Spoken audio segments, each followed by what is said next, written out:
Standard Kismet stream. Hello, everybody. Whenever that happens, by the way, everybody, it is so annoying. It costs me so much time because it takes a lot to, set up 6 different platforms every single time. And when I lose power or I lose internet, I have to reset the whole thing up again. That's all that time I was spending. My actual internet went off and it came back on, but it cuts all of the other stuff except for Twitch. Twitch, it'll automatically re-log back into Twitch. But every other platform, if it goes too long, it'll just die. And then I have to reset everything up again. And that's why I put part 2 on everything as well. Now, put a 1 in the chat if you can't see and hear me, everybody, because dang, it's one of those days. I can tell you already. It's one of those days. I'm so sick of fixing stuff, everybody. I just spend so much of my time, I don't know, decades of my life just fixing stuff. That's not my fault. It's not my fault the internet went off. I looked over there at my modem, and the modem itself was off. It had reset itself. So, yeah, that sucks. I'm waiting for Throne Liberty to come back up again here, everybody. We're going to try this again. We're going to try to get in here and get some of these done. Now we're going to have like 3 hours to do all of these things. We'll see if we can get them done. Eventually. This game, and it just decided not to launch. Awesome. All right, let's hit play again. See if it wants to launch this time. I might have to restart this machine. Almost 700 hours played, too. So yeah, that's how it goes, everybody. Thanks. Oh, thanks for all the ones in the chat. Appreciate it. Here we go again. Wow, good to see you for the first time of the night. Yeah, right, Prophet? Yeah, this is the first time. Yeah, that sucks, man. That really sucks. It just costs me so much time every time it does that. It's not easy keeping this going. I don't think a lot of people understand how technically savvy you have to be. And you just got to always be ready with some technical solve all the time. Microphone doesn't work, camera doesn't work, sound isn't sounding right, whatever it is, you're too low, you're too muted, music's too loud, whatever it is. And then your internet's off, and then you're trying to connect to a bunch of things. And I'm doing it at the crazy level. I'm doing like 1080 to 6 different platforms at the same time. But the problem is all those other platforms, including like Twitter and all of those, they're not like a perpetual streaming service. So when I log into Twitch, I can just set my title to whatever. And if I lose connection, it'll automatically reconnect. And then it will stay and then be in that same VOD or whatever. But every other platform has a unique chat to every single stream. So every time I try to stream, say on like Twitter, it has its own chat for that specific stream. It doesn't have a universal chat like Twitch does. And YouTube has a universal chat, kind of. It's really per episode on YouTube as well. And I don't think they caught on to that, how powerful that is to have,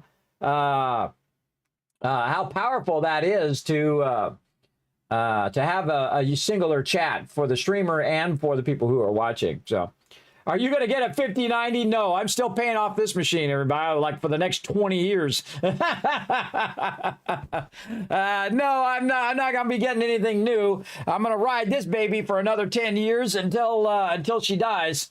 No, my other machine is actually pretty good, and it's not being used that much over there. I should probably sell that machine because I'm not really using it.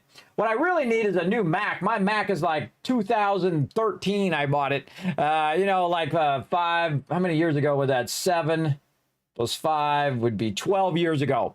I'm just going to get the cheapest laptop Mac that I could get. For like $500 one of these days, if they ever get a laptop that low. And then just transfer all my Macs over there, because I have an iMac over there with a cracked screen because it got stuck with dust in there, and there's no way to get in there to do the dust. You have to take the whole front screen off. So I took the whole front screen off. And while I was taking it off, it has all this sticky stuff behind it. Stupid, the absolute stupid idea. I don't know. Apple just does dumb stuff. And so I finally got off of there and I set it down, and I wasn't even touching it. And all of a sudden it went, and I went, what the hell? I wasn't even touching it. It was just sitting on my bed. It wasn't sitting on anything all by itself. and it just cracked. And I was like, oh, come on. Maybe they made it do that, everybody. Maybe they made it do that thing. Maybe they made it touchy like that, kind of like the iPhone. Why would you put glass on something that someone's going to bang around all over the place, everybody? So you can sell cases. That's how come. That's how come. Secondary market, everybody. Secondary market for a product that should already be made out of plastic so that you don't bang it around and break it. So there you go. Or aluminum, like they have the new ones. But putting glass on it, that was stupid. And they should have protected the front glass better. I mean, why have a screen protector on there? Why not have it by default? Why not have that layer over the front of it to protect it from breaking in the first place? But because then they wouldn't get that extra money. That's why. That's why. All right, trying to get into Throne and Liberty here. The second I can get back in again, then we'll get this going. Yeah, it's not logging in. Settle in for a wild ride here in the stream. But yeah, no, I'm not getting any 5090s. I did see the 5090s and whatnot. They're like a 30% improvement. You got to think that I'm just going to quit out and restart my machine. This machine is broken. This machine does not like it when you lose internet. It gets very touchy, so I'm just going to restart it. Now, the cool thing is I have two machines. So I have one machine, which is my streamer PC, which you're watching me live. And then my other machine is my gaming PC. And usually that's the one that gets feisty. So luckily, I can go ahead and just restart it without interrupting the stream. So there we go. Oh, your net cut out too? Yeah, I don't know what up. I don't know what up with that. But you know what? I have to give them but of course it's during the nighttime when I'm doing it. I have to give them credit though. That internet is pretty rock solid most of the time. And you got to think that again, I'm streaming at 36,000 up, everybody. I'm at fiber optics, 36,000 up, pretty rock solid. Doesn't really have that many issues. And I have a feeling that what it's been doing is going off during the day when I'm not around or not using it. And that's when it actually goes out. I really like my internet, everybody. It's pretty sweet. Pretty sweet. But we get this Vault-Tec van going, everybody. We're going to get like Starlink or something like that. And we just sadly won't have as fast as internet as what I've got now. But at least it'll be fast enough to stream and do all the things that I want to do, upload videos and whatnot. It's a world of difference, everybody, when you go from that old internet, which took, I mean, I upload one video. It would take like 8 to 16 hours to upload one video to YouTube of my past streams. Because what I had to do is record it on Twitch and then record my local drive and then process it for YouTube because otherwise it's massive. It'll take even longer. And then I compress it down, send it to YouTube, and then I had to let it run for like 8, 10, 12 hours. So when I was not streaming, I was always uploading videos of my streams to YouTube. And I'm glad I did that over all these years because eventually, Twitch's whole VOD thing got messed up. I'm so glad I did that because I have basically most of my streams, 99% of all my streams are up there on YouTube, thousands of them. I mean, to the tune of 4, maybe even 5,000 now, getting up there. Over on YouTube, but I also have them all backed up onto hard drive. So if I need them, they'll be right there. So there we go. Right here. Okay. I think we're back up here. I got my Discord back up. That's good. All right, let's try this again. We might actually play some games in this stream, everybody. We might. No guarantee that we might actually play some games. We might play a little... Is there a technical BS channel? Dealing with technical BS. I'm so tired of fixing computers, everybody. I've been doing it for 40 plus years. I'm so tired of all the computers. They're supposed to make your life easier, everybody, but I really think they don't. I really think that it actually makes your life more complicated. It makes it more difficult because you're always fixing these problems with technology. Your phone's not working, your cell phone, this phone, or, you get one of these little watches, like I have. I have it so I don't fall. Very great for when I'm walking. Because it does warn me. It's warned me a bunch of times too. Hey, you're getting unstable. You should sit down. And when it tells me to sit down, everybody, I sit down. I sit down because it's right every time, which is pretty amazing. So that's why I got that because it does warn me when I become unstable and whatnot when I'm walking because I have a constant vertigo. or dizziness. Not really. It's not really a vertigo, though it is. If I get up on a ladder, I'm going to get dizzy. But it's really just a dizziness. And people understand what vertigo is, dizziness, right? So I have a constant dizziness all the time. It never goes away. It's only gone away for a few seconds before when I have my throat stretched. And it's not as bad as it used to be. And I really have learned to manage it. And it's like a daily grind. You think grinding in a video game is hard, but I try to grind in real life on how to manage your life while you're dizzy every single day. It's like having pneumonia every day. But imagine being sick every day. Every day of your life, you know that for the rest of your life, you're going to be sick every day. You're going to have pneumonia every day. That would suck. And I can tell you, it does suck. It does suck every single day. Every single day it sucks, but what can you do, everybody? You do, in the words of my generation, man up and get it going. Let's do it.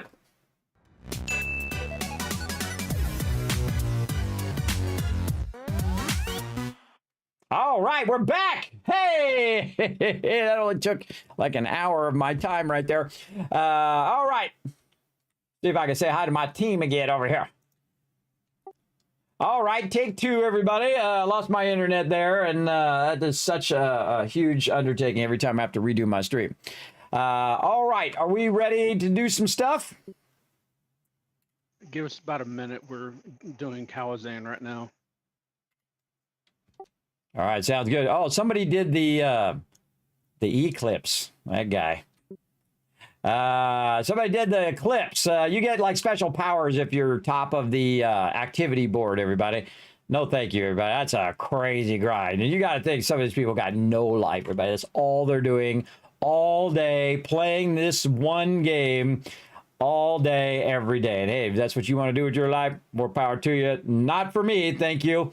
I do like a variety in my games. I do like to play different things so I don't get burned out on that thing. All right, well, while they're doing that, again, getting back to these dailies, I think I did these, and then I did my donations to the guild. Yes, I did. All right, we're done. Look at you getting a drop. Look at you go. Dang, you got a bunch of drops. Look at you farming those bosses. Where you go? I We got as many as I can. I don't know how you're getting those drops there, but I don't know. I get nothing every time. It sucks. I get zilcho. I get tired of doing them because I'm just wasting my time. It's just a waste of my time, but also I have terrible RNG, so there you go. Though that wasn't bad. That was 900K there, but that's like the minimum you can get out of those. Speaking of bad RNG. All right. And clicking that so I don't have to see that little red thing. Okay. They're talking to me, but I don't know what they said because I'm busy doing my stuff. Let's see. 25 coins, 25 Mystic Keys is all we need for the next weekly. We already got our weekly done there. We are buying contract coins so that we can do our contract coins for the day. So parchment and pouch. Purchase. And we got that done. All right. Now, these actually stack. So if you miss these, no big deal. Same thing with your weekly. We'll get that. Every now and again, I hit the V key. I should really, that's it. I'm going to unprogram that right now. I'm just so sick of that key. I'm not using that setting, everybody. I'm not going to use, I don't want to use it. I don't want to accidentally keep hitting it because it's annoying because it keeps, what it does this. See, like you have your cursor where you can click on stuff, right? And then if you hit V, this is like your action mode. So that means that you're like, you aim at that thing and then you're shooting that thing, which is kind of cool. But I use the mouse a lot. Like if I'm going to go to my Antimonte house or if I'm clicking on stuff or I click on stuff in my inventory. So I accidentally hit the V all the time and it's damn annoying and I'm sick of it. It's got to go. Now, if I need to do it, I can always come in here and just set it to another key, like a, Control Alt Shift F1, something that is not going to be hit by accident so often. It's because I'm trying to hit C, because C is one of my skills that I've programmed instead of having it going all the way to 0. Pushing the back keys, by the way, on the mouse, these 3 keys here, which is the 0, and then I have it programmed to the dash and the whatever the other thing is. But I have a program to that, but pressing those in the middle of battle is really awkward. So I have these 3 keys to C, G, and X. So I can use them for that. Because, I don't turn that thing on, and I don't use that thing. Why have that thing even set? I'm going to try to find it here, if I can find it. UI. Where are you? Okay, this is how it's going to be, is it? Features. I think it'd be features, if anything. Nope, not features. Character. There, no, Y. That's a Y. Swap weapon. Y. Huh, I didn't even know that was a thing. I didn't even know. I will find you. There, right there at the top of that menu. Delete. No, I don't want it to be delete. I want to take it out. How do I reset it? Can I right click? No. Can I left click and then click out? Nope. I can't trash it. I can't get rid of it. Control Alt F12. Oh boy, here we go. Shift Control, no. No. Cancel. All right, that I didn't realize that was actually recording. I hope it's not recording something right now. What? Control Shift Dash. Really? Control Shift 8. Come on, Control Shift 8. Come on. Really? Control Shift Alt 8. Whatever. I'm trying to change it to something which I don't think it would be. What? The plus. Number plus. All right, there we go. We'll set it to that. Okay, there we go. Why is that so hard, everybody? Why is that so difficult to do? Okay, we got that done. Now, switching that. Now my V key does nothing. Awesome. I can program that to another skill down here if I want to. Okay, so another character. All right, let's go to other character. I'm really starting late here, everybody. Trying to get in here before we get the reset. I'm not sure what time the reset is. Anybody know if they moved the reset up to 3 a.m.? Or when's the reset today? According to the patch notes, it was 6 a.m. Eastern. Oh, they moved it up. Because I noticed they moved the reset up to 3 a.m. We do everything in Eastern Standard Time in the guild, everybody. Even when I didn't live in Eastern Standard Time. What was that? Sorry, I was talking chat. I haven't seen anything on when maintenance starts. I'm assuming they're doing maintenance tonight. Oh, all right. Steam maintenance. That's normally happens on Tuesday. I guess we'll find out when it happens. All right, setting all this stuff up. I try to get on a little early to do this stuff, but I had to solve a bunch of technical problems. As always, trying to get this going.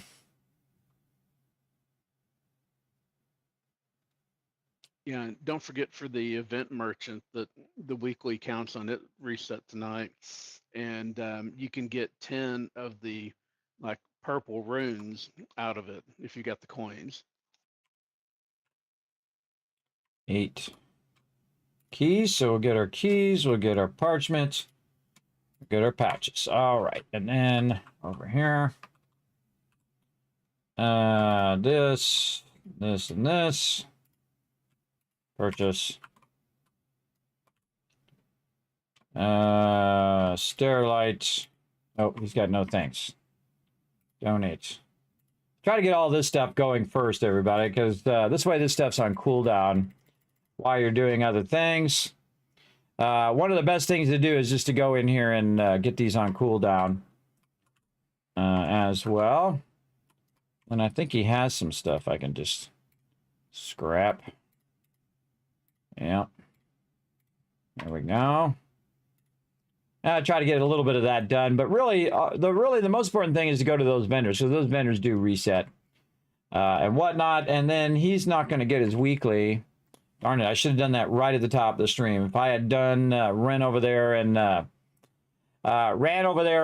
done that thing, I would have got this one as well. Doesn't matter. This guy, I always get his dimensional contracts, but he's not going to have enough time now to finish any more of those, sadly. But oh well. At least maybe we could get like three-dimensional trials in if we have the ones that we can do. That's the tough part. That's the tough part. I can't remember if it's this week or next week. I think it's actually next week that those come in, but let's go look. Dimensional trials, Island of Terror and Torture. Nope, those are the two that we couldn't do. So we're not getting those done either. That's a bummer. And then I think it's next week. Yes, Void Waste is the one we can do, and Valley of Slaughter. We're good at both of those. All right, well, maybe we're not doing those.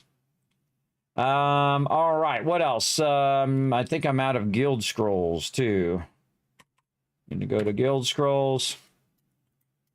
I hate being behind. I feel like I'm behind now, so I have to, like, rush. I'm behind by, like, an hour now.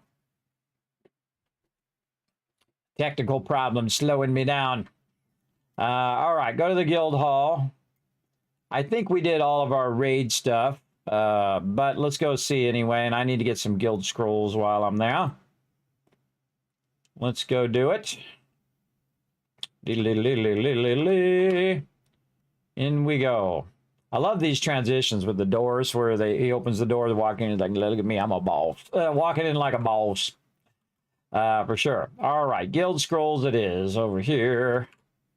I actually could have bought it from the other NPC now that I think about it. 1, 2, 3, 4, 5 is good enough. Purchase. Okay, I got them guild scrolls. I think we're done with the raids. So really, I think contracts would be our thing. Raids are 0 of 7 right here. So those are done. Let's see how we're doing on level 27. We're halfway there. Guild contract. Still need to fix this one. Sanctum of Desire. I guess we could run that. Anybody run it already? Jay's already 10% in. Lantern Festival. That's a good one. We left that one on last time, but we're going to go ahead and just keep it going. Bede crushed that Shadow Crypt, too. Oh, this is the rain one, right? Where's that Sanctum of Desire? It's the one over here.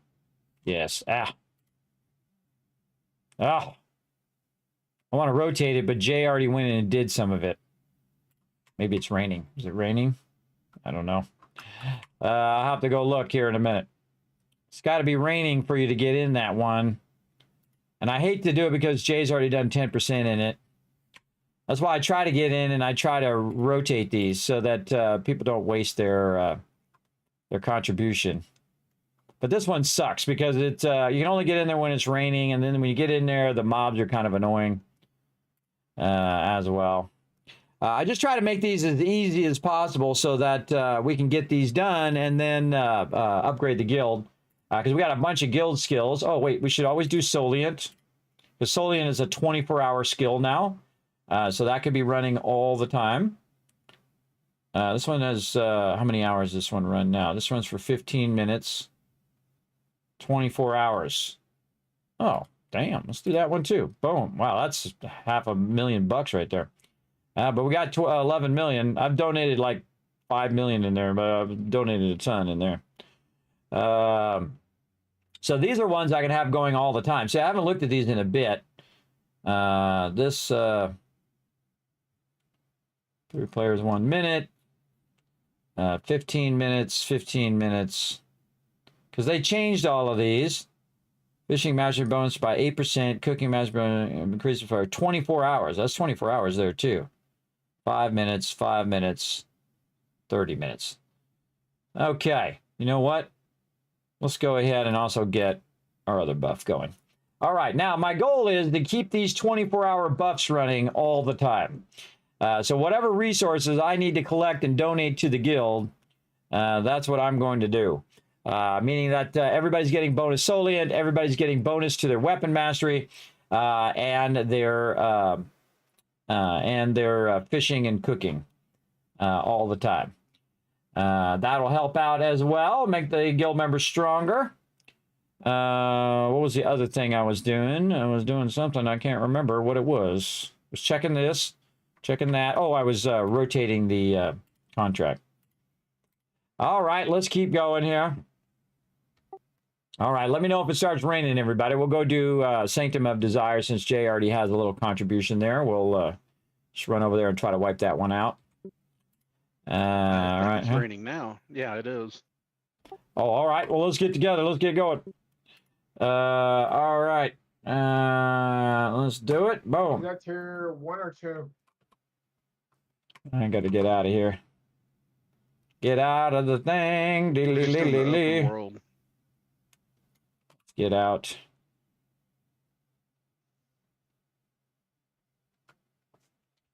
I'll summon you when I get there. All right. Sanctum of Desire. See, if I get in, I can... You know what just dawned on me? If I'm in, everybody's in because I can summon you guys. So all I have to do is be in there, and then if you miss the chance to get in, I can summon you. All right. Right over here. All right. Team getting together. Getting it going. Nice. All right. Let's get our sanctums going. Yeah, you just can't die. That's right. I can't because I'm just too good. I'm just kidding. That wasn't how I meant that. I know how you meant it. You're just like Kismet. You're just too good, bro. You just rock. Yeah, that's it. All right. I know exactly. Sanctum of Desire. All right. All right. Don't forget to get your contracts going, everybody. Sanctum of Desire right here. Set. Does it matter And which ones we do here? nah, we'll just probably do all of them anyway. All right, keep rolling this. Guild skill, guild summon. Here we go. Boom. I herefore summon thee.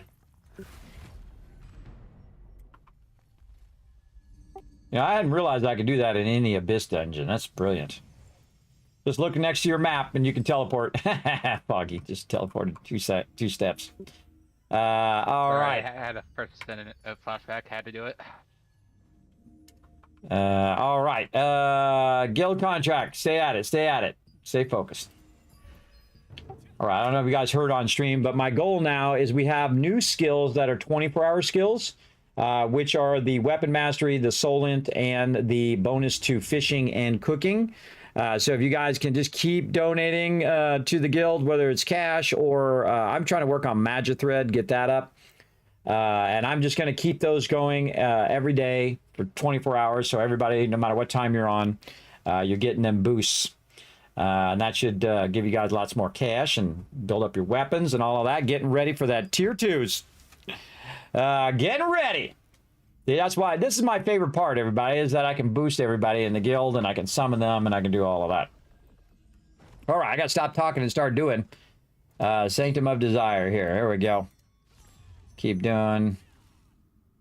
I'm not going to do the altar thing. No. No. Do that one. And this one.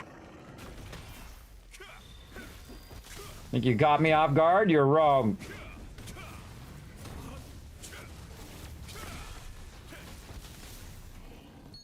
See me throwing down? Don't mess with the man. I've been having technical problems today. I'm going to throw it out.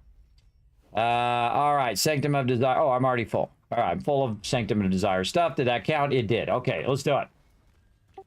All right. Got the contracts ready. We're just going to run around, kill stuff. Let's do it. Oh, don't forget to put your food on for your Abyss tokens and mastery.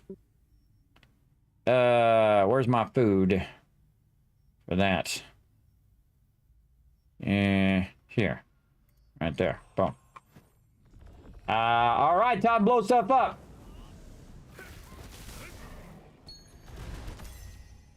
All righty. We got Foggy in there, and Jay gets the heart for being awesome. All right, let's bring it together. Fireball. Oh, I didn't switch to my healing set. Just dawned on me, I'm full DPS. I can still heal a little bit.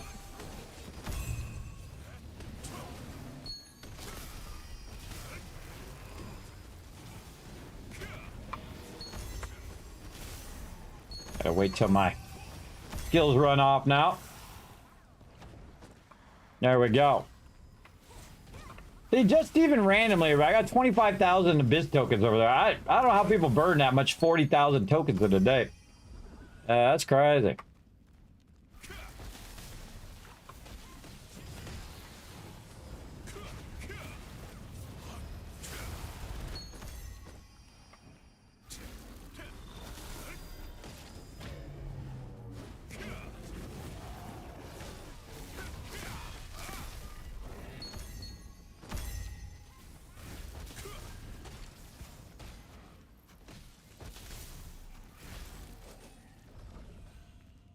I'll just try to grab them all.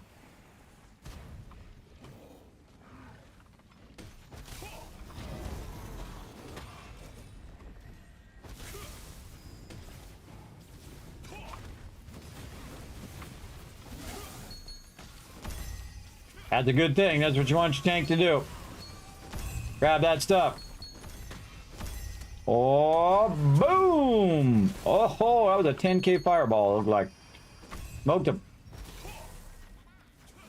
All right, so this is when we get together, everybody, and we do like guild contracts and stuff like that.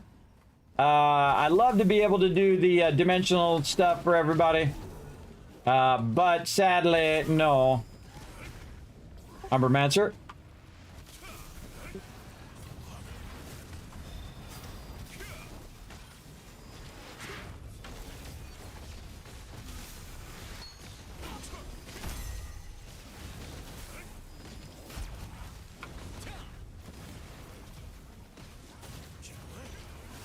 One on Barber.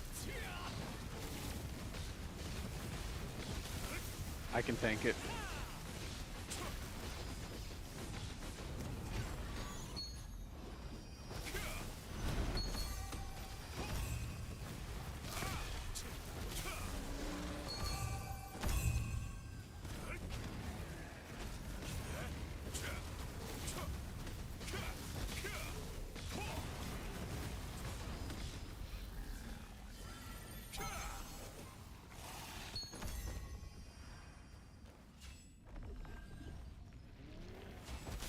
Umbermancer, by the way, is the boss guy. You definitely want to kill him.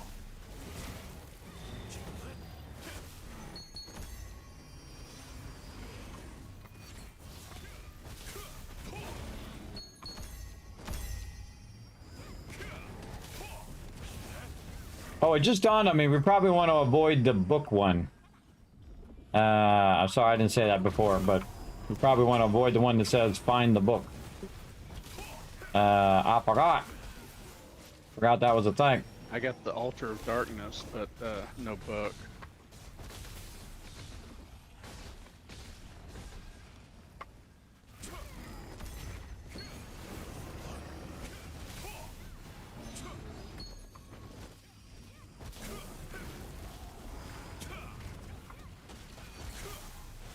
So the thing about this one's a little annoying because there's a lot of ranged mobs, alright?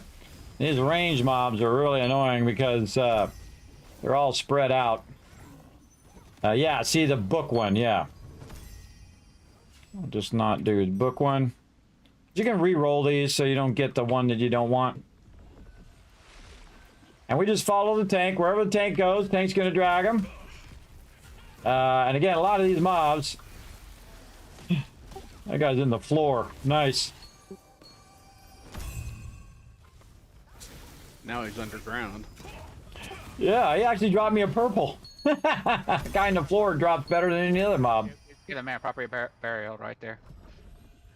There we go. Aren't there some of these areas that you can't access when it's not raining? Yeah, this is like one of the areas. Well, there's some that are harder to access. I mean, if you're good at jumping, you can get across.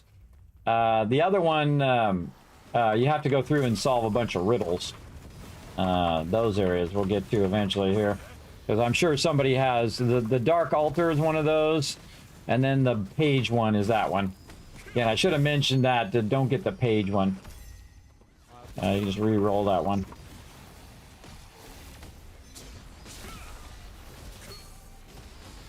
I have like 3 of those. Yeah, we'll get it going here in a bit. We got to go through all the things. I have the answers to it all because I'm not going to sit there and guess. I'm just going to look up the answers on that one. Typically, I don't like to look stuff up, everybody, but if it's annoying like that, I'm just like, no, thank you.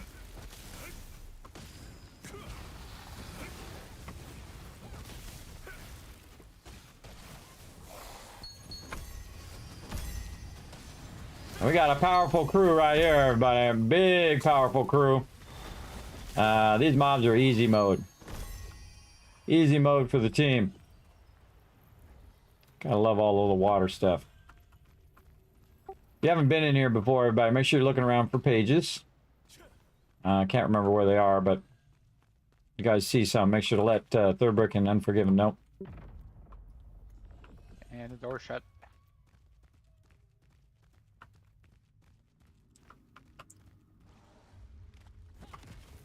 There's one on your right hand side.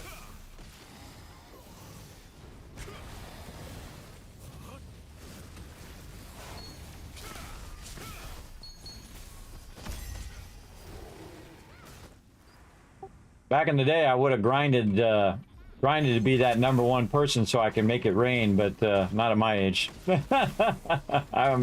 should have seen how many hours I spent grinding for the guild hall in Lineage back in the day. Holy mackerel, and just like an endless amount. I got this one drop, which was perfect because the server had just started, and we had come from another server, and it was like the most valuable thing you could get as a drop, called Blood to Soul. I sold it, bought the guild hall, and the rest is history. There you go. And then 20 years later, guild's still together. I don't know, that was a lot of hours. All right, let's see. We got any more of these? We got a lot of these we need to get. We got a lot of these.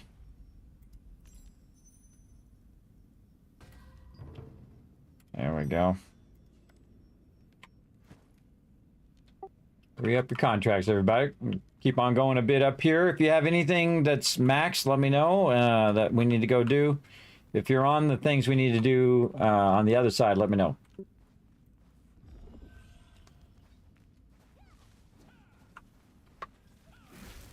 I've got 1 waiting on the Altar of Darkness, and not 2 more that will be soon enough. Anybody still got the Umbermancer? I got that from a new contract. Okay, we'll keep going around here until we hit that Umbermancer, and then we'll go downstairs and try to finish these other ones off, and then we'll try to avoid the Altar of Darkness ones and then the Page ones.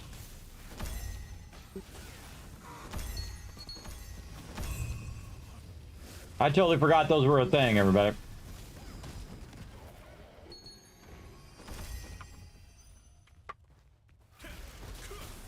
By the way, a little trick when you're running by and somebody else has tagged a mob, for those who haven't been in here before, just tag their mob too. Just, you don't have to kill it, just tag it as you go by and you'll get credit when they do kill it.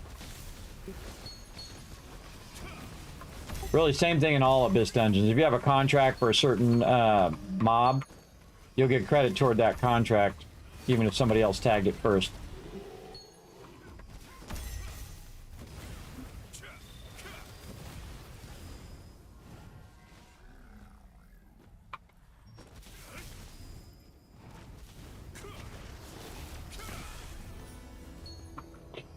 Another one done.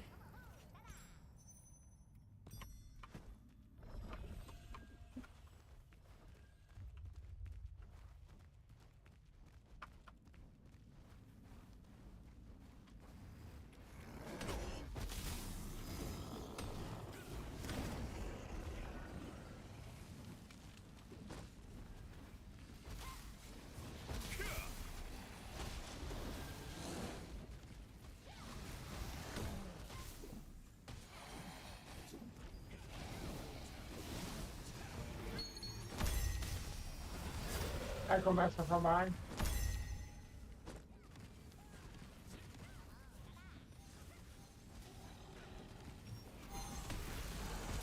Well, that worked out. That mob respawned right next to the other mob. Another one done. Now I'm out of contracts, but that's okay. I'm here to help the team and grind. So, yeah, the Embermancer's usually right here. So let's just keep going around, do another circle, and then again keep re-upping those contracts as we go. Everybody, try to avoid the dark thing and the page one.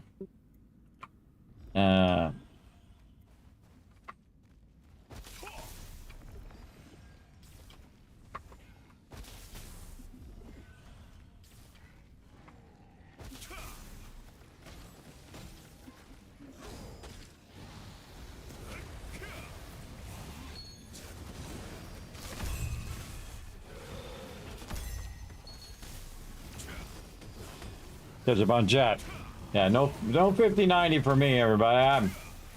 I had to finance that computer for 20 years before before I pay off the one I got now.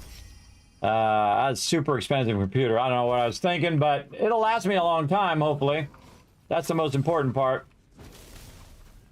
That'll last me a long time here on the stream, then I'll have to think about it again for a while.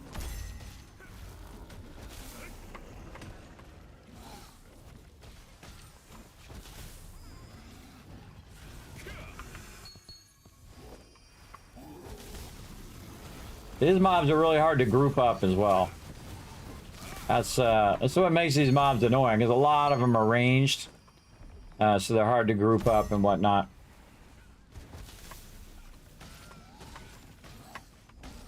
I'm missing out a ton of loot. Look at all the loot I'm missing out on. Grab all these and bring them back to here.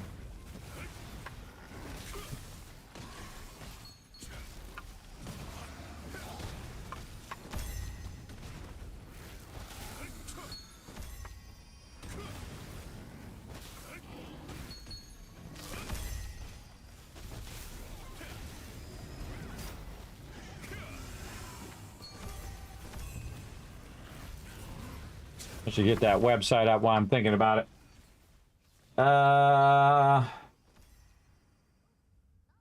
What's the name of that? Right here. Boss is up.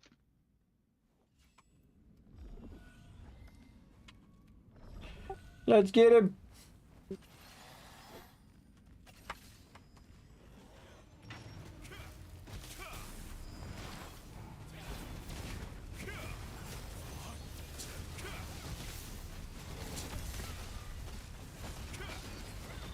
Okay, after this, we're going to go and try to get everybody's dark thing and all of that. All right. So we don't have to do the puzzles, but I can see if it still works. Ball from mine. Just pull them to me. There we go.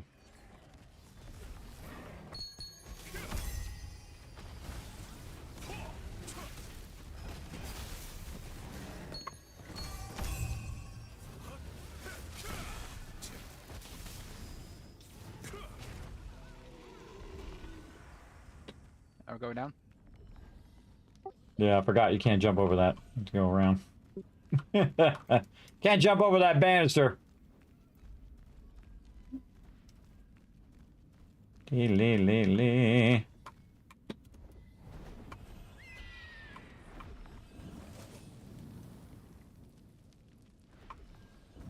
Oh, it's hot down here. Very hot.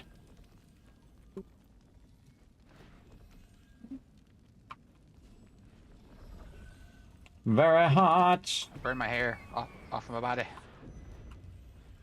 If you haven't got this thing, make sure to click on it down here. Lower level teleport.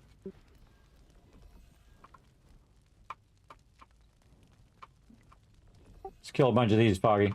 I'm sure people got these as well. Geomancers and whatnot. Okay, I was just testing something. So we don't have to do the puzzles.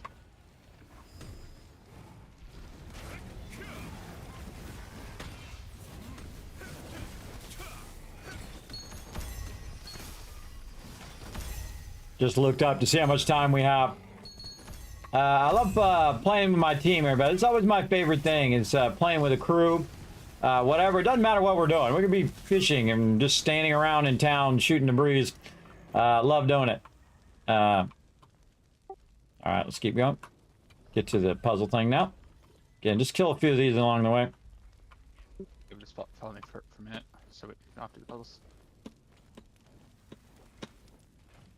Look at you guys with your tricky stuff. Cool, I never knew that. I remember that I did that once, and somehow I remembered it. We don't have to do the puzzles. I'm surprised I never did that. I love climbing. That's cool. I learned something new today, everybody. Now you know too. You can get up in that little edge there instead of doing the puzzles. Go straight to the statue. Those puzzles suck. I don't like doing the puzzles, but I do like blowing up the mobs. That's fun. That's very fun. Again, I don't know what it is why I clicked with this game, everybody. It's probably because it's got that magic of lineage, everybody. It really does.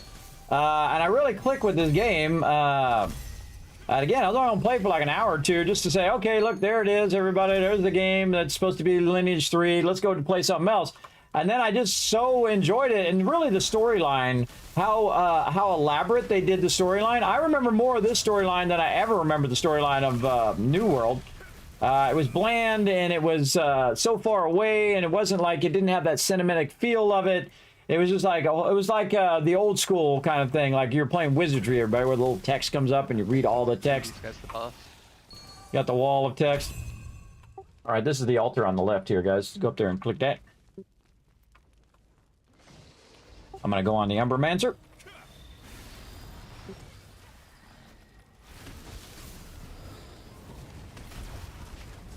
Oh, I forgot to switch my skills. I still forgot. Oh well.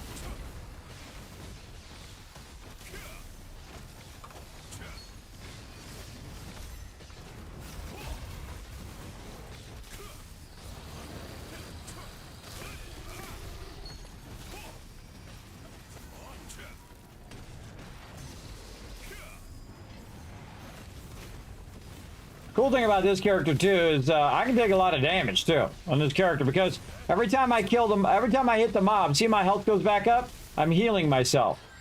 And I got that skill to maximum, so it just absolutely is like constantly healing myself while I'm attacking mobs. Watch my health go back up again as I do damage.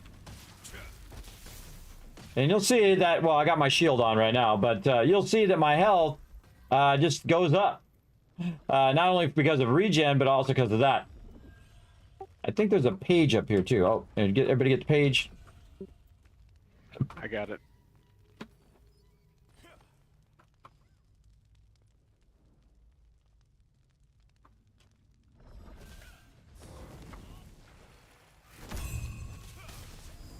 All right, don't forget to re-up your contracts, everybody. This time, does anybody actually have the library page that we need to get? I have the trackers in this one. And you can do the Altar of Darkness if you get it right now, since we're here.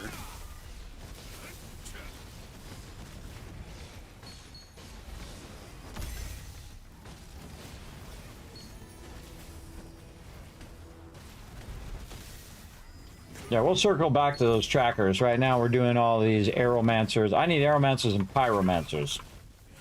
Anybody need the Herbomancer again? Nope. Anybody need Hydromancers and Geomancers? I need Pyromancers, Geomancers, the other Mancers, and Pyromancers. I need all of them. All right. Let's just go around this room and kill everything.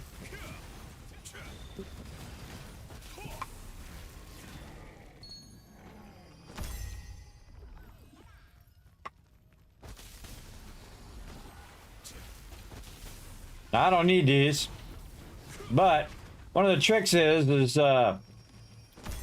also get drops from this. So you're burning up your Abyss tokens up there in the upper right. And I have mine super efficient because I'm using my golden apple pie, which allows me to get a each drop takes less tokens. So that means I end up with a lot more loot over time as well. And so does my team if they're using theirs as well. Plus, I also have the guild buffs on.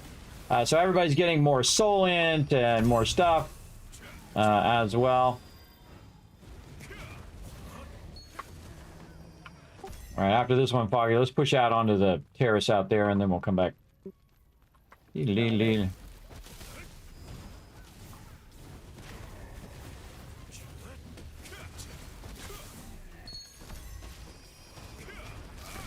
I like that shortcut. That's cool. Using staff and wand? Yes, staff and wand is what I'm using. I actually started off... Oh, I got something from my litho book. Here's some boots. Right here. Staff and wand. The staff is my primary. And I have a combination of DPS and healing. And so I basically just most of the time stay in DPS mode when I'm soloing. I should really let my skills roll up.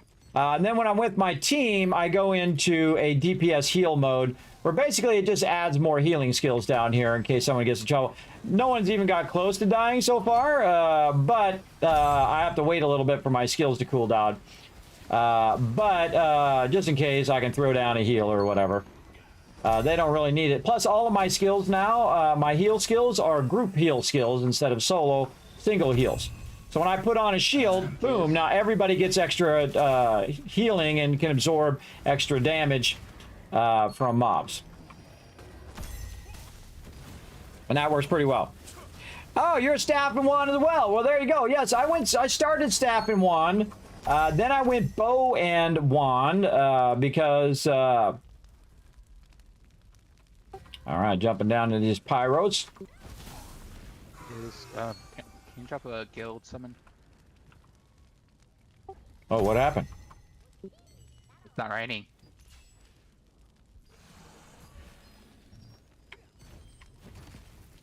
Oh, wait, I'm in combat. Hold on.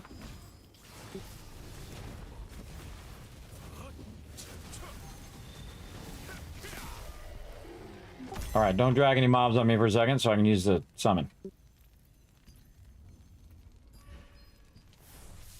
Oh, how'd you get knocked out? Did you die or what happened? Inventory is full. Ah, there we go. Yeah, let's see if this works. That'd be very interesting to see.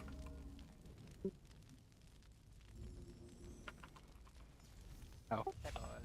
Hey, that is awesome. Can't believe I never thought of that before until just now. Awesome. That's amazing, everybody. If you got one person who's part of the guild who can do the summon gate, even if it's not raining, you can pull them into the thing, which is cool because that actually cools down pretty quickly. That's about 20 minutes and then it cools down again. Oh, and there it is, everybody. Very nice, very nice.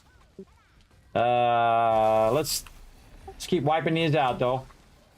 Keep wiping them out, and I'll see what contract I can set up next. All right.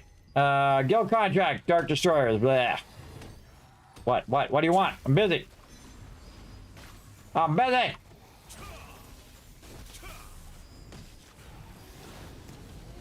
Trying to get those guild contracts going. Protector of the Plains. Tell me it's the wolf one. Yay! Hey, we got the wolf one. When is that? All right, we're going to do this for another 11 minutes, so don't start any more contracts now. We're going to finish this off, and then we're going to go absolutely destroy that wolf contest. It's going to be good, I can tell you already. It's going to be good. You got the contest? Yeah, I got the contest to come up. So, again, it's going to start in about, really 15 minutes, so. All right, so I need Aeromancers and Pyromancers. I need 2 more Pyromancers, 10 more Aeromancers. And then we'll work on everybody's contracts, whatever you got left, we'll grind those out. I'm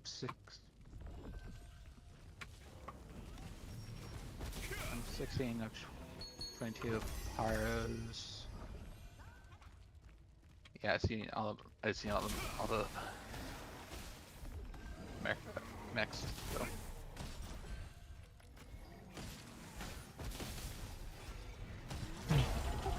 Oh, the door opened. I need these guys. I'm gonna pull them out.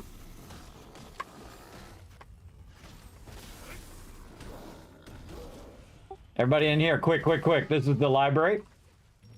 And there's a lot of mobs in here we used. So if you need the book, now's your chance. It's right in here.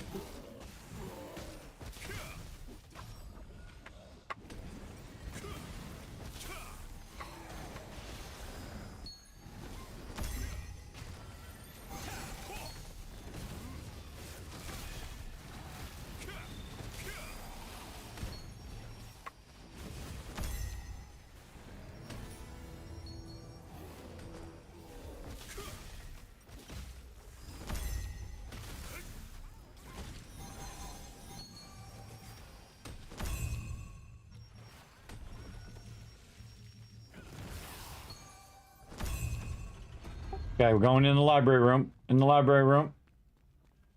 Anybody need any of these? I need all of these, so give a minute. All right. Drag them all to the center, everybody. Drag them to the star. Drag them to me right here, and we'll take them all on.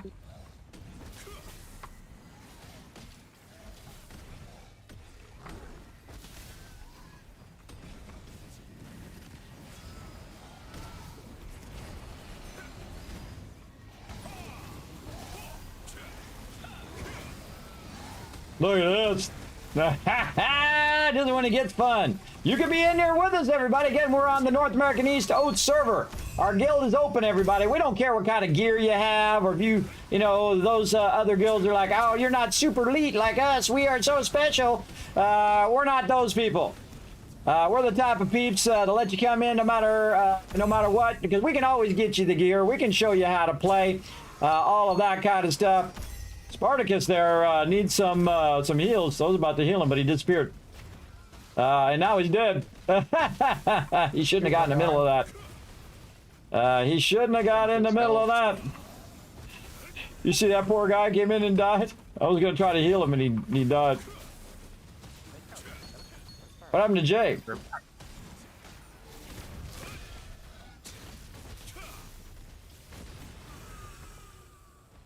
I think that was the person who died. We lost our true tank. No.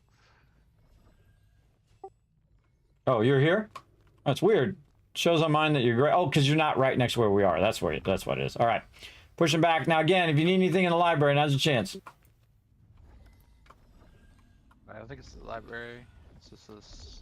Well, the throne room, actually, is what it's called. Sorry, my bad. You get the idea. Yeah. What you're trying to sell.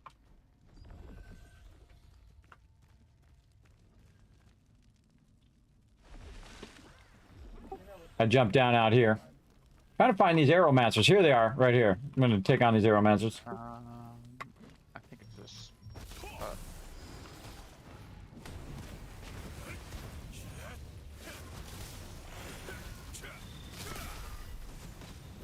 We jumped down, by the way, everybody. We jumped down. We're in the open area now.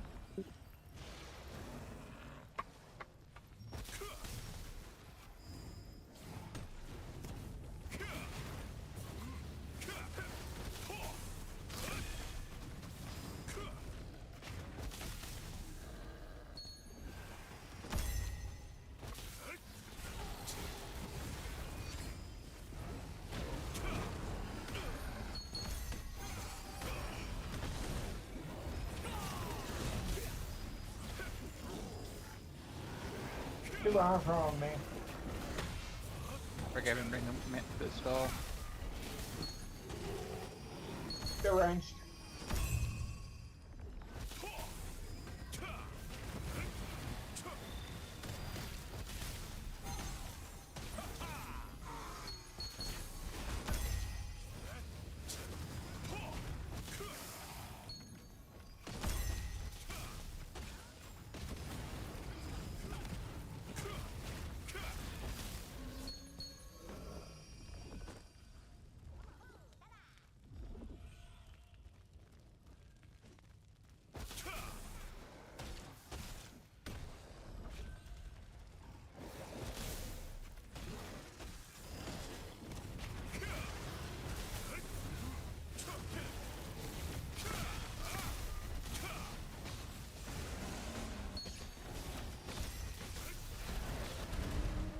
Yeah, if anybody has anything left over, we'll come back after the wolf event. Just so don't be worried that you're not going to get your stuff done. We'll come back.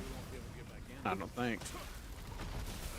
You won't be able to get back in, but when it rains, usually it rains in the morning, so we'll get back in. But right now, we still got 10 minutes. Let's go. Geomancers, that's about it. I don't know, good spots for those. I need bro. a hydro. You need... I need 3 more hydromancers. Okay, look on your map and see... Everybody look on their map and see if they see anybody they need right now where we're at. On your mini-map up there. If you see one, just go and get it. Just go and shoot it. We'll follow you.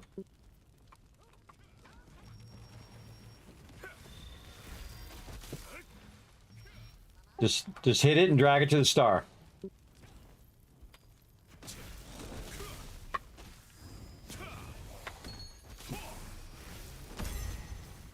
That was the last one of those I needed.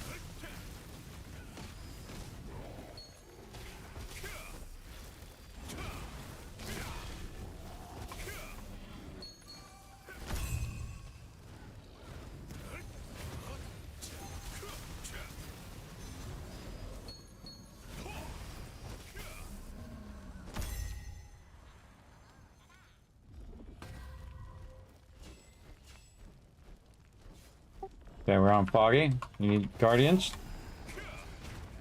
Geo. I need guardians and trackers. And geo. Okay. Ton of them in here. Let's do it. Let's get all of them.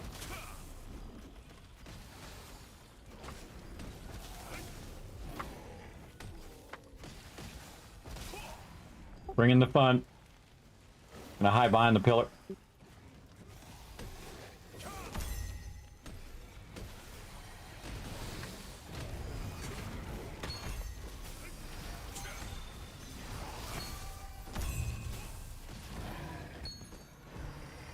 Annihilated.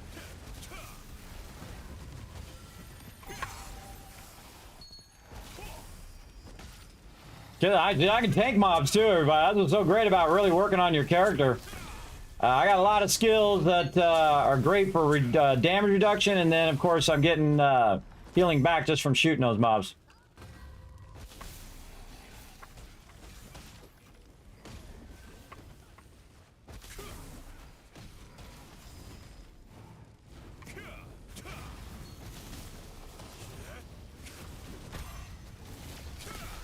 Bring it up on.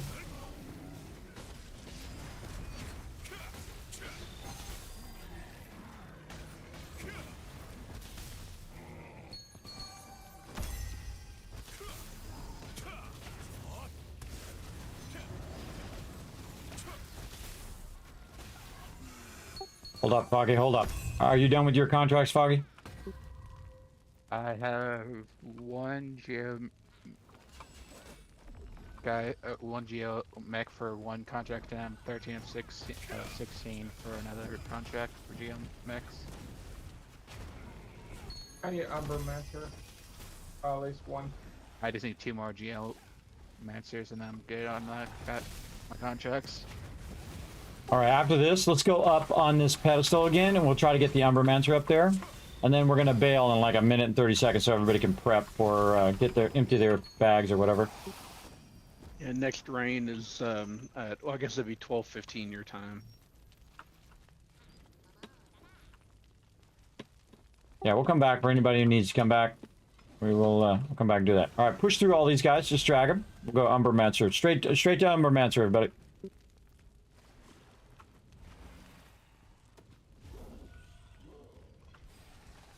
Somebody's fighting him on the stairs on the left.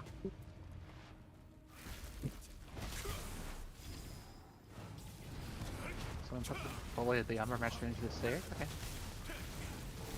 Yeah, he's trying to solo him up here. Or we're bringing the heat.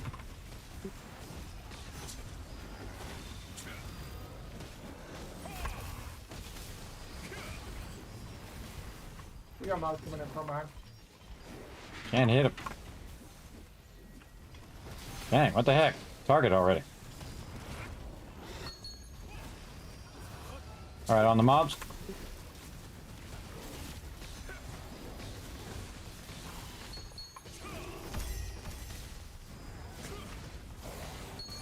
If you like heals, stand in them. If you don't like Yeah, that heals, was my contracts. then don't stand in it.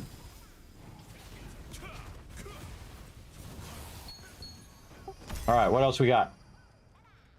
I need 4 more Geomancers and 2 more Guardians. Well, I'm saying 3 Geomancers right here. Right here. On me. And 1 tracker. All right, let's do it. Drag them all together.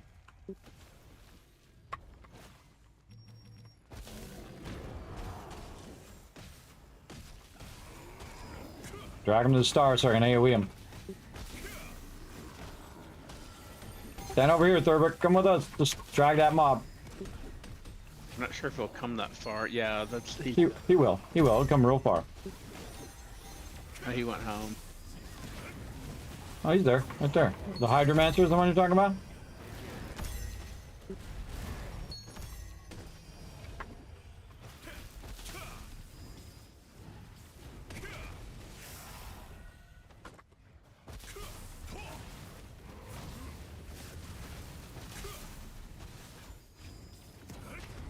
Pull over toward this other one.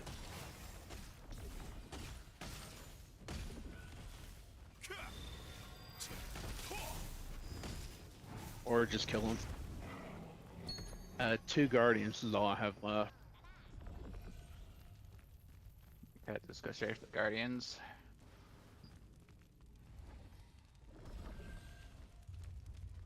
There's one in here. Tag this one this guy's hitting right now. Don't hit that one. Don't hit that one, everybody. Let Thurber hit it.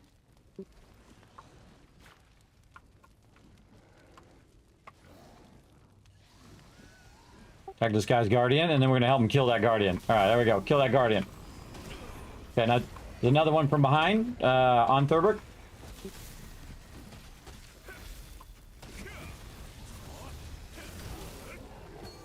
And I'm done.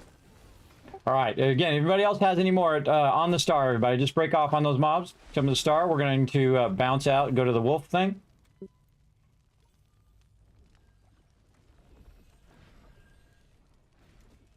We'll come back if we need more. Okay, let's see if any aggro. Oh, Pyromancer aggro. Kill this Pyromancer. Try not to aggro anything. And then we're all going to jump out and do the wolf thing. All right, everybody out. Go to wolf.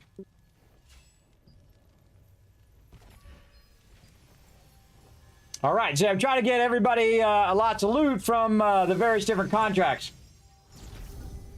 Let's go see. That's 2 hours left. Wolf contest here. All right, don't be where I'm at. Spread out. Taking over my spot. This is my spot.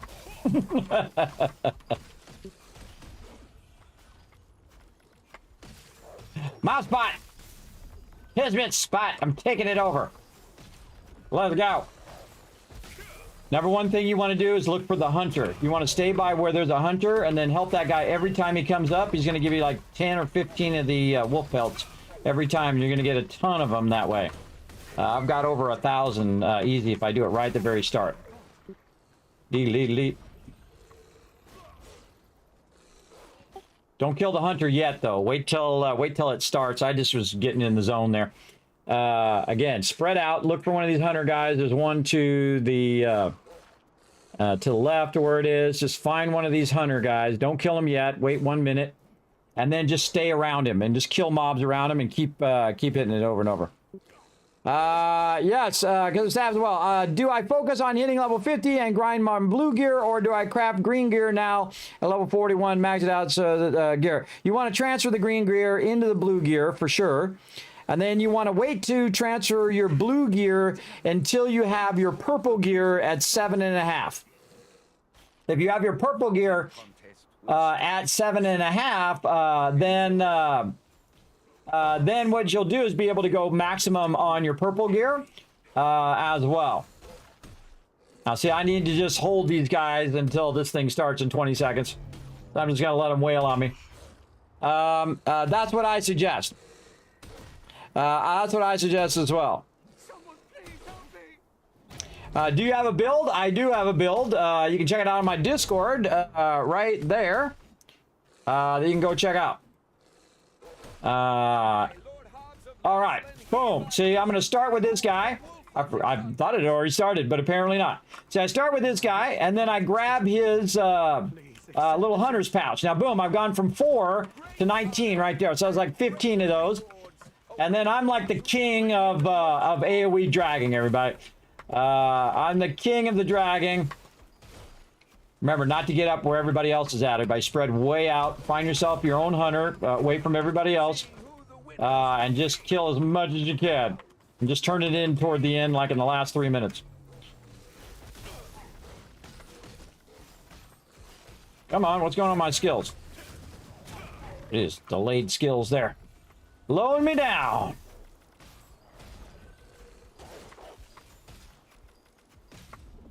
All right, now I'm gonna try to represent the guild over here and throw down some damage. Boom. And again, watching for this guy come up every single time. Just get that guy. The cool thing about this is you can also find ones that are next to each other. If you can find ones that are next to each other, you can drag multiple at the same time. You don't have to drag the orange ones. The orange ones will come right to you. They're already aggro. And then boom, dead. Hunter up. And then just kill this hunter guy. The wolves that are on this hunter, the 2 that are on him, kill out as quick as possible. And then he'll go into his animation. While he's doing that, drag more. And then grab the hunter's pouch. And there you go. The only time it's tough is when there is a ton of people in the same zone as you, and that's why I tell people to spread out and not be right up on top of each other. If you are up on top of each other, it's going to make it way more difficult for peeps to get a lot, and that's because it'll reduce the wolf spawn. This is like my spot right here. This is where I jam. And sometimes I have to compete with other people who come over here and get in my spot, but late night, typically not as much. But the thing about my character is this fireball comes up really fast. So I can just, instead of doing, individual damage to each individual mob, I'm AoEing a whole bunch of mobs for like 8,000 damage, which is more than their entire health. These mobs, some of these mobs have like 1,000 health. So I just go boom, and if it hits all of them, they're all dead. Now, of course, it's also reduced because my health is reduced and my damage is reduced. But if they have 1,000 health and I'm hitting them for, say, 3,000, again, I'm just one-shotting them most of the time. Oh, hunter up. Again, I'll just go straight for the hunter, blow that up, and then click this. Use my lightning as well. Get them out of my face so I can hit this. There we go. And then fireball back up again. I don't even need to hold it down. Boom, dead. Because they're already damaged. If they're already damaged, on to the next one. And just keep doing that over and over. Now, if you're trying to get your lithograph done, this is also really good. Watch this, everybody. Over here. Boom, 2 for 1 right there. If you're trying to get your lithograph book done, this is a great way of doing that because these mobs drop a bunch of stuff you can just throw in the lithograph, which I think is cool. Sometimes I just ran out. If I run out of skills, if my skills are on cooldown, hey, Unforgiven, you should spread out. You're right in my zone. I suggest running off and finding a hunter in another area. Otherwise, we're going to be overlapping.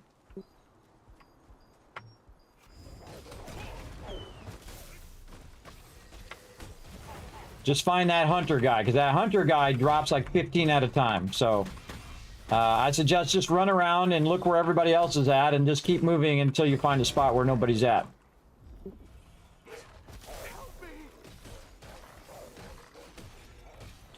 All right. There we go. Thank you for your help. I guess the contest is over for me. So this guy, see, this guy's your buddy. He's your pal. He's dropping you 15 at a time. That's 15 of these mobs you'd have to kill to get that hunter's thing. And I don't care if everybody knows my secret, everybody. I've won this thing a bunch of times. So I absolutely have. And I can win it most of the time, especially if I start at the very beginning like this. And if I'm really trying hard, I can probably break 1,200 if I really wanted to. But I don't care if I win. I only care to get the guild contract done. That's the thing. And also, it's kind of a bummer, you know, if you're a high-level character, you come in and you're winning it every single time, and all the newbies are coming in and they have like zero chance. Everybody has zero chance of winning. If somebody who has all their skills and has their skills maxed out, see, that's the advantage that I have, is that my skills are maxed out or high level, and that I have all of these skills and all of my gear up really high. So even if I get scaled down, I'm still way more powerful than anyone in a lower level, for sure. Unless they like tweak their gear, you know. If you don't know what tweaking is, that's what when you're low level and you get like the best gear for that particular low level, that's what you do. So this thing stays here for a minute, so you can go ahead and grab it and then blow up some more guys. Like that.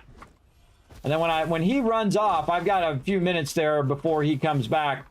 Ego over there getting it done. Go get it, Ego. And I'm not really trying that hard right now, by the way. I'm not trying that hard, because I know that between all of us, we'll get the thing done. Again, you find a spot like this where you can rotate. Rotate between sides. And then you get mobs together like that. You hit all three of them at the same time. Easy.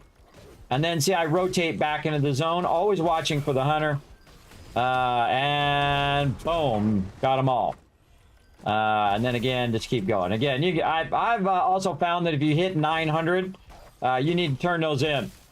You need to turn those in big time. So what I'll do right now while I'm waiting for that hunter, so I'll just do a quick turn in. Right over here, just so I don't hit 900. Because it's conveniently right here. That's another reason why I like right there. Is so I can just turn those in and then I won't hit that maximum. Again, kill those wolves. Just the wolves that are on him as fast as possible. There we go. Get my hunter's pouch. Now, people can steal your hunter's pouch, by the way, so watch out. I've actually had it happen to me. I'm over here just doing my thing. I kill the guy. Some guy runs up and grabs it. I was like, what the heck, bro? I mean, it's like 15 of them. I mean, if you wanted that bad, you could have just said, hey, I want that thing. I would have just gave it to you. No reason to be slimy about it. I hate it when people get really competitive like that. They get real slimy, everybody. They start doing slimy stuff. Like they get all competitive and they're like right where you are and they're trying to, you know, oh, I'm better than you. Let me show you how to do it. Bro, come on. It's a video game. Relax. Relax, bro.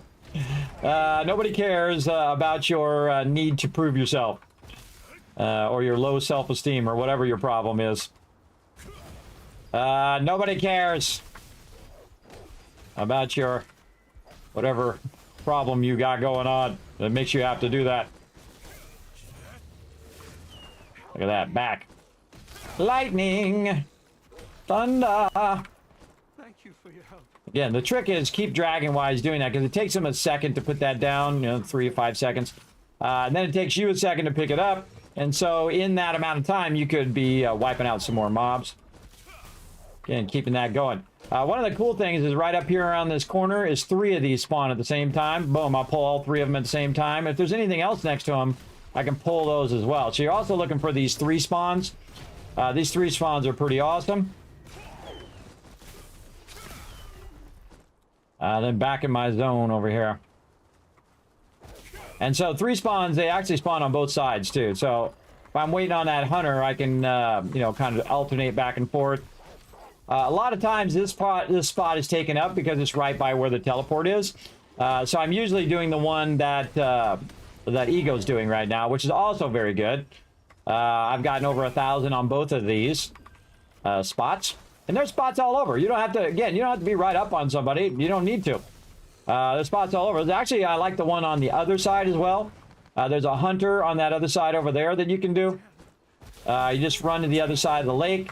The only thing is you're going to have a long run at the end, depending on where that in one is.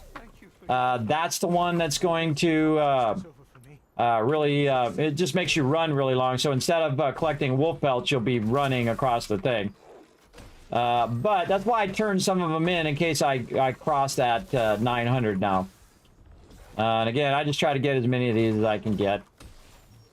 Watching. There's the triple spawn right there, way up on the hill. That'll be the next thing I go to. Now look, it would be next to that other one. So, oh, he got away. He got away before I could shoot it off. I'll try to get all 4 of those. And again, every time my fireball comes up, which is like every 8 seconds. Look at me, I'm in #1 place. Now, whenever you're in #1 place, and everybody, never expect to be #1 because there's a whole bunch of people who don't turn in, and they're going to be the people who end up at the end with 2,000 of these things. Again, I've actually lost even with 1,000 of these before. Yeah, someone had like 1,075 or something like that. More power to them, everybody. If they really want to win that bad enough, I'll just give it to them. I don't care about the winning part. Is not as important as the guild contract part to me. Thank you for your help. But see, the more of these I turn in, the more of this I get the guild contract done. See, that's the trick. That's the trick of what I'm doing, and that's why I'm trying to collect so many and killing so many mobs and so on. Getting that done for the guild. Right there. And the cool thing is also, by the way, everybody, the thing that really saves you a lot of time in this game is the fact that you don't have to pick the stuff up. Your little toy, your Animote, picks all this stuff up for you. So when you hit this, boom, and all those wolf tails go on the ground, he runs around and he grabs them all, which is awesome. And then again, look, the triple's up again, and then hit the triple. There we go. And then maybe a couple of these guys, or maybe one of them guys, and then fireball just to get them out of there. Maybe a little lightning. Give them a little something, something. And then while I'm waiting for the guy, see, I also try to rotate back where I can see if the hunter's there. So I'm always rotating in that direction to see if he's there. And if he is there, and again, I can get much more of these, everybody, to kill a whole bunch more at the same time. I find if you do that, though, what it does is it often... get these guys. It will, they'll run off. They'll run off and then you drag them for nothing. So, I try to just rotate between the ones that I can get. See, I got a triple one there. Then over here, I get this one. Oh, didn't quite get that other one. He wasn't close enough. And then fireball before he dies. Boom. Lightning. Back to work.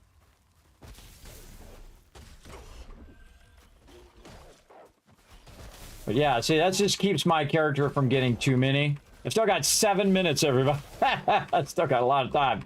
I thought we were getting close to the end, but nope. Now again, yeah, what I've showed before, by the way, is that you don't have to do this at all. You can just turn a couple of these in and walk away, and you'll get your weekly done as well. And again, we'll see how good my team does on this. Maybe somebody will do even better than me, which I don't mind. Go for it. Go for it. But this is what I love to do, everybody. I love doing this AoE stuff where you can just grab a crazy ton of mobs and just drag them into the center like this. Yeah, see, I killed the 2 that's on him. All the other wolves don't matter. Just the ones that are on him are the ones that matter, so he puts the hunter's patch down. And he always spawns in the same spot. If there's nobody out here, you know what I do is I do this one, and then I run to the hunter that's next to this one. And there's a hunter out that way, too, by the way. Yeah, he's right there. See him out there. And there's a hunter on the other side over there, and the hunter on that side, the hunter on the other side of the lake. They're all over the place. But here's what you can do. Oh, here we go. We got some competition. What you can do is go and alternate. So I kill this hunter, and then I'll go to the other hunter, and I'll kill that hunter.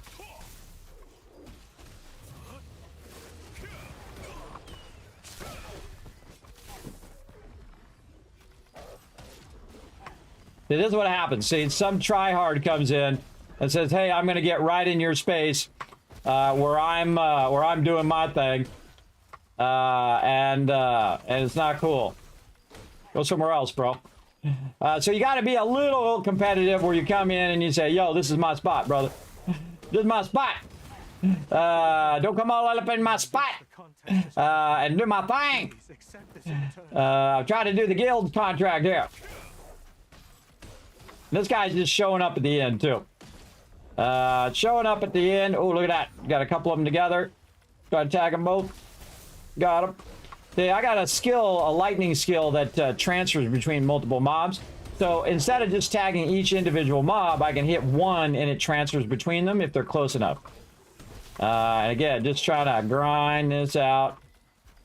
Right over here. Getting it going. Don't lose hope just yet. No one knows who the winner will be. I know who the winner is going to be. One of my team, probably. One of my crew is going to get her done. Now, what I'm doing, by the way, is I'm hitting tab and then hitting E a bunch of times so that it targets the mob and then drags the mob in. Like this. And gets her done. As well. So just trying to drag it in. Hunter's back up again. Fireball. Boom! Drag more mobs while you're waiting. Learn to put the thing down. There we go. Get the hunter's pouch. Oop, try to get the hunter's pouch. Interrupted me. And fireball before he stuns me. Yep. And boom. Then over here on the right. Oh, look at all these guys. Oh, the delivery for the Western Lake campsite is already finished. Oh, no. Not the delivery is finished. There's also one by where it usually ends up, by the way. Way over on the other side, over there. There's a hunter over there as well.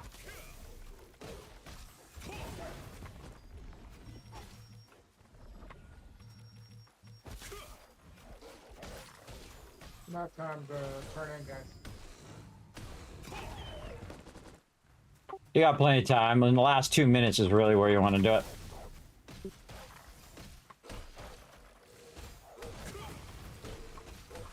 Remember, it takes about 5 to 10 seconds, depending on your connection, to turn in too. So keep that in mind. So I do like a 2-minute warning. So I do the hunter until the last 2 minutes. Like I'll do them one more time because it takes them about a minute to come back up. So that's like my final thing that I do before I run to the turn in.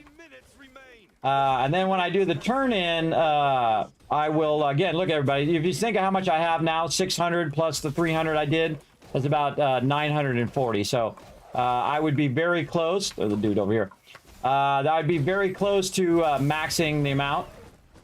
And I've maxed it actually before and didn't realize it. I was totally in the zone. Totally in the zone.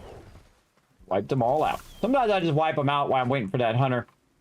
Come on, hunter guy. Let's go one more time. He's still a few seconds away.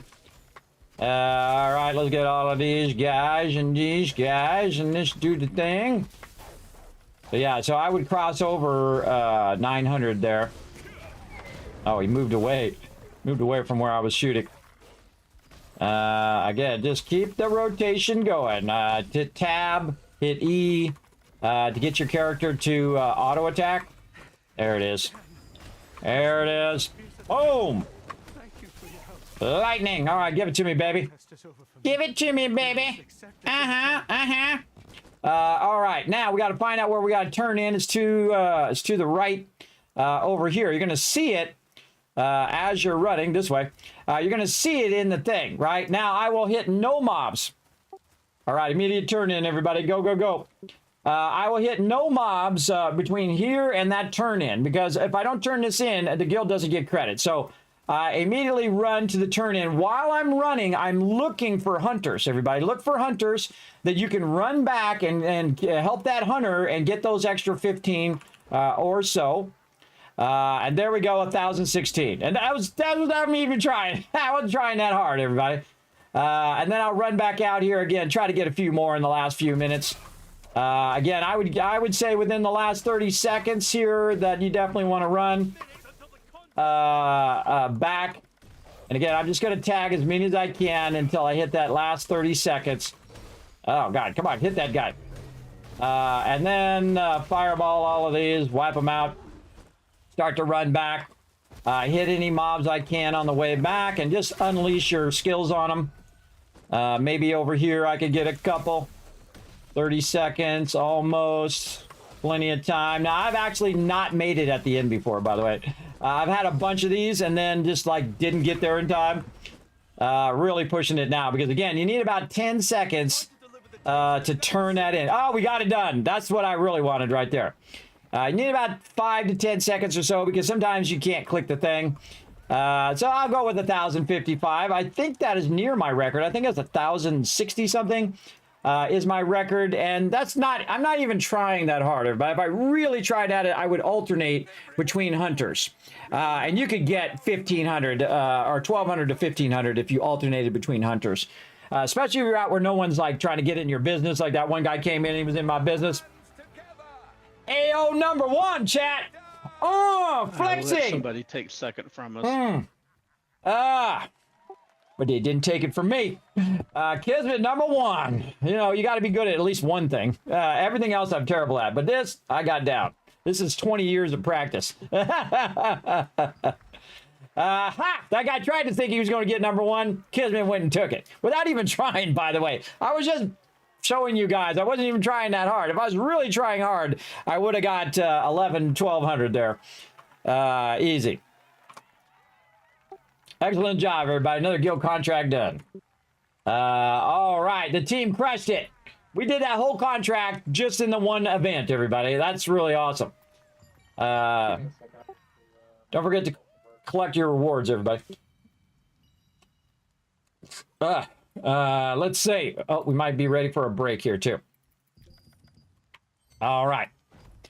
All right. Excellent job, everybody. Good time for a little bit of a break. Let your character heal up because you're downscaled in here.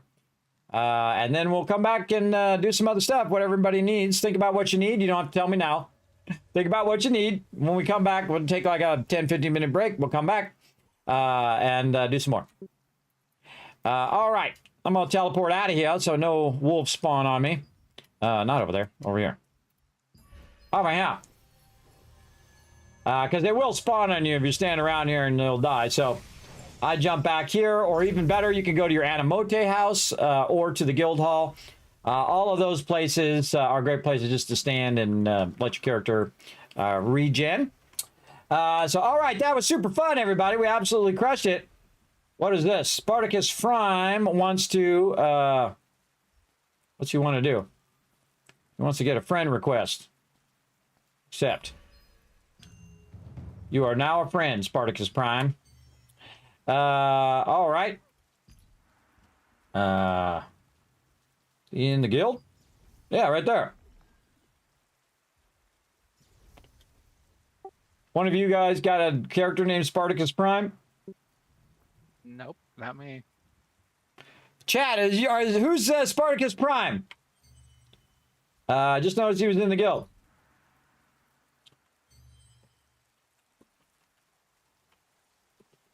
I should call him by his first name. It's gonna make me type it out. I gotta remember how to spell it. I'm terrible with spelling. All right, over here. Spell it. Oh, Spartacus. I think I can spell that. All right, well, 50-50 chance.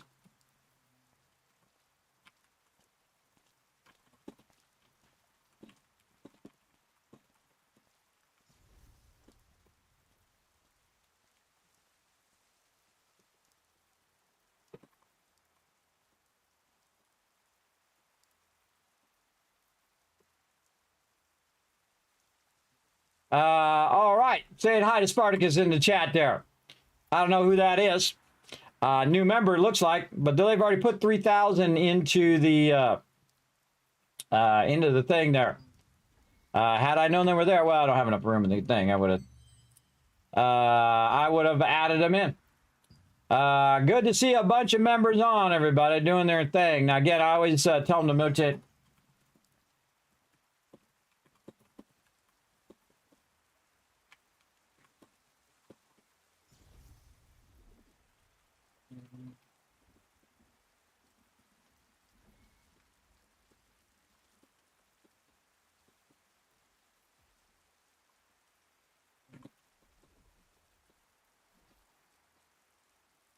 All right.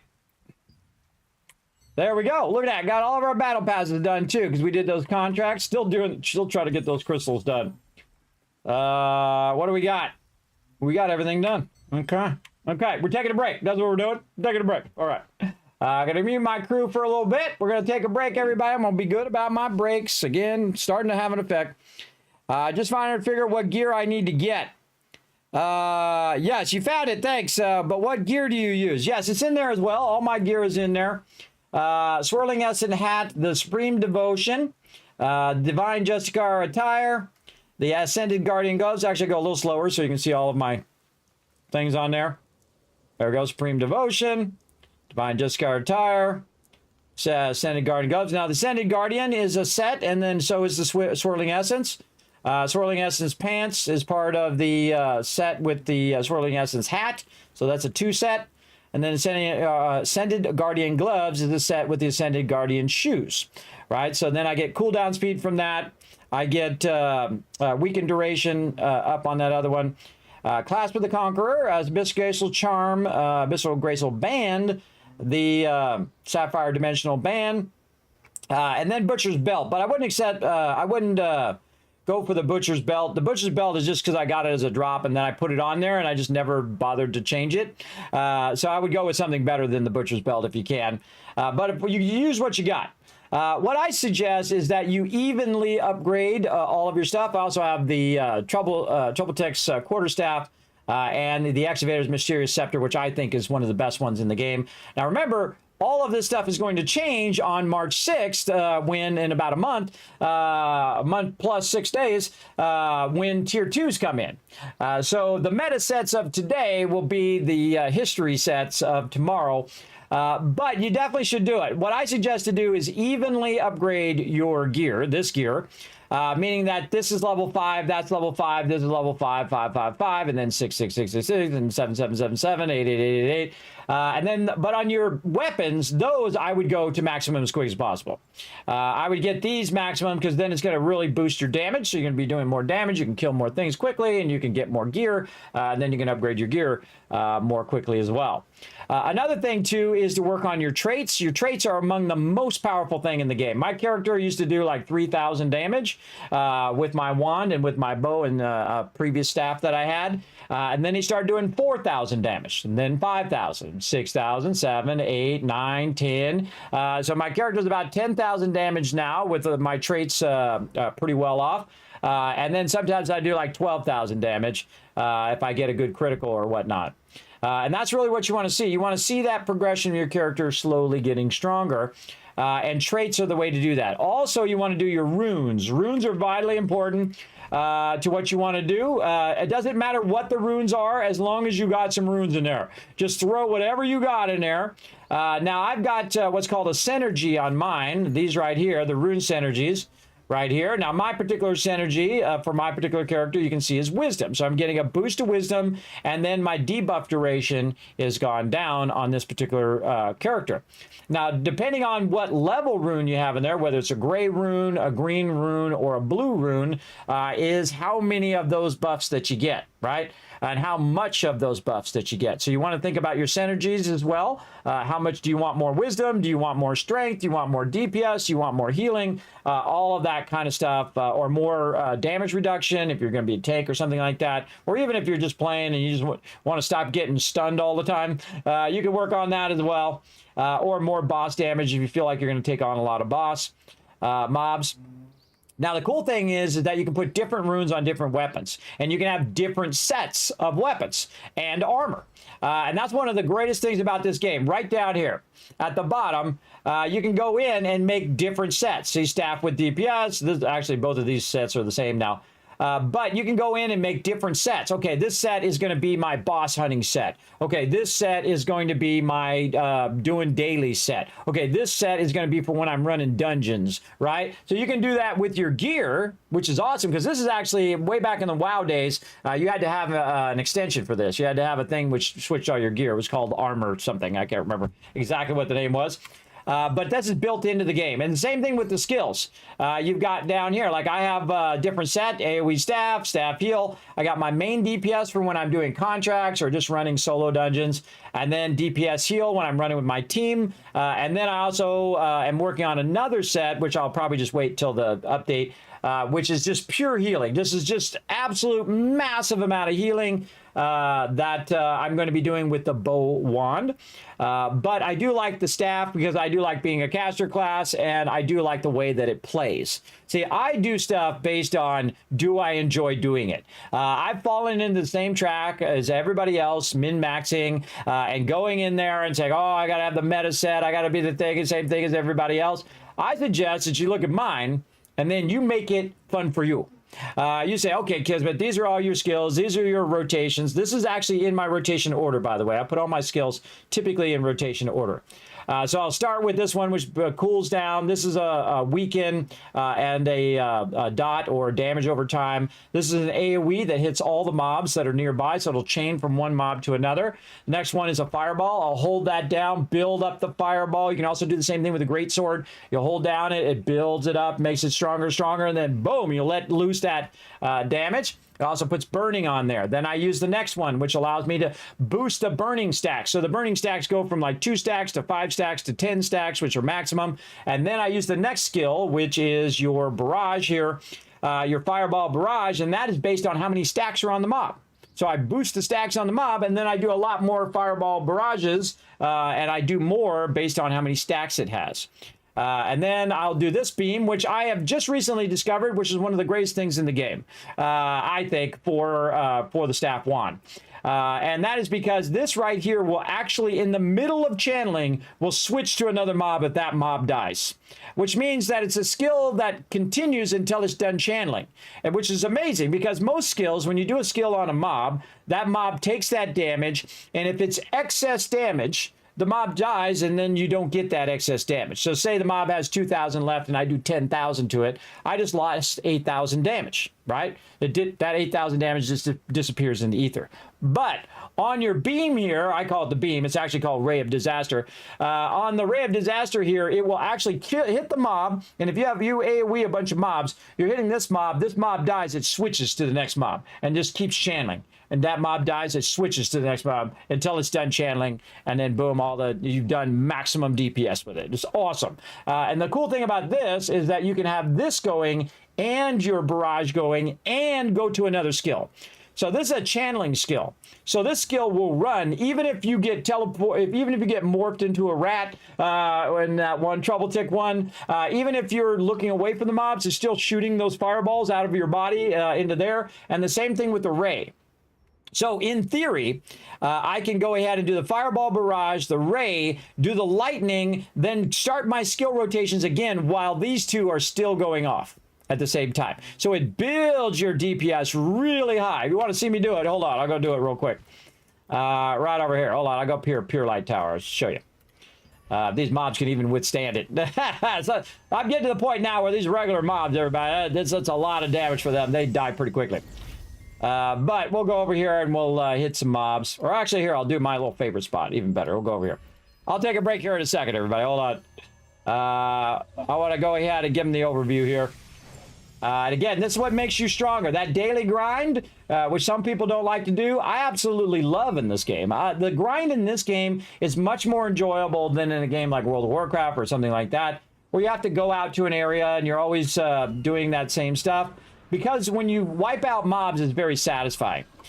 So when I take out that soldier there, I'm going to first start with an opener, a fireball. Boom. Now he's already dead. That was a one-shot. That was 9,600 damage. And that's because I have my traits up, and just because I have my runes on, right? And then I also have my weapon built up, and I have a higher-end weapon that I got as a drop running through the co-op dungeons. Now this guy over here, I'm going to go ahead and just do a little fireball. Like that, and then he did a lot less damage. Now he has a bunch of stacks on him, and then I can go ahead and do the barrage. Now the barrage is like this. It'll just start doing this, and then the beam, you can do at the same time, and then I'll do nothing. Dude's dead, because it just did both of those skills at the same time. Now I can actually do those two skills and other skills at the same time as well. You can do skills very, very quickly. And I'll show you right here. You can just go in and tag and drag, because here's the thing. You saw me do 9,600 damage to that one mob, right? Now, when I go and I drag all of these mobs, I am doing exponentially at 100 times the amount of damage, depending on how many mobs I have, right? Watch this. See all these mobs? Bye-bye. I just did 9,600 to all of those mobs. So say, let's just call it 10 mobs. And then these guys right here, barrage, and then beam. And see, I'm also beaming both of them. Beam this guy. And then see, I switch to the other guy. So it just keeps that skill going. It does. You don't lose it. See, that's a powerful thing. Most people didn't realize that about that ray. I didn't. I just discovered it recently. Eat fireball. Boom. There you go. Most of these mobs have like 6,500 damage. So you can wipe them out. So here we go. Barrage, beam, lightning, fireball. Well, I didn't even get to the fireball part. He died. So that's called DPS stacking.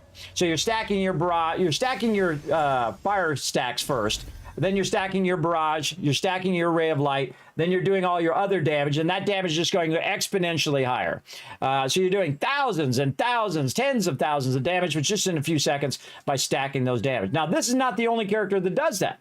All characters, all combinations of really, you don't have a character. You really have a combination of weapons. So all weapons have those kind of stacks, whether it's like wind stacks or whether it's, debuffs or weakens or whatever it is. And you just try to find the magic stacking of that. And no matter whether you have greatsword or dagger or bow or whatever it is, you try to find that stacking of damage to really boost your DPS. Now, here's the thing. My character is only half DPS. So the amount of damage that I'm doing, 9,600, is really only half the damage that I could do. If I switched my character to full DPS, he'd be doing 20,000 damage. He'd be doing double the damage I'm doing now. Yes, and that's because of your skill setup. My skill setup is for healing down here, so I always have the ability to heal myself and then heal the team. But you can go full DPS and just make all your skills, DPS skills, weekends, expending those weekends, doing all of that stuff with your staff, and then, of course, using all of your best DPS skills on your staff as well. And you could easily out DPS me. You could be doing 20,000 damage. Easy. Easy. Just get your stuff, get your skills all maxed, your passives all maxed, get your skills, specializations rocking. There's my skill specs if you want to see them. I'll move my head so you can see those behind me. Put my head in the middle. There we go. And then right here, and then these ones over here. There you go. There you go. A deep dive into why I choose what I choose. Now, I don't just choose it because it's the meta set. I choose it because I enjoy playing it. That's the number one thing. Choose the set. Play the game the way you like to play it and make it enjoyable so you want to log in every day. Don't make it into a job. Don't make it like, oh, this is my job. I got to log in every day and do these dailies. I do it because they're fun to do, and I do it because it makes my character stronger, and that makes it more fun when I go do 2 stars with my team and when I'm doing dungeons and I'm, getting stronger. And then, of course, when the level 55 comes in, my character's going to be rocking. Go in there, wipe out those things, get those next tier 2 gear, work those gear up and whatnot.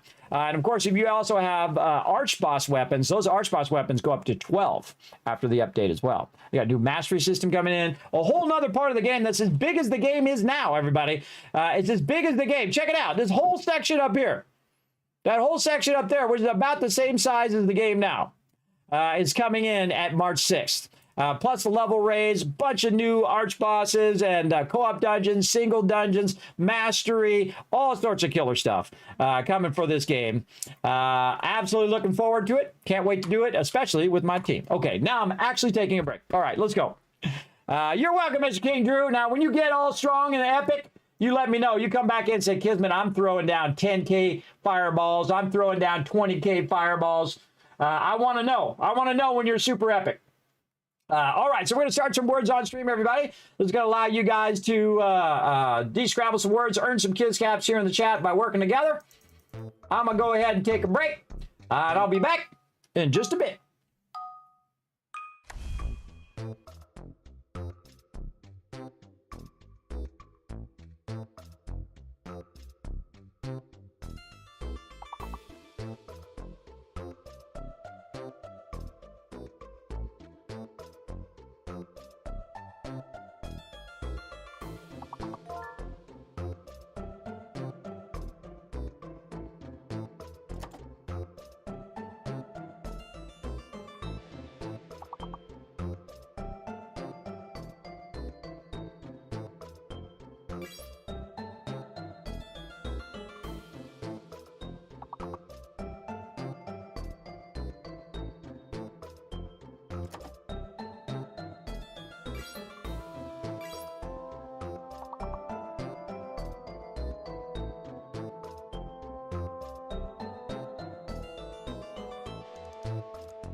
This is me off stream, everybody. Just all right, let's go ahead and try to get you guys some kiss caps here. Work together, chat. Put a 1 in the chat if you can't see and hear, man. Let's try to get you guys some caps here. And again, if you get every one of these, I'm gonna give you 5,000 caps. Let's go. Leaf, did you already get that one? Yes. Flare, we don't have an eye. Fear, did we already do that one? Yes. Beef. I don't know. Raffle. Oh, already got raffle. Fuel, F-U-E-L. Yes, already got that one. Oh man, just trying to get one that you guys haven't already got. What? I don't know. Reef. R-E-A-F. R-A-E-F. Right. I don't know. Can't think of anything else. We got it. At least you got it done there, everybody. You got it to the next stage. That's good. I love that music, everybody. All right, let's go ahead and give you guys a bunch of kiss cats for working together. That's always fun, everybody. Always fun doing little words on stream with you guys and giving you guys some fun thing to do while I walk around and try to keep my circulation up. I actually been having an effect, everybody. My feet are getting better. I've been, when I'm on break, I walk up and down my hallway. I walk up and down my hallway to get my circulation up. And it's actually been having an effect. I got to go to the doctor this Friday, follow up with him. But I am feeling a bit better, at least making some progress. All right, we got a boss going on right now. Do we want to go take on a boss? Nirma. Nirma. We can't get in there. That one's blocked. Can't get into Nirma. Juniboat. Also blocked. Ha ha ha ha ha. Both of them blocked. That's funny.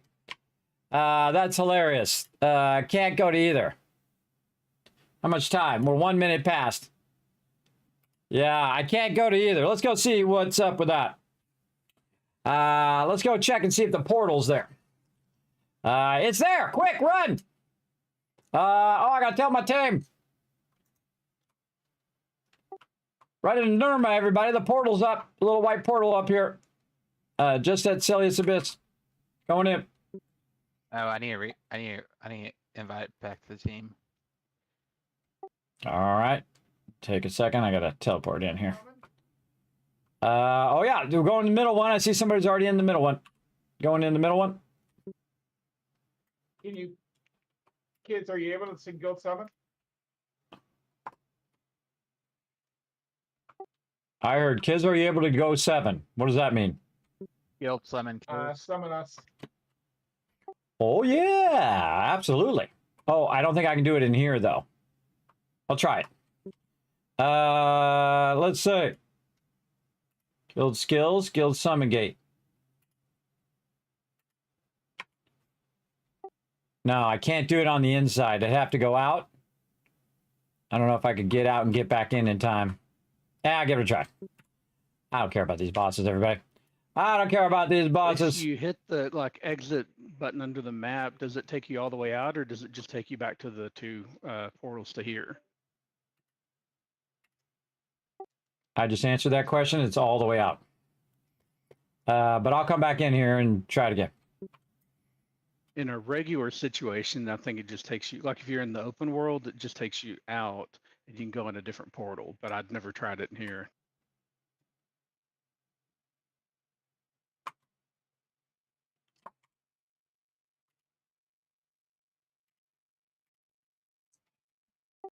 Guild summon out. Here we go. Boom. All right, there we go. Summon gate right outside. We're going in the middle one. Or the one that's just directly in front of the summon gate. Let's do it. All right.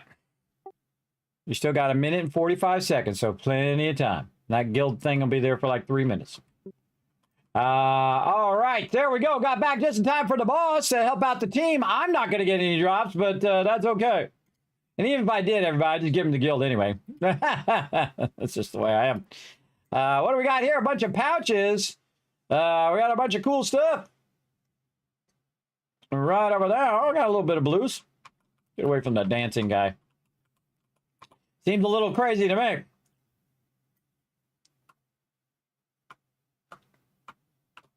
me. What's this guy following me for? Hell's Shadow. Foggy, Get away from me, okay? creepy guy. That's crashed. Oh no, fun detected.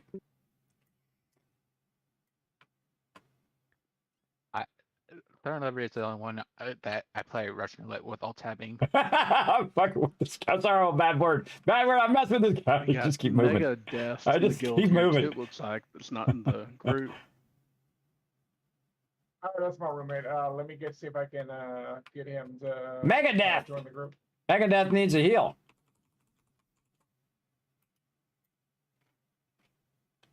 Right, like this. Megadeth needs an invite. 20 seconds. Probably not going to make it, but maybe you'll get lucky. I got lucky. 8 seconds. Come on, guys. You got this. Guild portal. Jump in. All right, here we go. Means All right, we got this. Come on, throw down. All right, here we go. Oh, I got to turn more sounds off. All right, there we go. Sounds back on. Here we go. Boom. Throw it down. Throw it down. Uh-oh, lost Megadeth. You can respawn right back in the thing, by the way. If you die, you can just respawn right back in, run back in.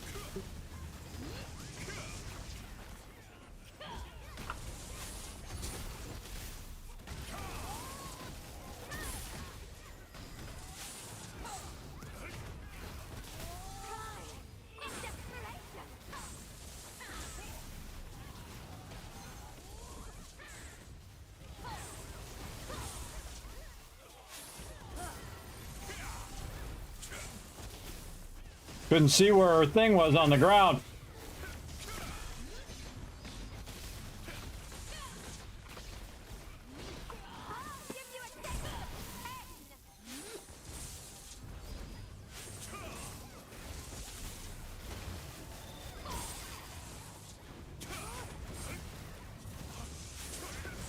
This is the advantage of having higher damage or higher hit health, everybody.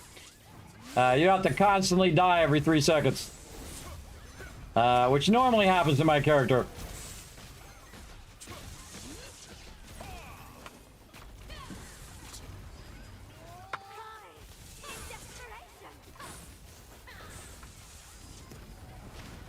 I knew it. She was going to turn around. I could just sense it sometimes, everybody. She was going to turn around and AoE. Look at everybody dying. Lots of deaths going on up in here. Come on, hit that skill. Boom. Trying to keep peeps alive. Just keep running in. The cool thing about me is I can move. I got skills that I can move. I don't have to stand still. I hate those skills.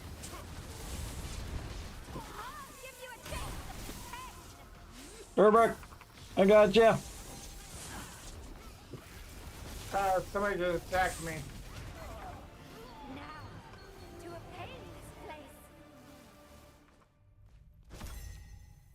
Oh my goodness! Kismet cleaning up this time.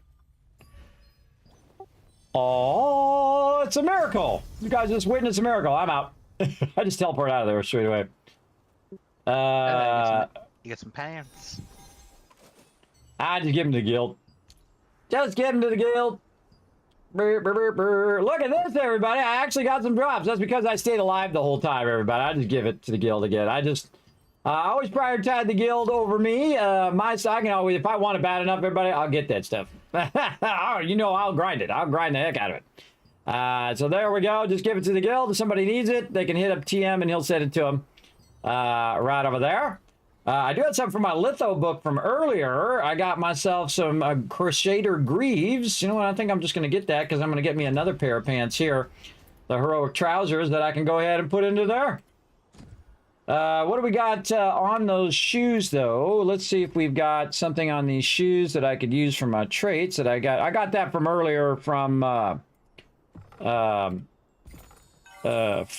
that dungeon with the guild. From the... where it's got a rain dungeon. What is it? Melee endurance. I do not need that. You're going in the litho book. Oh, trying to get my litho book done. Look at this. 26%, 64% on the rares. Crushing that litho book. I'm sure there's some tryhards out there who already have it done, everybody. They absolutely do. I know it without a doubt. Because, you know, some people are like grinder. Grindy, grindy, grind every day. Oh, I need one more. Oh, and I got my weekly crystal done. Hey, there we go. Gotta claim my points before it resets. Because it's going to reset. When's this going to reset? Daily.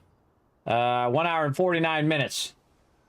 Yes, but the whole thing itself has like 14 more days. I usually try to get around 2,000 to 3,000 star crystals, and then I buy a crazy ton of stuff at the end. And then when it flips over to the next event, then I go in and I do a bunch of stuff, which is super fun. I do a bunch of contracts and stuff. I think I got some fish in here I can dissolve. There we go.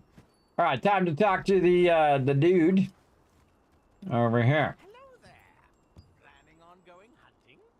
Okay, and then I'll wait for my dailies to roll over. Then I'll take out some of these grays that I got from that wolf event. Let's see, we got any more guild contracts. I think it was like a couple hours. Yeah, we got an hour left. Hey, sorry, set a timer for 1 hour called guild events. It actually named it properly.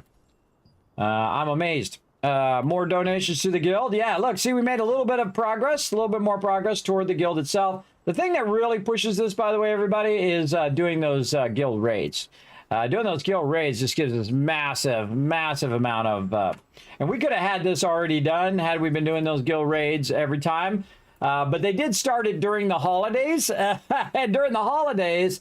it is a tougher time for most people because most people are traveling and they're doing stuff with family or whatnot. And then after the first year, actually also difficult because a lot of people do change of life stuff at the beginning of the year where they get a new job or they do a whole bunch of stuff that's like they clean at their house or they move or they do a whole bunch of stuff usually after the first year. So that makes it difficult also to get everybody together to do stuff.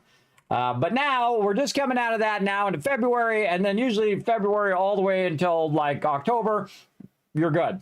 You're good to play some games with the crew. Usually. All right. All right. Anybody need any dungeon runs or anything like that?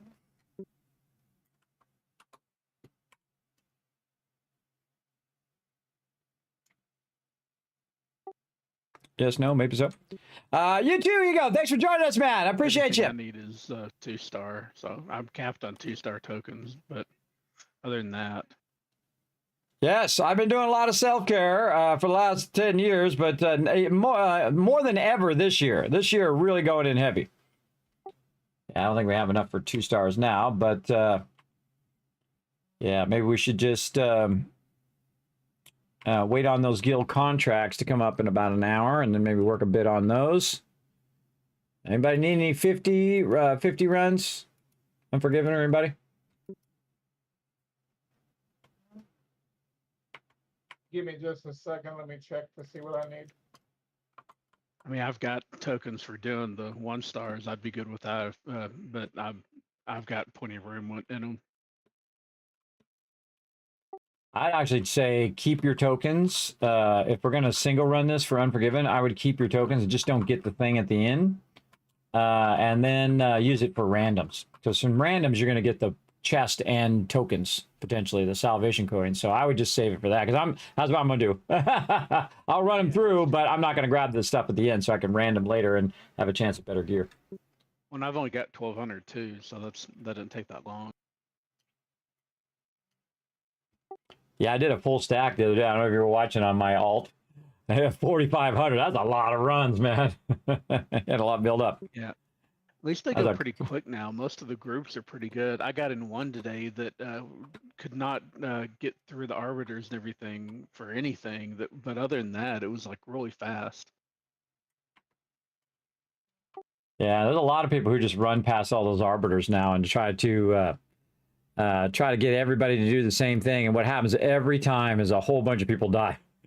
Because that one person can survive it, but everybody else in the group who's, most people who are running those things are, either doing it to put it on the auction hall or doing it to, get their gear up. And they don't have great gear. That's why they're there. Those poor newbies, everybody, who don't have the gear. They just get owned in those. But mostly, there's more somebody sees a stun, and then you probably can do that. But problem is, no more stuns. Yeah, that's why I like doing my greatsword. Valley of Slaughter?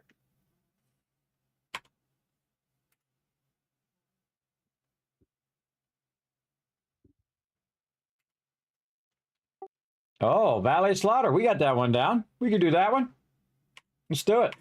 Yeah, for the hat. All right, let's go.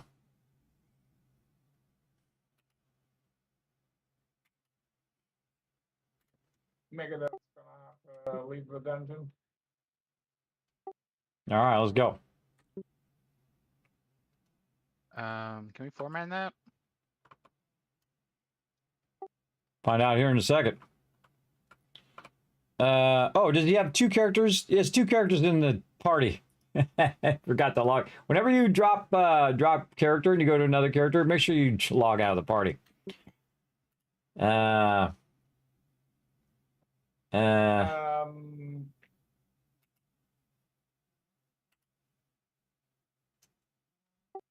Fade to Darkness is your other character, right? No, I'm Fade to Darkness. That's your main? Yeah, that's my main. Who's Megadeth? That's my roommate. Oh, okay. Well, get him in here too. You can get some loot too. He's not even. He's only level 26. Oh, okay. Well, I'm just leave him in the group then. Or no, we should. You know what we should do is we should. I'm gonna pull him out of the group, have him drop the group, and then we'll random in some other people, and then we'll just try to run this and see how that goes. All right. So we're gonna random in some peeps. Party matching. I'm gonna be offense. Entry level requires not met. Cannot request matchmaking. Yeah, he's got to drop. All right. He probably doesn't know how to drop. All right. Give me a second. All right, I got him. I just dropped him out because we can't party match. We can only party match with 4. All right. What are we doing? Valley of Slaughter. Or is it? And we still get the random bonus. Or, well, no, we don't, do we? But don't you get some bonus for doing it that way? I can't remember. I don't think so. What am I doing? Butcher's For some reason, Canyon. I don't see Valley of Slaughter. In the group list on the, there should be a pair of feet next to like the rest of us. Click on those and it should port you here. Yeah, it always puts it at the top of the list, by the way. If you're looking at the bottom down there, it always puts it at the top. So I'm going to queue us up to have a tank and all that. So click what you want to be. Oh, here we go. I don't have battle combat power. Oh, you don't have enough combat power? Oh, okay. And well, now we're going to be running this because we just brought in a bunch of peeps. All right, let's run it. Never mind.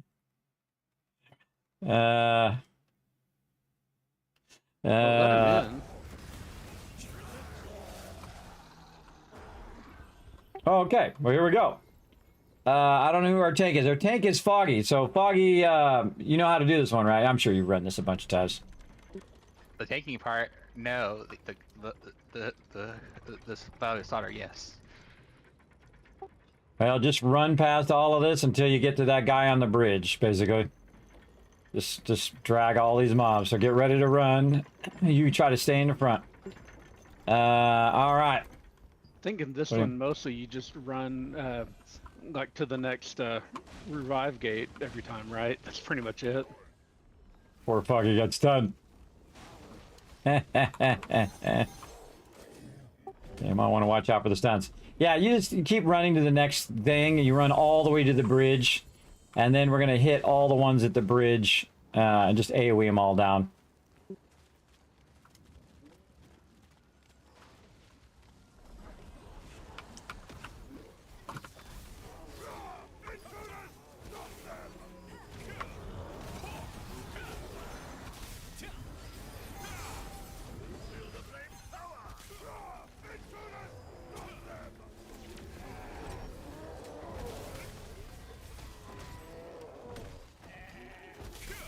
Run in the blue circle. Run in the blue circle. There you go.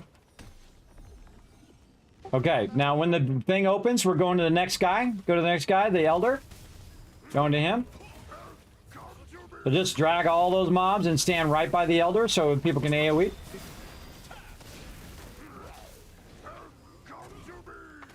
This is the 1-star dungeon.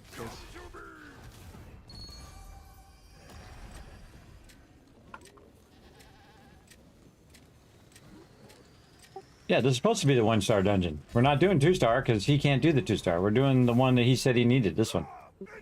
I thought you said Valley of Slaughter.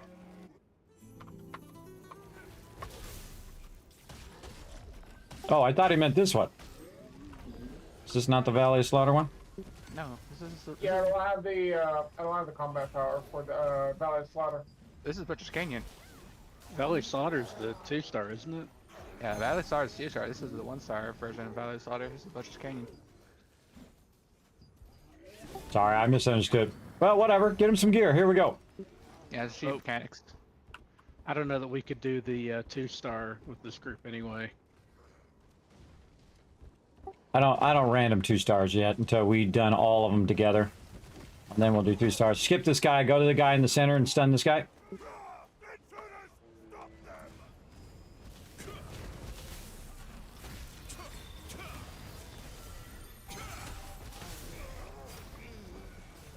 Okay.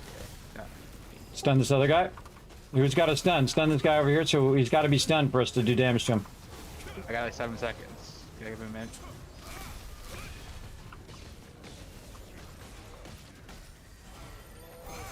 Oh no, he's immune to that one. Okay. Gate's gonna go open up, run to the gate. Just drag all those mobs.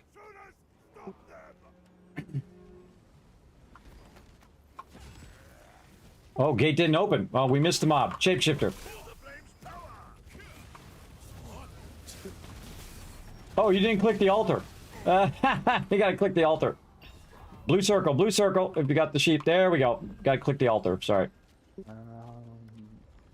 I didn't even think that he wouldn't think of that, but yeah, he hasn't tanked it before, so.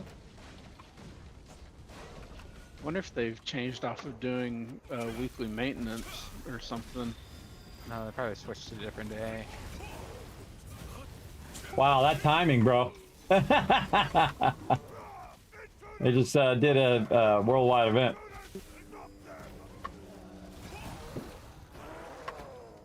That makes me think there's not a maintenance tonight, though, or they would have just done it during that. Well, you know what happened last week, so probably should have trying to recover from that last week. All right, Unforgiven. Do you know this mechanics of this one? No, I don't. Okay, come stand where I'm at. I'm the one with the star. What's going to happen is Foggy's going to hit the boss. Go ahead and hit the boss, Foggy. And then at some point, the boss is going to pull us into the center. And then you want to jump these little fire rings. If you end up in the fire rings, you're going to get stunned. So stand where I'm at, or go stand up on the boss, block the boss. There you go, got to block those attacks. Do not stand right there. You're going to get pulled in. Now jump the rings. Do not hit the rings. I'm sheep. All right. Now we got to transfer the sheep. Go over there and transfer the sheep while we kill the shapeshifter. Run to the blue circle. There we go. Fish has got it. Well, that's the first for me. For this boss. Nice. All right. Now back in again. He's going to do the same exact thing, except for next time he's going to, and watch his purple circles are going to come up too. Next time he's going to have a certain side have more flame. So it's going to be more difficult to dodge. So you have to look before you jump. Otherwise you'll get stuck in that. Unless we DPS him down. Don't stand in the fire, by the way. If that fire comes down, it'll kill you. Oh, too late.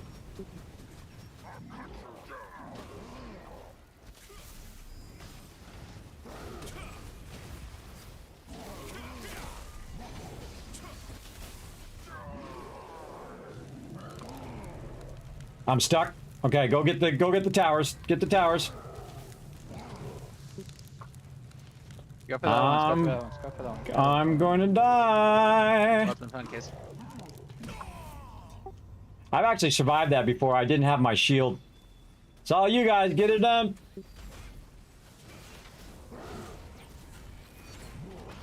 So you got to run and you got to click the things. It's okay. I'll take one for the team. They got it.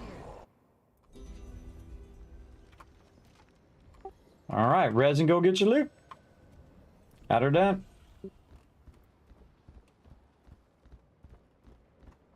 Lee, lee, lee, lee, lee. Tell myself not to drop party after I poured out. I know, right? You get used to it. I'll just get it. Ah, got a blue. Got a blue, but oh well.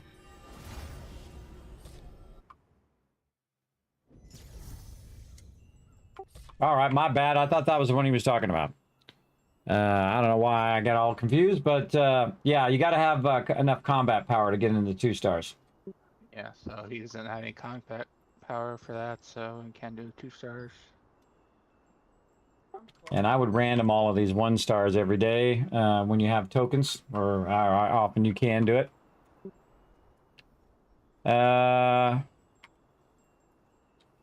Also, remember, if you are doing the randoms and you have like quests in there to do, like to pick up so many moonstone or whatever it is, you do the dungeon with the group. You run all the way to the end. When they jump out, you stay in party, even if it's just you, and you can run back and get the moonstone, and you can get the flowers and get all that stuff. You can do the quests after they're already gone. Just be careful there's any leftover mobs, because then you'll be in there by yourself fighting those really tough mobs. Yeah, that's not good. But I've done that on my alt. I didn't even realize it on my main. On my alt, I went in there and I was like, oh, wait, I could just run back and get the moonstone. What I needed, but that's okay. Well, everybody got a little bit of loot there. All right. Do we have anything else we want to do? We're waiting on the guild contract. That's pretty much all we can do, everybody. Again, if anybody else needs any dungeon runs, now's a good time to talk. Speak up. I don't think we're going to be able to do 2 stars.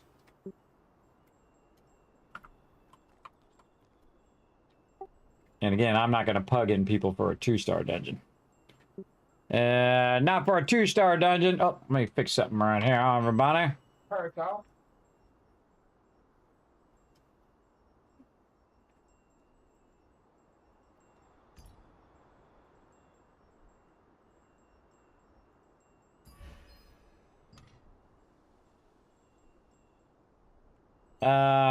There we go. All right, I have to fix some stuff. Use my stuff there. What do we got here? A little pendant with buff duration. Buffy duration. And we got a lot of loot. 1 minute and 32 seconds. All right, I say we just go back to solo stuff. I'm going to go ahead and work on my contracts. If you guys think of anything you need, let me know. All right. I was thinking, Parent Isle. There's Isle. Parent Isle co-op. Oh, you want to go Trouble Tick, huh? Alrighty. Well, let's try. You guys want to try that? Yeah, we can definitely do that one. Remember, you don't have to grab the loot at the end. You can just save the save it for when you do a random. Because when I got that, by the way, everybody, when I did that, I wanted to see if it was true, and it was. I got a Duke Magna Duke Magna coin instead of getting the random coins, which you can choose whatever you want. The random coins are much better. All right. Tyrant's Island, party matching. All right, gonna random queue it.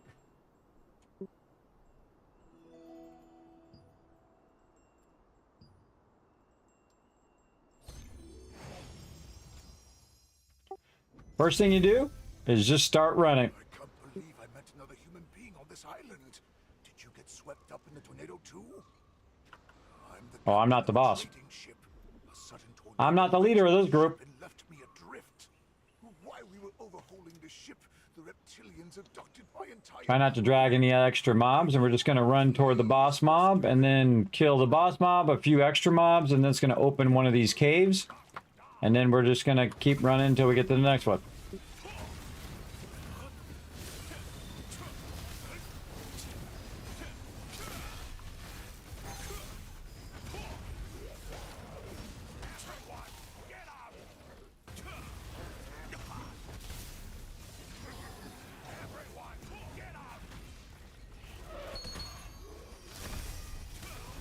Okay, get ready to run to the cave. We're at 5 of 6. We kill one more guy, and then the cave's going to open up. Start running now, Foggy.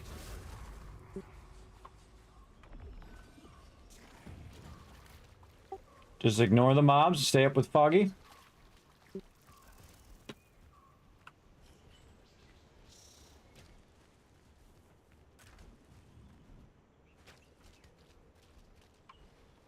Come on, Unforgiven. Just ignore the mobs.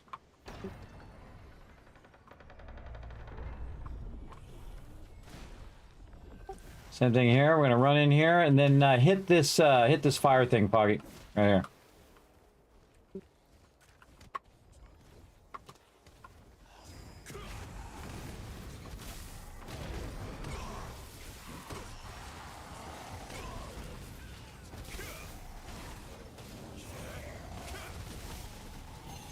I want to kill about 4 of these and then start running. All right, get ready to run, everybody. Ready? Go ahead, Foggy. Just start running now. There we go.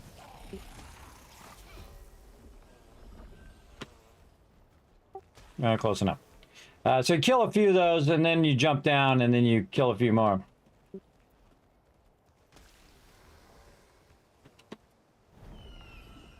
So who's gonna go through and unlock for the rest of us this time? Not gonna be me. Somebody else. All right, going after the boss. We have like 2 random, so this could be like crushing right there. Not fast enough.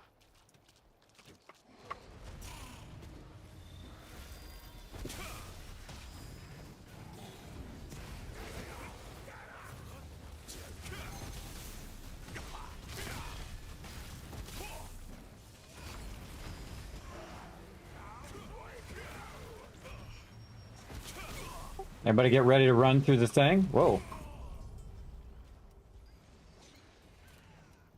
Oh, I forgot. If that guy started him really early, so he did his shockwave. I'll just wait till you guys do the gate. Just run through the gate. The gate's going to open up after you kill one more guy. Just wait. Yeah, see, that guy ran ahead of us instead of waiting for the tank. He tried hard. Tryhards. Tryhards. There it is. I'm guessing he's also a tank because he has a spear and sword. Yeah. Yeah, it looks like he's he thinks he's the tank.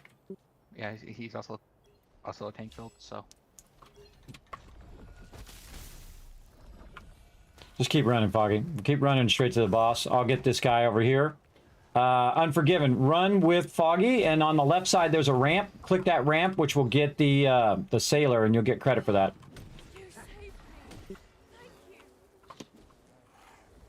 Your mom is blocking. No, farther up. Unforgiven. No, on the left side. On the left side where you are right now. Go up that ramp on the left. I got the first one. You go get that one.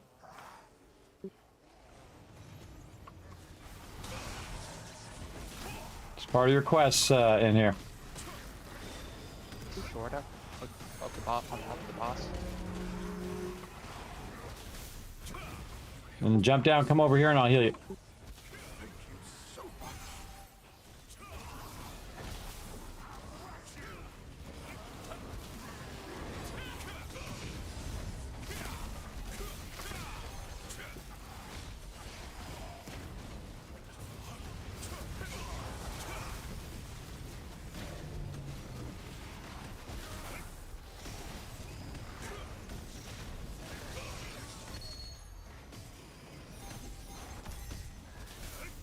Just stay dead. Just stay dead. We'll open the portal for you.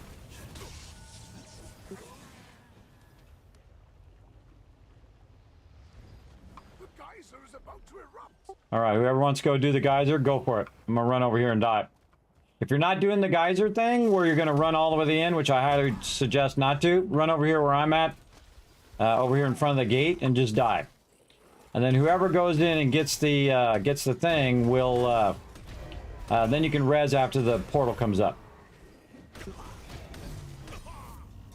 I'm gonna go the faster way and take the quick death from the top of the geyser. I'm already dead. You're taking too long. All right. When I run over and try and die, it takes forever. Hushi guy didn't die. All right, Foggy, you got this? Go get her done.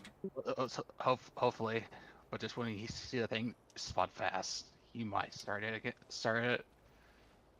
Well, if he starts without the 4 of us, he's gonna have a very short time of it. I know, but so If he starts, we're gonna vote him out. well, he's the leader, so know if We can still vote him out, even if he is the leader. Really?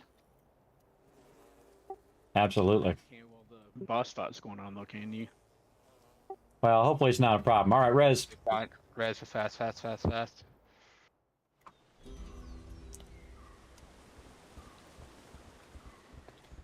Did you not select tank, Foggy?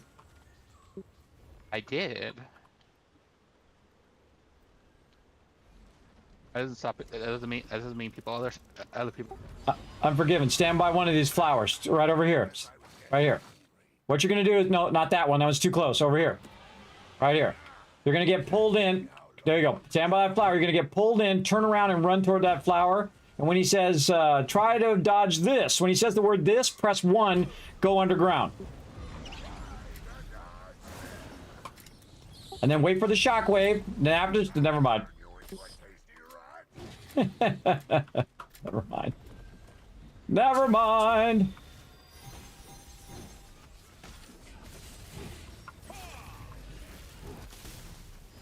I got stuck for a second, so under the boss, so that's why I died.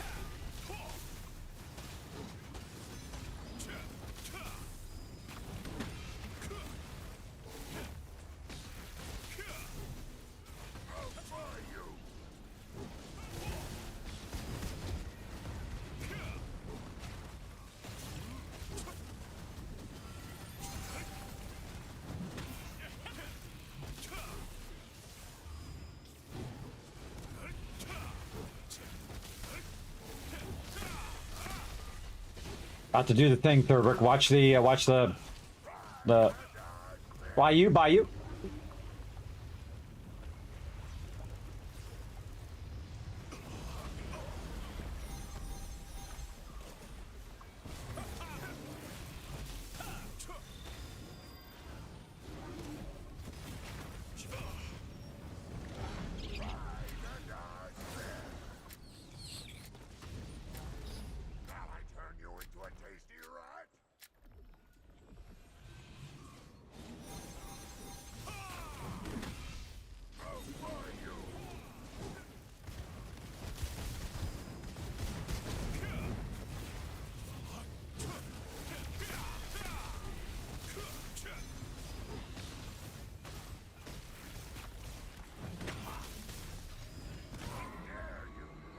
Healing randoms, everybody. I healed those randoms. I saved that Death Knight guy. Oh, I got the chest. Darn it. I was about to say I'm not going to get the chest at the end, but I just wasted my random tokens. Oh, well, it's okay, everybody. All right. All right, there you go. Another one done. Hope you get a good drop. Hope you get that staff, man. That staff is awesome. That staff is sweet. That staff is the stuff. Nope, didn't get the staff. I don't feel bad. I was trying to get the bow a long time ago, and it took me 60 tries of Death's Abyss. On the 60th time, it dropped. It was Most cried. of these, it seems like there's 2 purples that you get. Whichever one you want, you'll get the other one about 30 times first. Exactly. Yeah. Also, the problem is you say you want something in this game, and the game's like, okay, challenge accepted. Yeah, then it gives it to everybody else that already has it. Even if you don't speak it, you still won't get it. Yeah, who was that? I think it was Bede. We went in there to get somebody a wand, and Bede's like, I got 2 of them. I'm like, you shouldn't say that. The other person's trying to get it. They feel bad. I think I saw Dagger Set. Dagger Set from Smiles. Why has this got a little thing next to it? Oh, the little 40 dungeon. Kind of thing. I think I got some Duke Magna coins. That's why it's saying that. Yeah. Yeah, I just remember they have that that thing now. The stuff where it keeps all your coins and stuff. It's called. Yeah, your coin vault in your inventory. I was like, where'd my little Duke Magna coin go? And it actually went in the little thing, so that's cool. Right there. Went into there. All right, everybody. I suggest work on your contracts. Do whatever you need to do. Get your character built up. Rock and roll. All right. I'm gonna go do my contracts. No. We could always go down for 6. Oh, I'm always down for floor 6. Let's wait till the guild contract comes up first, though. If you're still around when that's up, we'll do it. Yeah, we can get Megadeth down there and get him some loot. Yeah, there you go. So yeah, I'm gonna drop group to do a little bit of randoms. Well, I actually have one left because I foolishly got the end of both of those. But I'm gonna do a random, and then everybody work on your contracts and all that other daily stuff. And then if you guys want to do some 6th floor when that comes up, I'm gonna melt all my contracts and do more 6th floor contracts. All right, You drop said a group. Megadeth is 21. He's level 26. He's still trying to figure out how to get his other quests, like the side quests that he missed. I don't know how he can go back and get those. If you hit N, it should let you bring up Yeah, all one more. the stuff you've got. He could probably find it through All there. right, contract time. Let's go. Contracts we have here. Ooh, Yeah. good one. That's what I was trying to explain to him. Another good one. And I mean, I'd be all for Yes, taking him please. down to the 6th floor. Although I don't know if he could survive very well. He might have to like to just stand behind us and avoid any, because one hit might do him in. Well, myself and Kismet are both healers, so. Like, Also, I could summon him. Yeah, I mean, fair enough. but like if, well, yeah, I guess you could, if he dies, you could summon him back in. I mean, if we could get him down Yeah. there, I wonder how fast the experience would go down there. Well, the thing we probably should do is actually do the higher levels for him. Do the higher levels, the level 20s, and he'll be getting crazy tons of drops from just the entry level.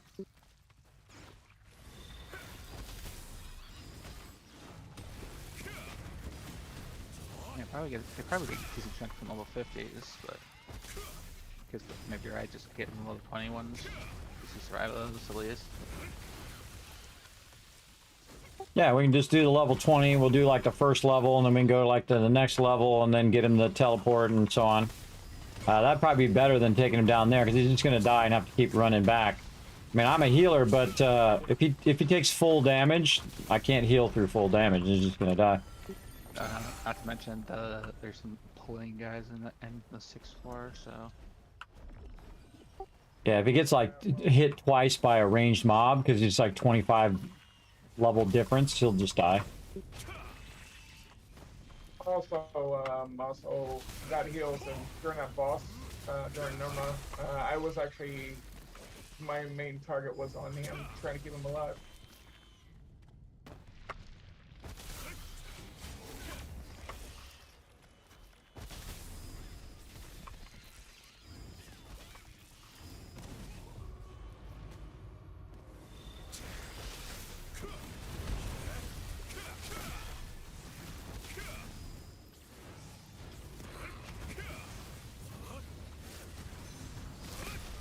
Oh, I'm still in my healing set.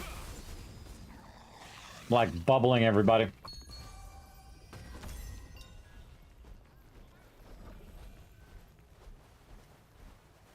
Oh man, number one most important thing, them shop updates.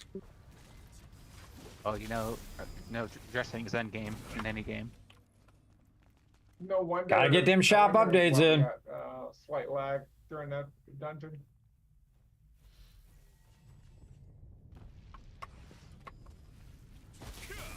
I love to stand back like this, and then everybody gets those things explode on everybody else. One of the great things about being ranged, everybody, is you can just do the thing. Watch this. I'm gonna save him. Whatever. I'll heal ya. Guy was gonna die. Apparently, we don't got a healer in this group. I guess I'll be nice.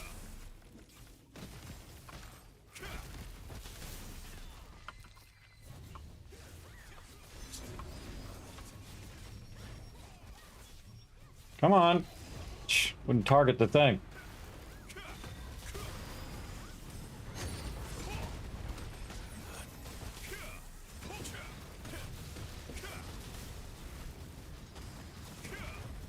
I put the heals down, but no one's standing in it. If you don't want to stand in the heals, then I'm not going to heal you.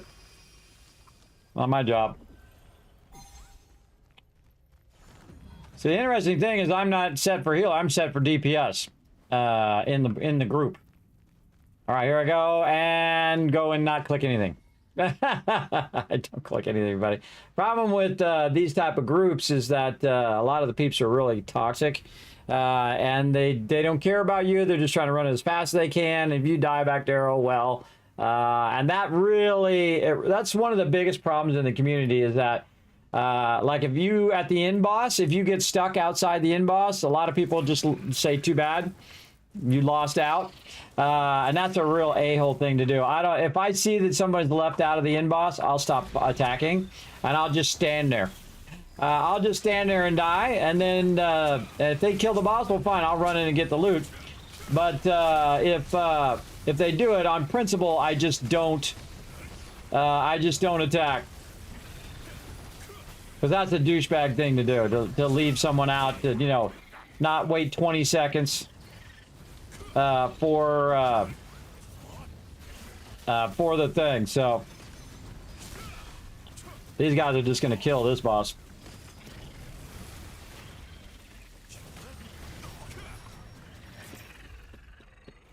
Quick and easy. And there we go. See, when I did that, see, it gave me a randomized matchmaking reward. See, that's the one that you really want. And that's why you do the random ones. The random ones are much better because then you can choose the specific coin that you want, even if it's not the one that you just did, which is awesome. That's why you want to random those, everybody, so that you get these right here. Dimensional Soul Shard Selection Chest. And then, of course, you get your random reward as well. And you might get this. This is worth 15 dungeon runs. I didn't get it, but I've gotten a lot of those. In fact, I don't feel bad at all if I don't get those anymore, everybody. I've got like 10 of them, which is a lot of those. That's like 10 times 15. That's 150 dungeon runs worth. That's a lot. We got a lithograph book here. Item. What do we got from the litho? Max mana. Ooh, I need that, though. What's my chances of getting that on my Supreme Devotion here? Let's go look. Let's see where we're at. Oh, 83. Pretty low. Uh-oh. He went and re-upped the matchmaking. Wow. What was I doing? Enchanting. So normally I would just enchant that in there just to get the blessing, but this one also is in my litho. And I can get a reward from it, so I'm just going to add it. I don't really care. I don't care if it's like the most valuable thing in the game, everybody. I'll add it to lithograph and hit claim just to troll everybody. I absolutely will. I don't care. I don't care about, the perceived value of digital pixels. Sure, it has some value to some people, but to me it doesn't. It's just a game, and it's just digital pixels, everybody.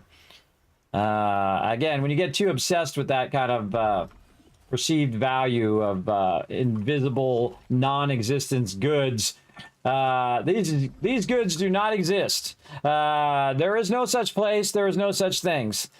These are all pretend. These are pretend items. So when you're spending tens of thousands of dollars on pretend items that will one day be gone, everybody. Absolutely, all of this will one day be gone, whether it's like the end of civilization or whether it's like the game stops running. One day that'll all be nothing. So keep that in mind when you are buying tens of thousands of dollars worth of stuff. But then again, it's your money. You spend it however you want. All right, let's go do the guys over here.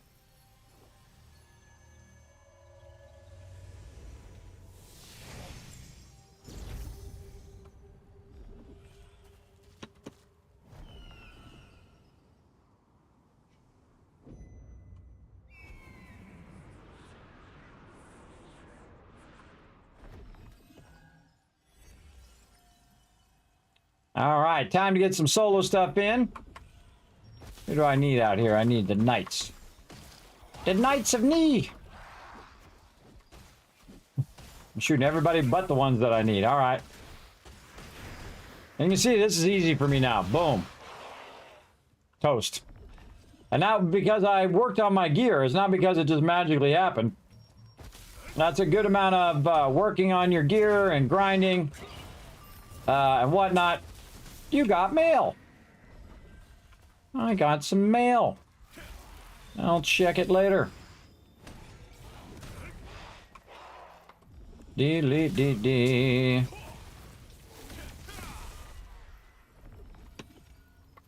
All right. Oh, I gotta go back for my token. I almost ran off. Forgot my token thing back here. My blessed material. Go. Get it. Get away from there. There we go. The great thing about this particular character, too, when you have the wand and the staff, is you have a lot of skills. You have a lot of skills that you can do to wipe out mobs pretty quickly. So I can use the fireball, but I can also use the lightning. I also have like ground AoEs. The fireball is obviously the fastest. You can just get all of them and blast them all at the same time. Oh, I should be using my Solium boost right now too. It's obviously the fastest, but it's not the only one. So if I'm doing multiple stacks of mobs at the same time, I can continue to just stack them up. And then if I have another one like this other guy over here, I'm going to wipe out here in a second. Then I can go to other skills like this, and then fire barrage and all of that. Bring the lightning. That lightning skill is awesome, everybody. You definitely want to get that lightning. I used to have it where I channel it, and then you could do it twice. But it takes too darn long, so I now... Because I have really awesome cooldowns on my gear. And so now my cooldowns are so fast I don't need to spec into that. Again, see, I'm just rotating. That'll burn that guy down until he's gone. All right, how many more we got? 4 more. That guy. This one. Another great trick, by the way, is the fact that I go dog form. Now, see this guy? He's going to run back. He's going to run back to me in a second. Watch this. He'll run back over there and then aggro on me again. Because I'm still within his aggro range. Blocked. And then he'll run back. So if you know that about the mobs, you can drag that guy, go get him one from way over there, drag him back to the center, and then you get all of them. Just like that. And you got that done. All right, on to the next one. We got to take out some more archers over here. Let's find some of these archers to blow up. I love just walking up on them. Boom. It's fun every time, everybody. See, it's very satisfying to kill the mobs. See, that's one of the magic of the game. Just boom. Especially when you get stronger and your character just starts throwing down, man. I'm just absolutely wiping them out. Very, very satisfying. All right, I gotta go down here and hit one of these things anyway. So while I'm down here, I might as well fireball that guy. Take this guy, lightning him. Just auto attack him until he's dead. There we go. All right, take this out. And then whoever shows up gets the fireball. Now this is without buffs, by the way. You can also have a bunch of buffs and food that makes you attack more, have more damage or regen more or whatever it is that you need that counters whatever it is that you have on your gear. So this character is all about that. It's all about kicking that booty. Now, actually, probably smart. What I could have done here on the weekly is when I get the weekly done, stop doing these contracts and then build up these contracts so I can get the weekly done like in one hit. Just dawned on me. I should have probably saved these until after the weekly resets. Jeez, I'm all over the place. There we go. But oh well. We'll be fine. We're playing on North American East Oath server right now. Having a good time with my team. Very, very fun. It's very, I like the queues are fast. Lots of peeps on the server. Lots of fun to do. That's not a good one there. All right, I'll do blessed material again. And give me them pages. Come on, more pages. Ooh, double pages. Yeah, give it to me. What else we got? Oh, pages for next time, too. All right, what can we do that's really quick to get another one of these? We could go do the Shattered Temple one again. And then we get that last one. We'll get that done. And we already have all of our randoms done. And then I might take my alt and run him into the Abyss Dungeons because he's got way too many Abyss tokens. He's got like 40,000 Abyss tokens. Oh, look at how lucky that is. Look, two of those right next to each other. Let's go snatch him up.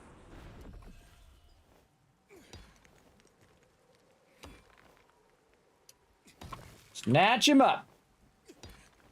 Be even better after merge. That's true. That's true. We'll be on a whole nother new server. I think that's a smart way to do that so people don't get ticked off. Oh, I didn't want to merge onto their server. They're going to merge people onto the two servers onto a new server, which is awesome. That'll be cool. But, you know, when you're doing your dailies, I kind of like that I don't have a lot of competition out here right now.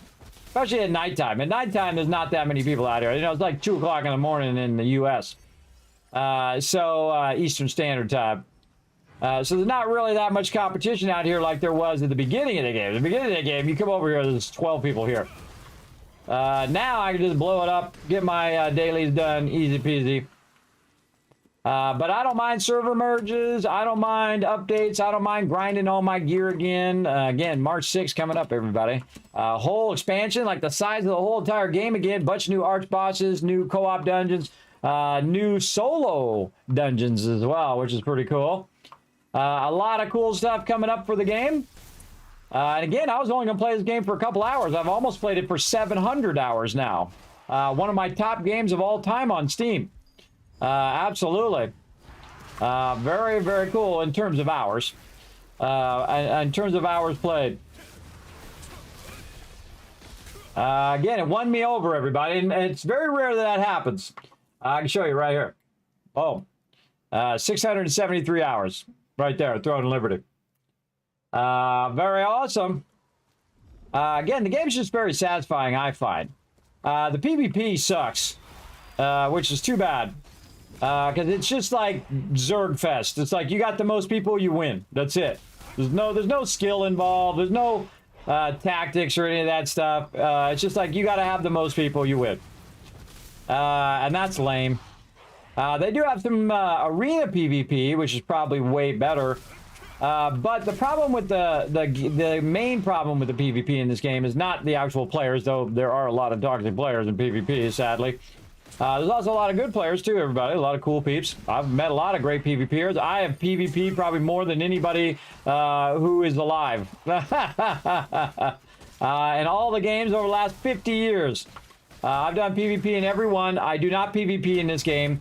And the reason why I don't is the targeting is terrible. Especially for PvP. It's also a little annoying for PvE, but for PvP, nah. No thank you. It's really not that good. But they do say they're working on it, and they said they're going to, you know, do some better targeting, and you can backpedal without it turning around and doing all of that stuff. So that's going to be good. They also should work on their jumping in this game, too. The jumping is really awkward. A lot of times it'll stutter. A lot of times you'll jump back, and when you just jumped up, it'll jump you back. Also, some of the jumping is really awkward in the fact that you can't make it up on simple ledges and things of that nature, which is kind of lame. Oh, I forgot to get the blessed material, so I knew I was gonna forget. Let's go over here and see if it's over there. I gotta go do the sensor again. I totally walked away and forgot. It happens. Oh, we got big whale of a tail is almost up. All right, I gotta do the sensor again. That was my bad. I walked away and forgot. Get out of there. I was like killing them when they're running up.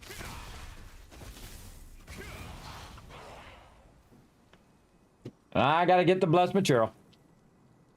They were proven out. Yes, yes. But PvP is good with the guild versus guild event. No, it's not. Yeah, no, it's not. It sucks. It sucks because only the big guilds can fight. All the small guilds, irrelevant. They're completely irrelevant. If you're not a max level guild with, you know, big mega alliances, you're not going to get that castle. If you do giant guild versus guilds, awesome. More power to you. Go do your thing.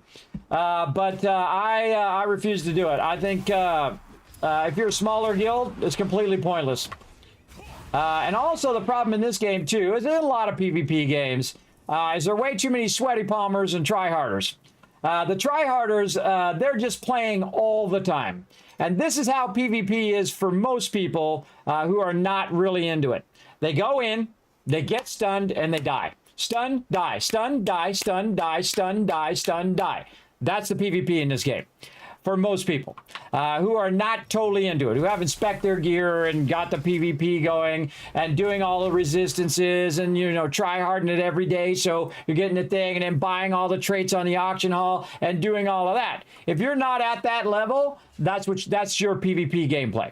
Is stun, die, stun, die. Even in the open world. Stun, die, stun, die, stun, die, stun, die. That's pretty much how it goes. So you've got to really be... you got to be into it, and you got to understand how to counter CCs. You got to understand. So for the new player or the new PvPer, they're not going to enjoy themselves because they're just going to die over and over again. Now you can go in and you can try hard it, and you can go in and really go all in if that's your thing. Remember, I don't have to like the same thing as you, and you don't have to like the same thing as me. Remember, that's how the world is, everybody. It's okay. There's nothing wrong with that. But I don't like it. I think when they improve the targeting, I think that will make it a lot better. But if they don't fix the world PvP and include, have something for all the guilds to do, the guilds will just dwindle and die. They'll just, at least in PvP, they'll just say, nah, it's not worth it. It's not worth it. See, just like doing the world bosses. If I feel it's not worth it for me to do the world boss, and more people keep feeling that it's not worth it to do the world boss because there's so many people, their contributions are so high that nobody else ever gets the drops, then they'll just stop doing it. Like me, I just stopped doing world bosses. I don't do them. I rarely ever get the drops, but not also just because of that, but also because I have terrible RNG. That's also why. But I stopped doing the world bosses because what's the point? Why am I killing a boss that I'm going to get no drops from? It's a waste of my time. So I don't do it. Only when my team's on. And actually, weird thing enough, I did get a drop with my team on, which is very rare for me, everybody. Very rare. So I don't bother doing world bosses. I don't do arch bosses because there's people who are just doing those all day, every day. They're grinding their gear. That's all they're doing. Apparently, they've got 30 hours in the day to grind all that stuff. I don't care. I don't care about that stuff. I don't care about that. I play the game to enjoy myself. And I'm not getting all caught up in that min-maxing. I think that just sucks the fun out of any game or meta setting and all of that. Nope, not getting wrapped up in that again because it's like where you rush to the end. Oh, I'm level 50 on day 2. Here we go, let's do it. And then within a month, you stop playing, you go play another game. Not me. I've been grinding old school. Have bought nothing in the auction hall, everybody. Check it out. No selling, no buy. Nothing. And you're like, Kismet, how'd you get these loosened up here then? Well, actually, that was a donation to the stream. I went and bought one of those packs when the game first came out, when I decided I actually was going to play the game more than a couple hours. So one of my members donated it to me. He said, Kismet, here, go buy yourself some thing to buy the battle pass. And I was like, okay, I'll use it for the battle pass. That's at least fun. That's a fun way of doing it, but not so I could just get gear and buy the gear and instantly be super OP as well. But that's how I like to play, everybody. Remember, you don't have to play that way. You go play however you want. It's your game. You play it however you want. There you go. Yeah, but that's just people. Yeah, some people are like that. And, some people use that as an excuse. Oh, well, some people are just jerks. That doesn't make it any less of being a jerk. I know a lot of real-life jerks, a lot of real-life peeps, and they're still jerks, and I don't want to be around them. Again, if you're a jerk, hey, you go do you, but don't do it by me. I don't want to be involved in your jerkness and your toxic behavior. It's also a lot of people play that high school game. Everybody, they're playing that high school drama game all the time. And I see all that stuff, I see that on YouTube as well, where they go, oh, well, so-and-so did so-and-so to something. Oh, I remember that guy's name, by the way, Pirate Software, who seems like a really awesome guy, by the way. That he was, I've met Soda Poppin', by the way, really nice guy, actually has a really great video on becoming a streamer that I really like. Super nice guy. He was nice enough to say, oh, yeah, here, I'll take a picture with you or whatever, because I forgot. My mod said, get a picture with Soda. I was like, oh, okay, I forgot. Hold on. I don't see people and say, oh, look at me. I went and got a picture with so-and-so famous guy. I don't care. I'm of the age, everybody. I don't care about famous people. I don't disturb them when they're eating their food or spending time with their kids, or even if they're just walking down the street. I just go like this. When I see a famous person, I go, and they go, and then I walk on. That's what I do. I just give them the nod. The only reason I take the picture is so I can say, oh, look, hey, Soda was there, right? That's the thing. But they did that dude dirty, man. They did that dude dirty big time. And as a guild leader for 20 years, I would have never done that. So what happened, for those who missed it, this is the drama. So they're in there, they're playing the hardcore version of WoW, right? Which is permadeath. So if you die, you died, right? And then you gotta try hard it again and get your character all the way back up to 60. Which I don't like permadeath. I think permadeath is stupid. I don't like doing it, but if it's your thing, more power to you. I especially don't like it when my companions, I don't care if I die, but I don't like when my companions die. My team or companions like in the game. I don't like that. I find that's not very fun. There's actually a hardcore permadeath mode of Fallout Shelter, by the way, for those who love that game. I refuse to play that as well. I actually played it thinking it was just a hard mode, but no, it's like permadeath mode. And I'm like, nah, I'm out. So what happened was he got in a dungeon. Some bonehead in the group pulled too many mobs and pulled the boss or a mini boss or whatever. So they tell the guy, run out. And so he starts running out. And I know exactly what happened, man. He panicked. And that's what happens. You panic in a bad situation. Someone's going to die. They're going to lose all of this effort they put into it. And he panicked, and he didn't go back, and he didn't help the group survive. Now, me, I would have died saving the group. I don't care. I would have just and then grinded my way back up again. I don't care about it. But everybody was making it into his fault that somebody else pulled too many mobs. I can tell you, I would never have kicked a member for that, ever. And they actually kicked him from the guild. And so what happened is that people started hate raiding him. And so they started hate raiding his channel, which is against the terms of service. And they started hate raiding his channel. It's like, hey, for those who are, bringing the hate and trying to bring the drama to me, I'm going to report you and you're going to get kicked, right? And so the people booted him for saying that. And they didn't even take it into context that, hey, he's getting all these hate raids and whatnot. And then they just left him out to dry. They just left him. Those are when you know your true friends, everybody. Your true friends would have never left you out to dry like that. And they totally left him out to dry, and that was like not cool, man. Because you know what's going to happen? When you see that happen to another guild member, you know that's going to happen to you next. You know that's what's going to happen. If you mess up, they're going to screw you over too. And then the next person, and the next person, and the next person, so they can get that drama views out of you. And that's not cool, bro. That's not cool to just leave people hanging. To leave them out to dry like that. I thought that was like the worst way you could manage your guild, everybody, is to leave people out to dry like that. Oh, you made a mistake? Oh, we're going to burn you at the stake for it. No. That's a messed up thing, man. You do not burn your members at the stake when they make a mistake. You know what you do? You do what you want done. When you make a mistake, you say, you know what, bro? I saw you made a mistake. You should have ran back. You should have, tried to help the team, but I saw you panicked. You tried to run out of there. You thought you couldn't do anything. I understand, but next time, look out for the group. And then here's the other thing I want you to do. Could you do those people who died a favor? Can you help them re-level? Sure, I'm on it. See, that's what a real leader does. A real leader does not leave their people out to dry. Understands that people are human and they're going to make mistakes. And then if you got their back, believe me, they'll be loyal to you forever. They absolutely will. I have over 1,000 members in my guild. I have one of the longest running guilds in the world. Over 20 years, over 1,000 members across many different games. And I can tell you, you leave your members out to dry, they will hate you forever, and they know who their true friends are. in that second. So I feel bad for the dude. So big love to Pirate Software out there, everybody. You took a hit, which I think was not fair. I think it's not fair, even though he panicked and he ran out and he could have ran back and tried to save the group or whatever. He was just like, oh God, I don't want to lose my character. I just know exactly what he was thinking. He was like, oh God, I don't want to lose my character. And because he worked so hard to get there. And then they let him hang out to dry when it wasn't even his fault. He did not drag the mobs into the group. The other people dragged the mobs into the group. They said run out. He ran out. He did what he was told. And then they blamed him and kicked him from the guild. That's messed up. That is not right. I would have never done that. I would have never done that. I would have said, hey, that's messed up. You panicked. You ran out. You should have helped the team. But I would have never kicked him for it.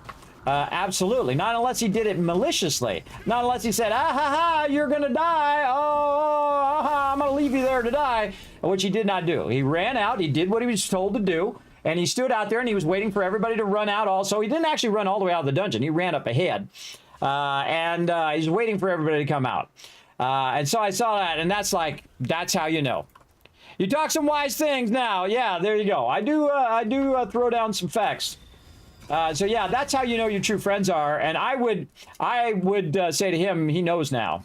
He knows now that those people that he was running with in that guild don't care about him. Nobody cares about him. Only the people who came in and said, you know what, you were done wrong.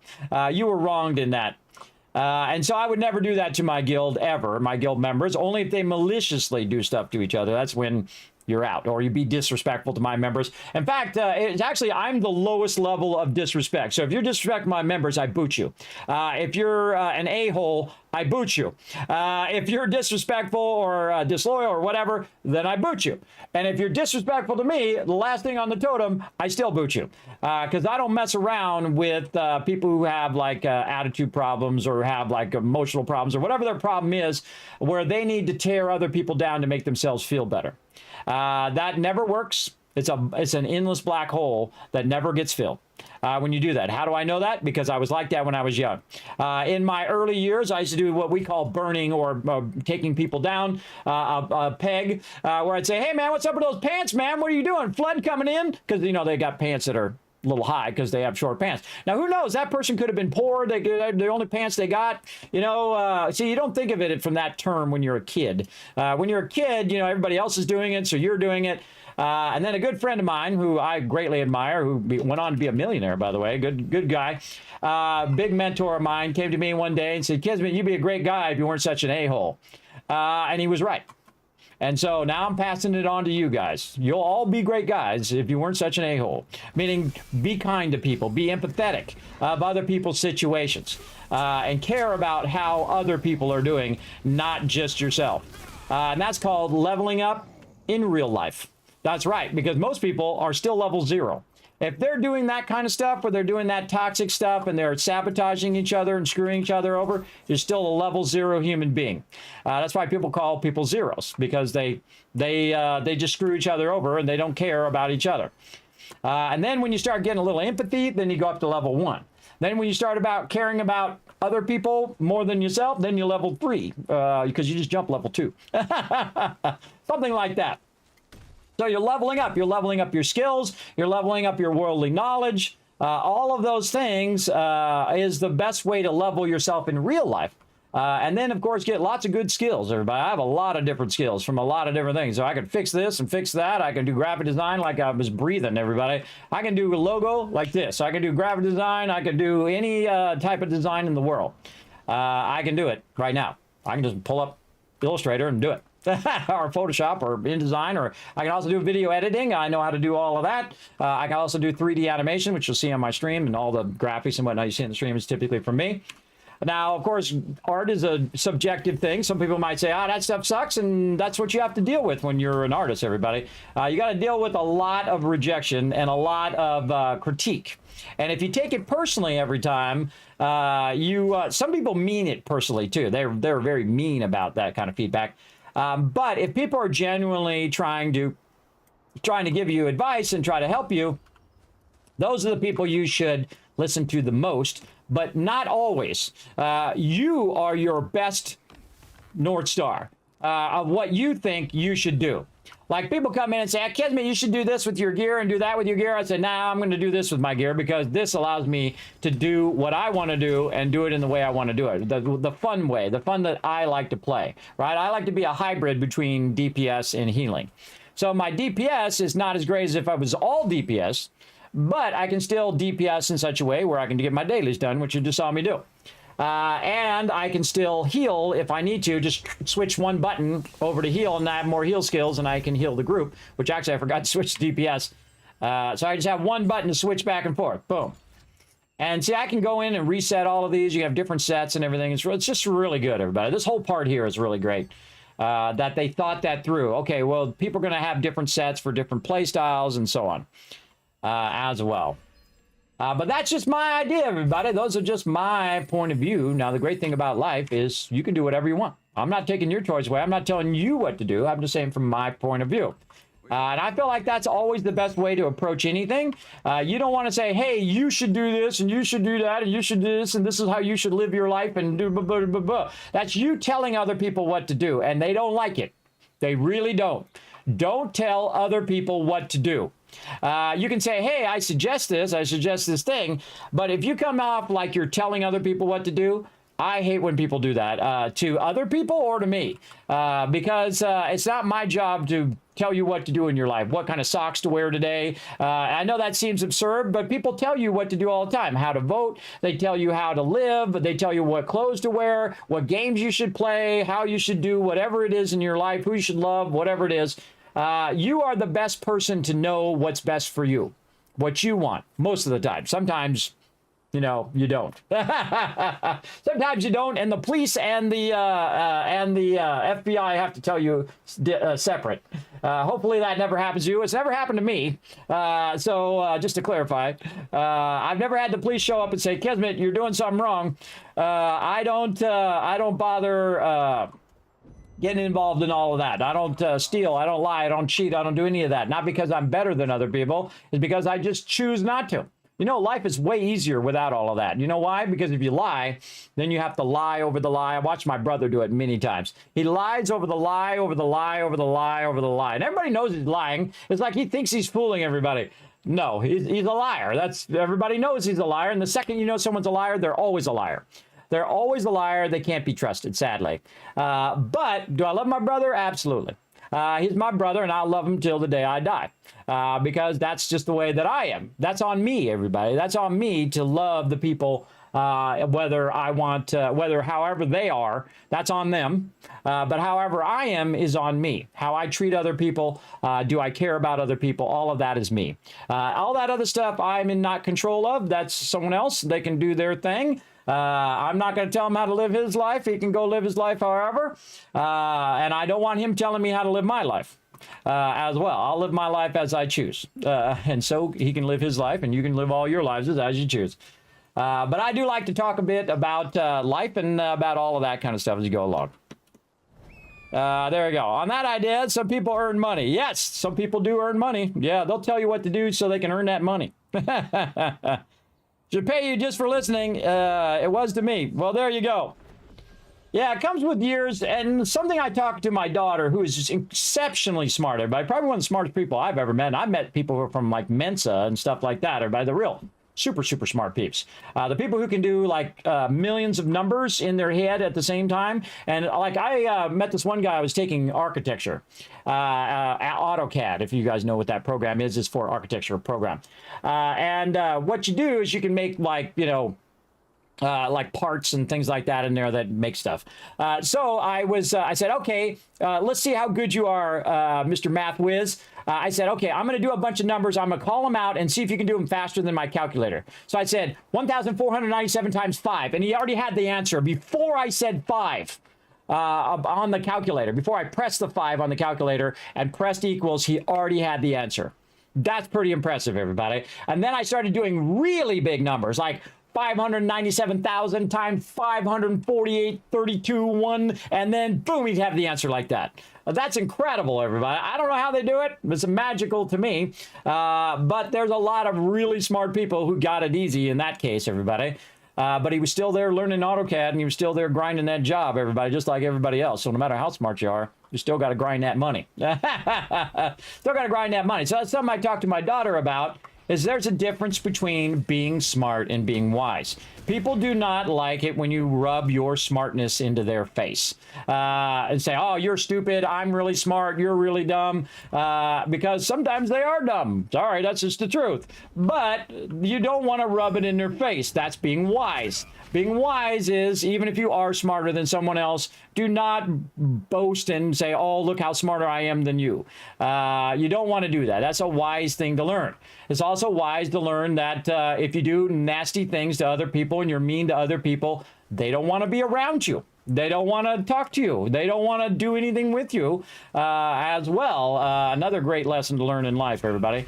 I don't want to be around people like that. I want to be around people who are going to come in and be an a-hole, and my whole team's like, this guy's an a-hole. Why are you leading this guy in the guild?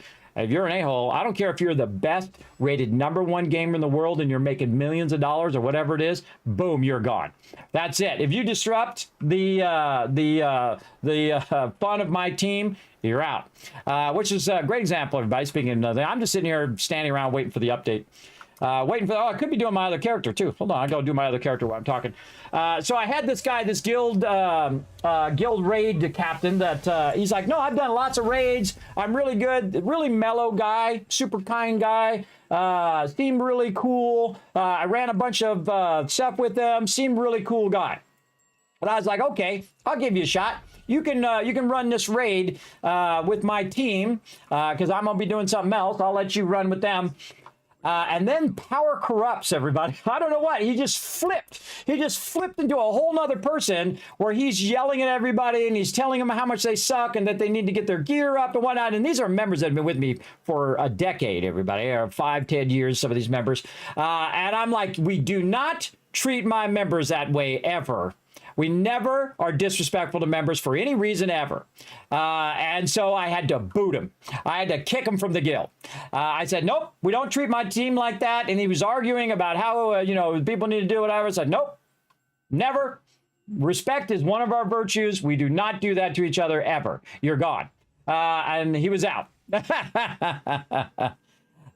Yes, that's when you see who he really is. Yeah, see, I think the real thing that someone in power should do is they should facilitate the greatness of others. That's what you should do. A great leader facilitates greatness, not in themselves, not, power and money and all of those things. A great leader doesn't need to say, I'm a great leader. A great leader or a king, if you have to say, I'm the king, then you're not the king. A great leader will just do it.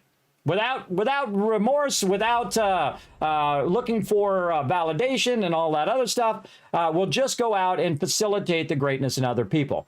And that's my favorite thing to do. My favorite thing to do is put amazing people together and watch that magic, everybody. Like you saw earlier when we were running dungeons together and we were doing that. Man, we crushed that. We crushed both of those guild contracts like that, man. It was like, boom, done.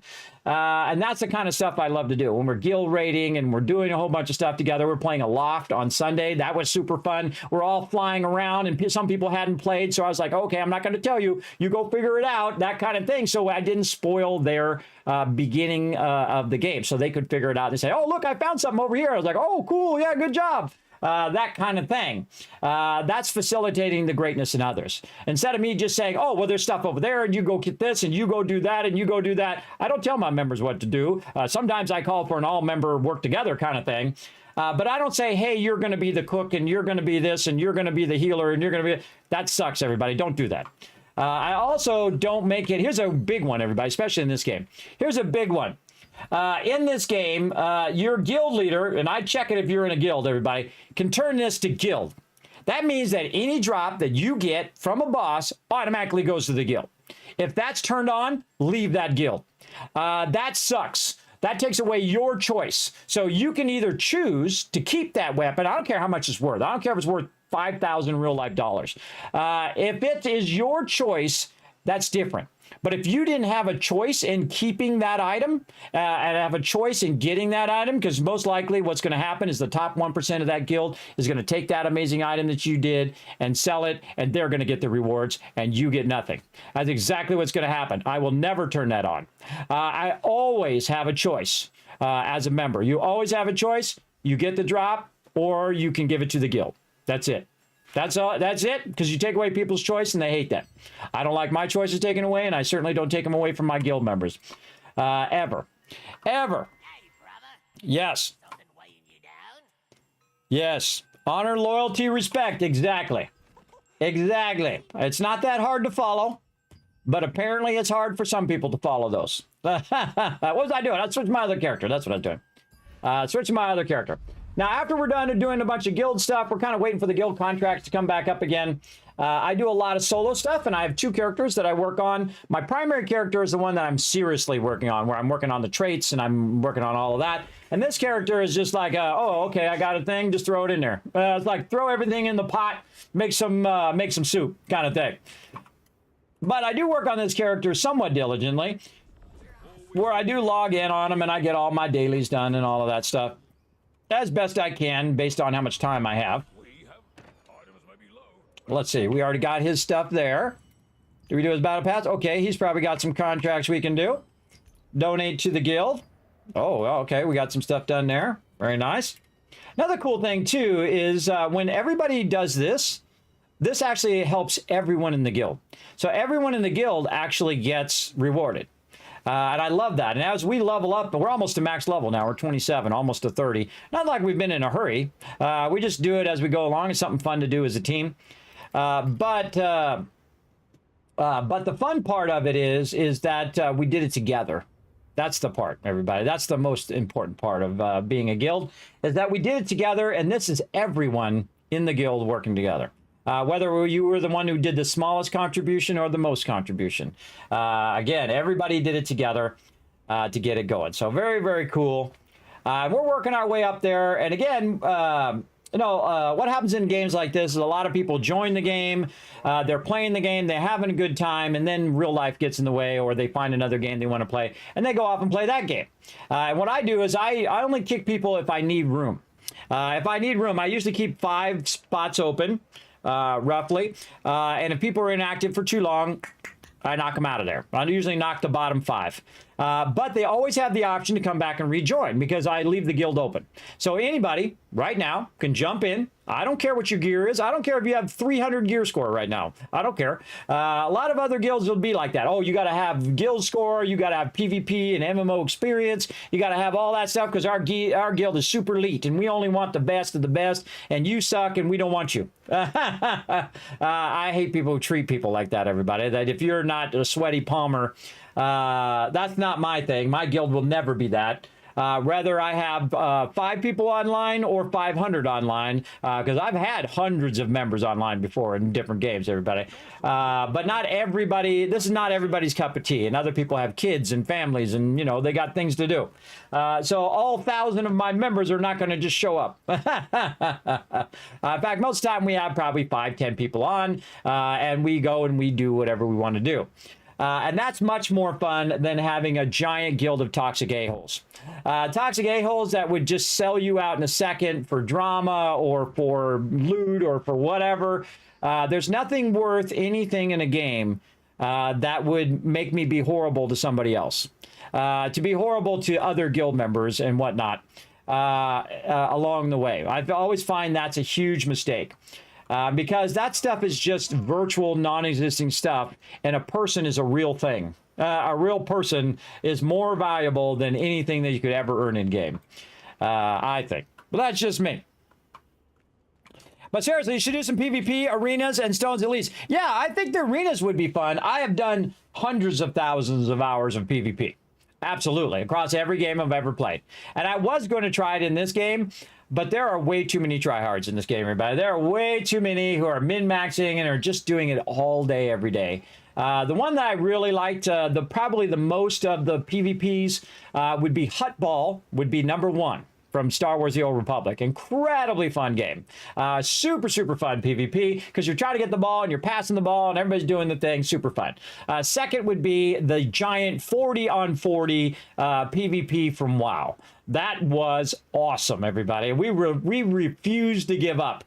We would sit there for hours, and we'd be on that bridge, and then the Horde coming in, and we were playing Alliance, and we also played some Horde and played Alliance. We played both of them. Same thing in Star Wars: The Old Republic. We played the dark side, we played the light side. I always played light side, and then I played dark side as a light side.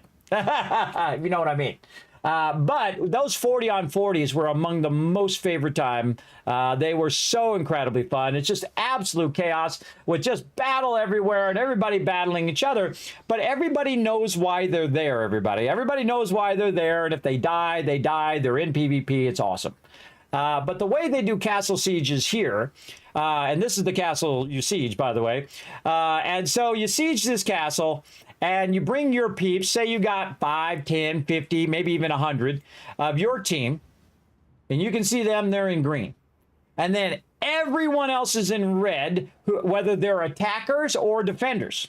And I think the attackers and the defenders should be two separate colors, so you know that these are the defenders and these are the attackers. So maybe like the defenders are red, the attackers are in green, and this way you can look over and say, oh, there's a little guild over there. They're green. I'm green. I'm not going to attack them. I'm going to attack the defenders. And then you could coordinate the smaller guilds to attack and have a bit more fun. But what happens is you get in there, it's a bunch of red X's everywhere, and you die. That's it. It's just chaos. It's just absolute chaos. And if you're not one of the big mega guilds, forget about it. Forget about it. And I would love to have enough members to even try to do that, everybody. But again, even if I did have that many members and my members said, okay, man, let's go, try hard PvP. It wouldn't be enjoyable. And that's the thing. It's got to be enjoyable, not only for me, but for the whole entire team. And I played Lineage, the original Lineage. Now, in Lineage, when you died, you lost XP. You went down in level. So you lose a level. Down, down, down, down. And when you get to the very high level of the game, like I did, when you're level 48, 49, and 50, you can actually lose 8 hours of grinding XP in one death. One time you die, boom, 8 hours gone. And then you have to do 8 hours again to get back to where you were, and then 8 hours again to progress forward. Yes, that's pretty crazy, everybody. That's old school. And in those days, we had hundreds of members, and we sieged all the castles and took every castle. We took them all. We had a giant alliance of people. Some of our alliance people would take a castle. We've even taken multiple castles at the same time, where we took one castle and our allies took another castle. And I love that PvP because everybody could participate in it. It wasn't like, hey, they've got 1,000 people and we've got 10. And the one that started being like that, I really like their PvP, Guild Wars 2.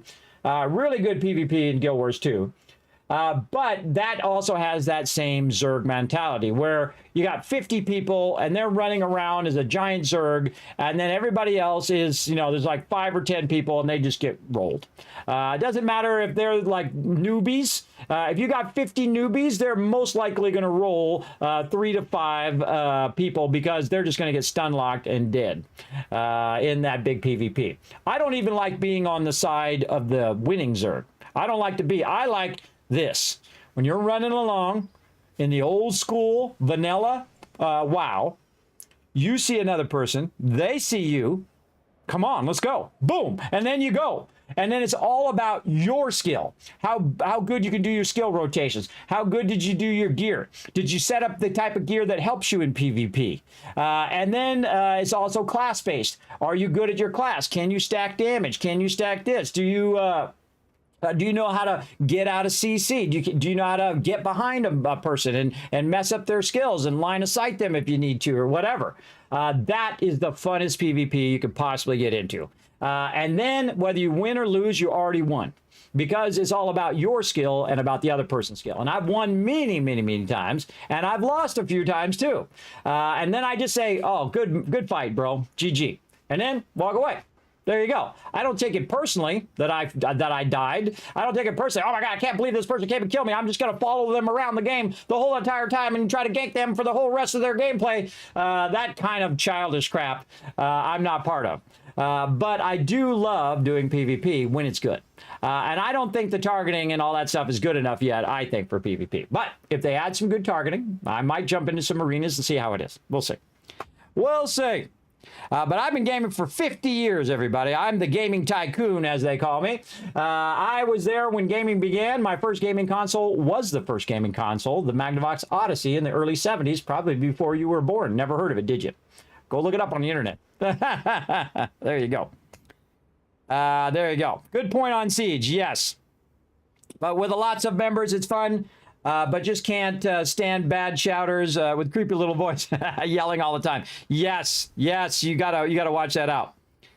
Me as a 41, listen, kid. I see many bad calls and still need to listen to that voice. I know, right? I know. Yes, you gotta go. Yeah, Commodore 64 as well. Did you have the tape drive where you put the cassette tape in and you switched it to Snakebite and you loaded it up and we were playing your Snakebite? Way back in the day. Yes, I had the Commodore 64. I had the Timex Sinclair, which is the predecessor to most computers, by the way, the old one, as well as the Apple II before it was the Apple IIe, by the way. The Apple II, the Apple IIe, all the Apples and all the PCs along the way. I've even worked on $500,000 to $250,000 pre-press computers that do basically what Photoshop does today, way back in the 80s and 90s, especially in the 90s. And then $1 million pre-press systems and stuff like that, Cytex, Chromacom, all of that stuff, as well as Sun Systems, Silicon Graphics machines, Sun Network computers as well, and big Cray supercomputers I've got to play on too, which is pretty cool. Very cool way back in the day. I've been very, very lucky in my career as well. Very, very lucky. But now, instead of doing graphic design, which I've done for 30 years, and to have 100% achievement in real life, because I've done every type of graphic design you can do, and worked for some of the top companies in the world, been very, very lucky. Not bragging, just saying, I've been around. And had a very successful career, everybody, and I've enjoyed it. Now, I made a lot of money doing that.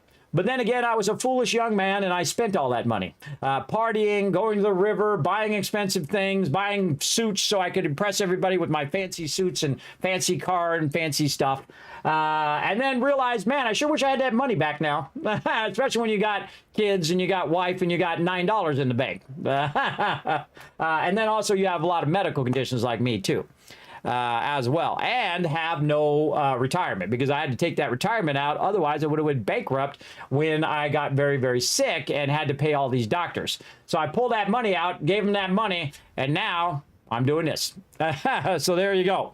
That's the long and short of that journey. There you go. Way back when. Was with skiing. Oh, it was a game with skiing. Oh, there we go.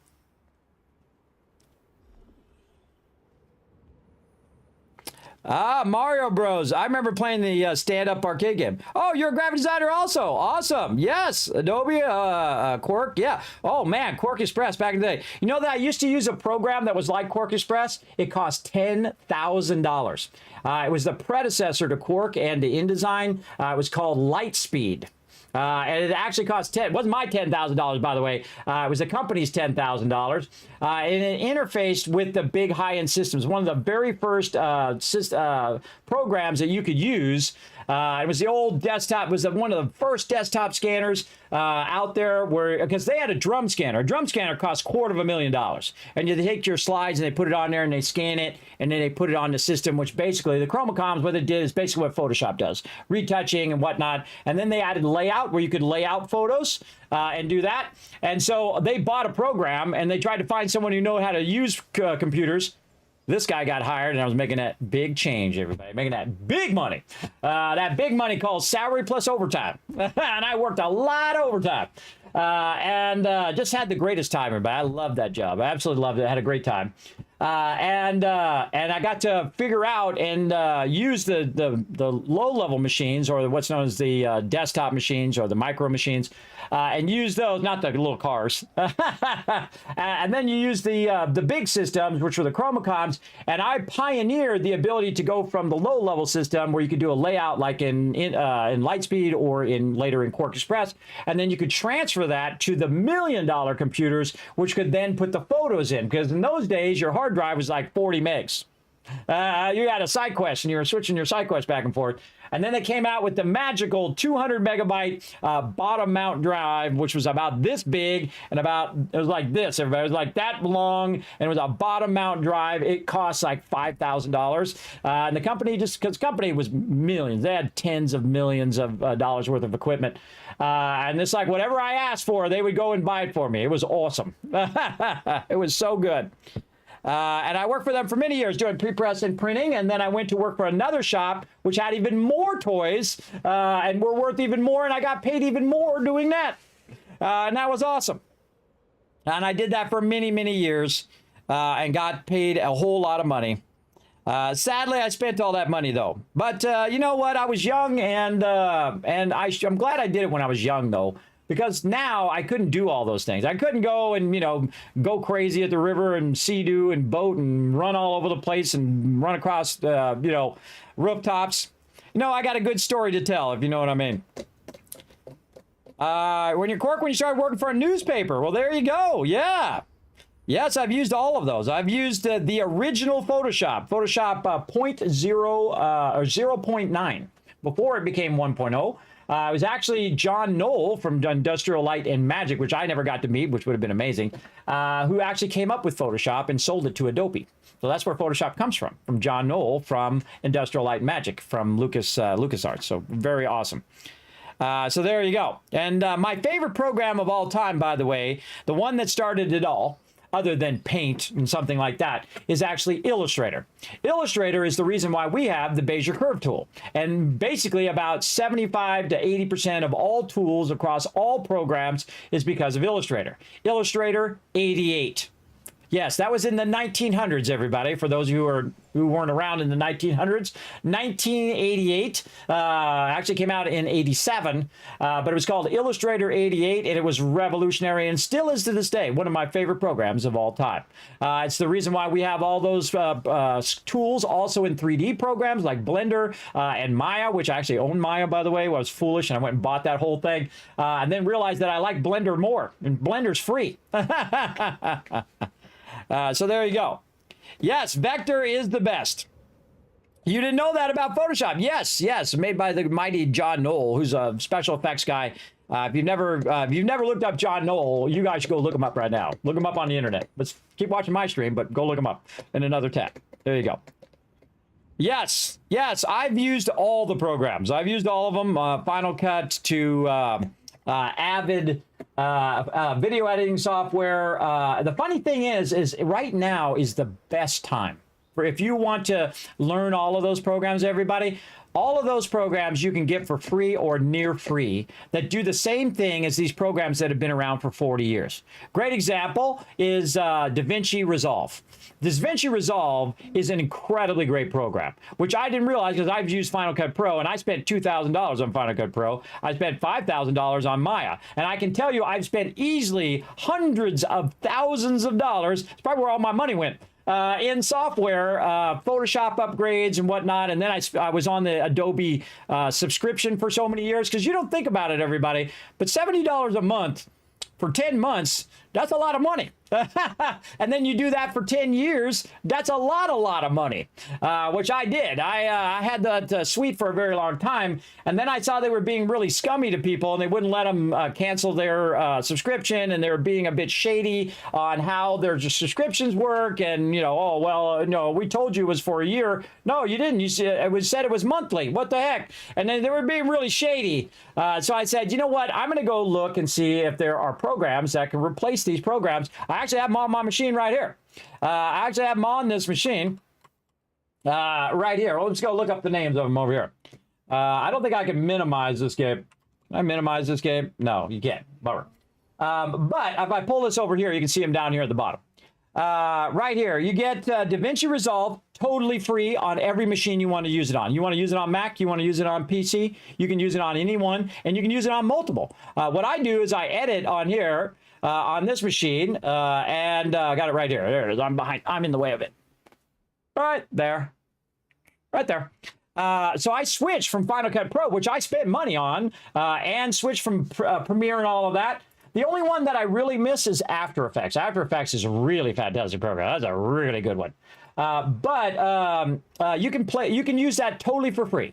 Totally for free, no catch. Now they do have some advanced features that you're probably never going to use anyway, that you can pay for and get. But otherwise, you can just video edit all day long on Mac, PC, whatever it is, totally for free. Right now, full, just like you were doing it in Premiere, or just like you were doing it in Final Cut, or whatever, Avid, whatever program you typically use, or Sony Studio Vegas. But here's the thing, it costs nothing. And it is a professional level video editor, which is amazing. You can edit video, you can do effects, you can do sound, you can do everything all in one. You don't need separate programs like you do in Adobe. Adobe's like Premiere, and then they got, Audition, which is for your audio, and then you got this program and that program. There's all in one, boom, all in one. You can do color grading, you can do all of that stuff to the nth degree. To really an amazing open source free program. But you can also buy the pro version if you want to step it up to the next level. And I really like the program. Actually, another program that I'm really surprised that I really, really liked. I really enjoy it. Another one is I bought Maya. Maya costs about $4,000. And I right before I got sick, which sucks, right before I got sick, I thought, okay, I'm really going to get serious about 3D. Let's get Maya. I'm going to get in here. I'm going to get it going. That's before I was a streamer and before I did all of this, everybody. And I bought it, and I got sick right after that. It's like, oh, I spent all that money, and now I got really, really sick. I have a constant vertigo. I have really bad sleep apnea and insomnia, and it's a daily torture, everybody. It's a suffering. Is the best way to explain it. It's bad. It's really bad. And so all I can do is just get up every day and try my best to do everything that I can do. That's all you can ask of anybody. And there's people who got it way worse than me, everybody. People who can't get up. People who have, missing arms and legs, or disabled, they're deaf, they're blind, they have cancer, they have all of these bad conditions that are way worse than mine. But mine is no picnic, if you know what I mean. It's no walk in the park, that's for sure. To be constantly worried about falling and hurting yourself, because that's my main thing, is that I'm older. If I fall, I'm gonna be really injured bad. So that's my main thing. And I've been to 11 different doctors, and I've done all that stuff as well. Yes, Maya is awesome, very awesome. Now, it is an amazing program, but it is very deep technically. You really got to know what all those little buttons do. And the one I prefer is actually Blender, which is totally free. You could go download it right now for free, full-fledged 3D program. You can do amazing stuff, animation, you can do effects, you can do all sorts of cool stuff in there, simulations like water simulations and stuff that bounces off. You can see a lot of the stuff that I do, like my caps that come raining down from the ground when people donate. It'll come down and those little caps will bounce. Because that's physics simulation, which is really cool. Oh, Greg Zappo, if you're watching my startup screen, if you go back and watch my VOD, you'll see I have a startup screen, and that startup screen is all done in Blender, and you can see the fluid filling up in the little power thing. What are those called? Fusion cores. And the fusion cores, I love Fallout. Fallout's one of my favorites. So I have it filling up that fluid in the fusion core, and then it says, okay, audio is now online, and now video is online, and so on. And I made this really involved animation, both with Blender, and then, of course, edited it in Final Cut with a bunch of effects from After Effects, and so on. And that's what I use for my opener as well. So very, very cool. Yes. But I'm way better than I was 10 years ago, by the way. I've been fighting this for 10 years. And 10 years ago, I couldn't sit here for more than 10 minutes, and I'd get so dizzy I'd have to lay down. There's just no way. And so, actually 11 years ago almost now. And then I kind of fought my way back from that, and then went to physical therapy, and they showed me how to get around and how to manage my issues. And then I then worked from there and just kind of took better care of myself. I lost 50 pounds, which is a huge difference, everybody, especially when you have sleep apnea. They're going to tell you you need machines and all that stuff, and you might. But here's the thing they really don't tell you. You're overweight. You need to fix that. That's what they needed. If they were honest, everybody, if doctors were honest, I'm almost like that YouTube channel. They have a YouTube channel that says if inner name of thing here was honest. But if doctors were honest, they just say you're overweight, you need to lose the weight, and you'll feel way better, and you'll do better. And that really did help a lot. But it wasn't easy. It was hard. I had to go to the gym. I had to start eating different. I stopped drinking soda, which is 10 pounds right there, everybody. And all of those other bad foods that, you know, in my day, we didn't know they were bad for you. We didn't know soda, if you had soda every single day, it would be bad for you. We didn't know that if you had fast food every single day, it would be bad for you. We were the beta testing generation. We beta tested all that for you. You're welcome. We beta tested all of that. Feel better 100 times physically and mentally. Yes, you absolutely do. You gotta get in there and get it going. Yes, a lot of doctors just trying to sell you drugs. They're just trying to sell you the temporary remedy as opposed to the permanent fix. Because this way, if you didn't need any of that medicine, they're not going to be in business, are they? Think about that. Always think about stuff from that angle, everybody. If they did cure cancer and they did cure all the diseases in the world, they'd be out of a job. Yeah, look out for that. Look out for people like that. Yeah, the last illnesses, the illness that they cured? Polio. They cured polio, and they saw they made a mistake because they could have made billions on the polio vaccine. But that was it. And now they, and then also they have antibiotics, which is awesome. Yes. They just, they cure the symptoms. There we go. That's what the word I was trying to think of. They cure the symptoms and not the problem. There you go. Yes, surgery is the one that they do. Yes, surgery is the one where they go, okay, this has got to be fixed or you're going to die. Yeah.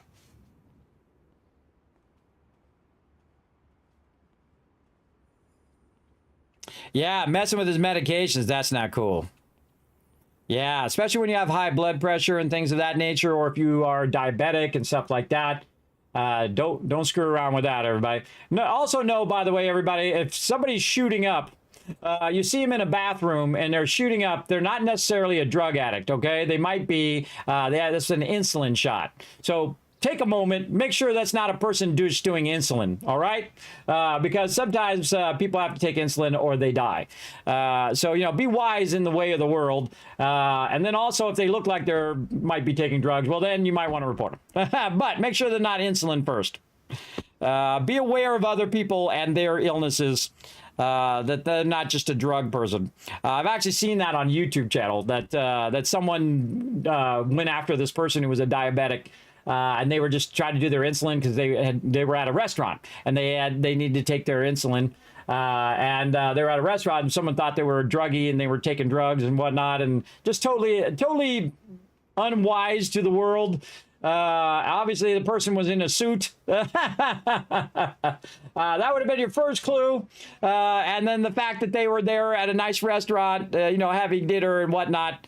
People who are really addicted to drugs, everybody, that's all they spend their money on is just drugs. And then they barely get by with food because they're so addicted to it, which is terrible. I don't blame people for being addicted to drugs, everybody. I blame the people who gave them the drugs and the people who continue to support that bad thing. Because they want you to get addicted to sugar. They want you to get addicted to cigarettes and to alcohol and to drugs, because then they get your money and they don't care if you live or die. They absolutely don't care about you, everybody. Politicians don't care about you. They don't care about you. They don't know who you are. They're not going to know who you are. They don't care about you. No matter which side you choose, they don't care. They're just in it for the money and the power. That's all they care about, all of them. Every one of them, everybody. Otherwise, they wouldn't be doing that job. They'd be out at the soup kitchen right now. Helping out the poor and helping out the homeless.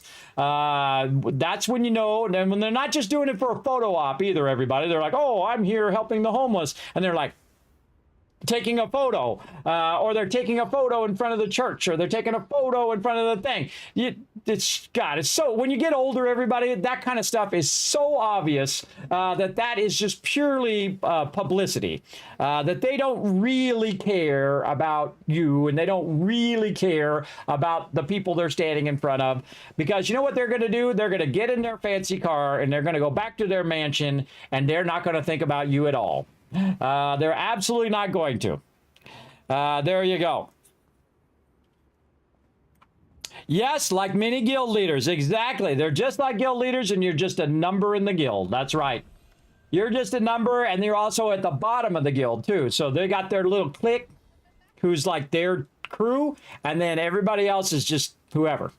See, I don't like guilds like that, everybody. I don't like guilds where you're a number. I say hi to every single person that logs in.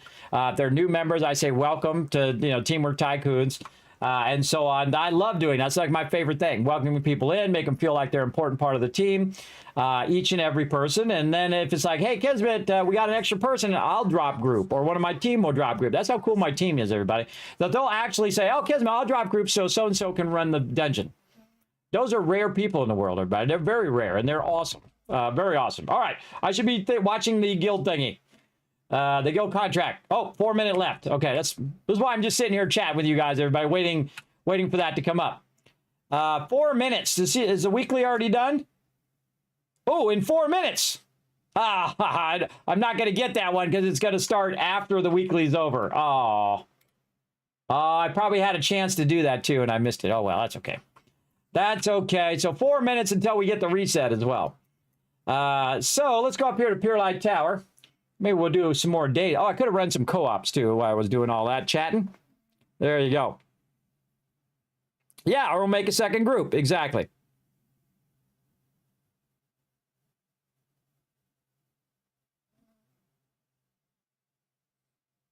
Oh, they could not resist merging with another group for a chance at PvP on Siege. Well, that's the way it goes, Dr. Martin. Yep.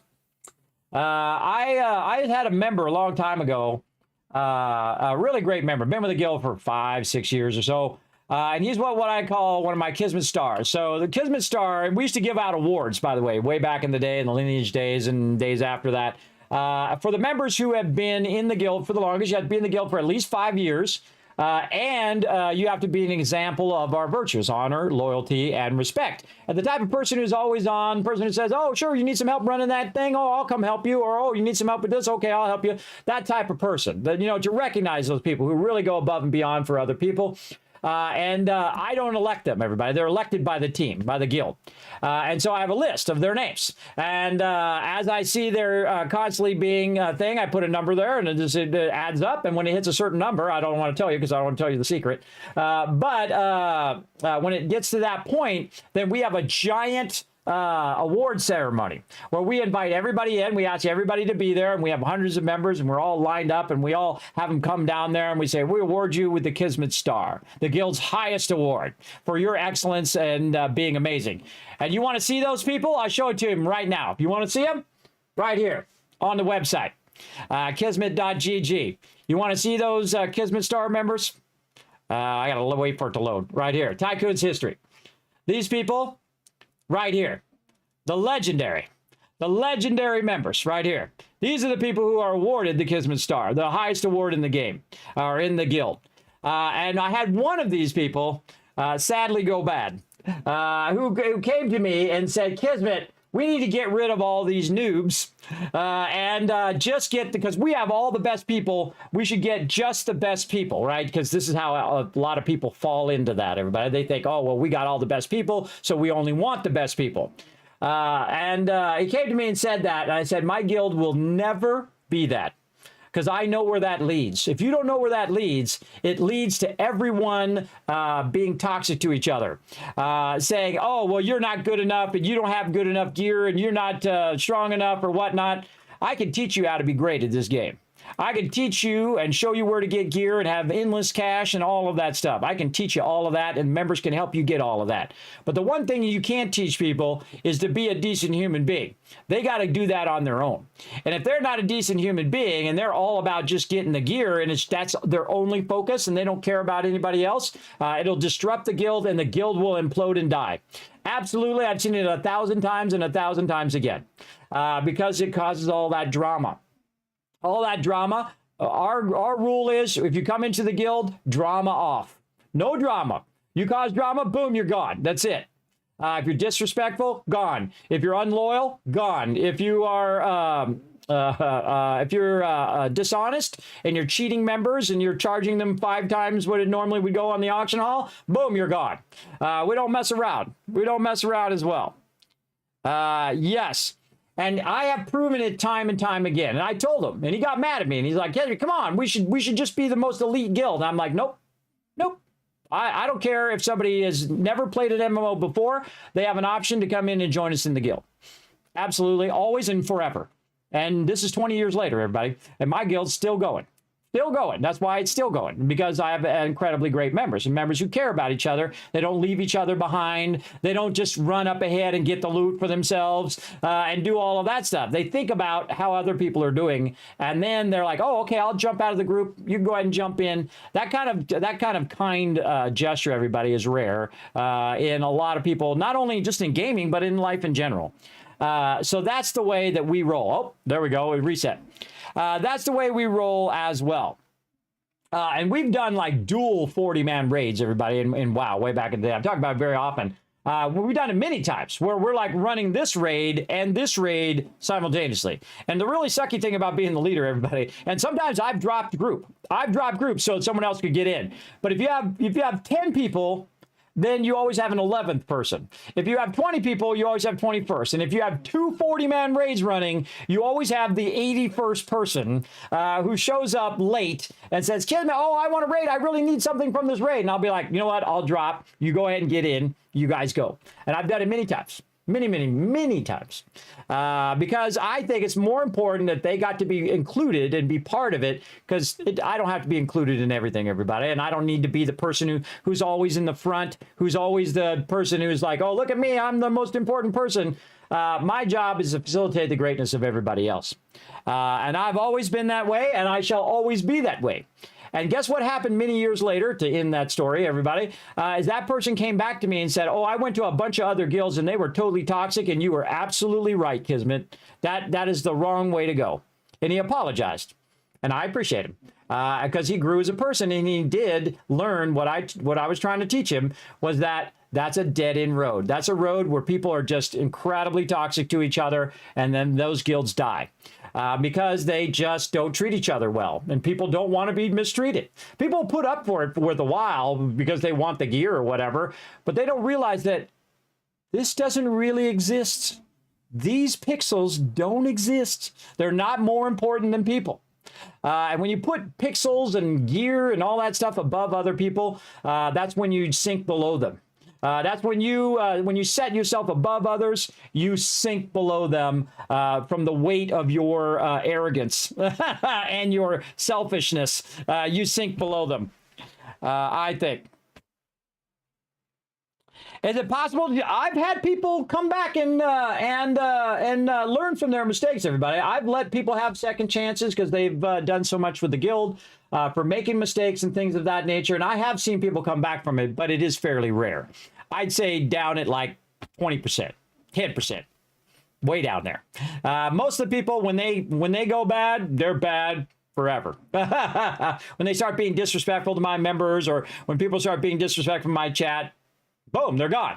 I'm not your papa. I'm not here to play little high school games with you. If you want to be a jerk, boom, there's plenty of other streams on the on here that'll let you just be a jerk in the chat. My mods will not put up with it because I told them not to put up with it. If people are disrespectful, just ban them. We're not here to play games in the chat anyway with jerks.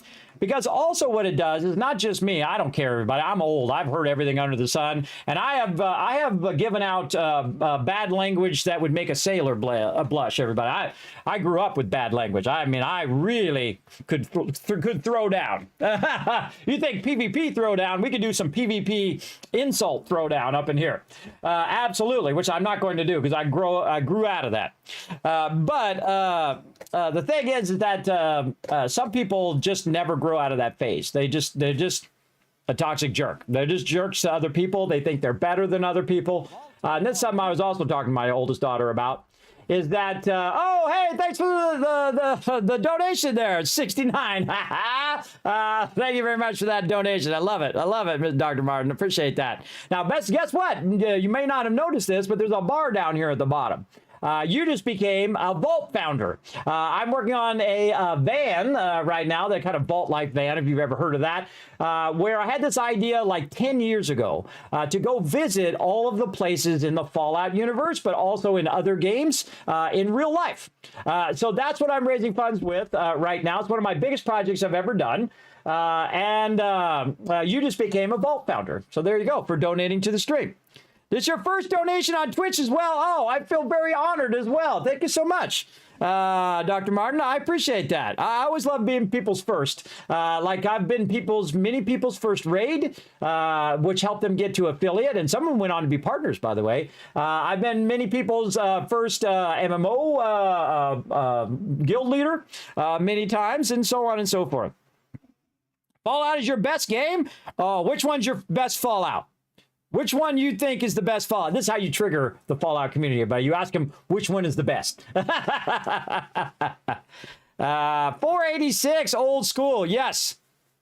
Fallout 2, oh yes, Fallout is my favorite franchise. It absolutely is. I'm probably most known for Fallout. In fact, let me dazzle you here for a second. Let's go to my overseer's office.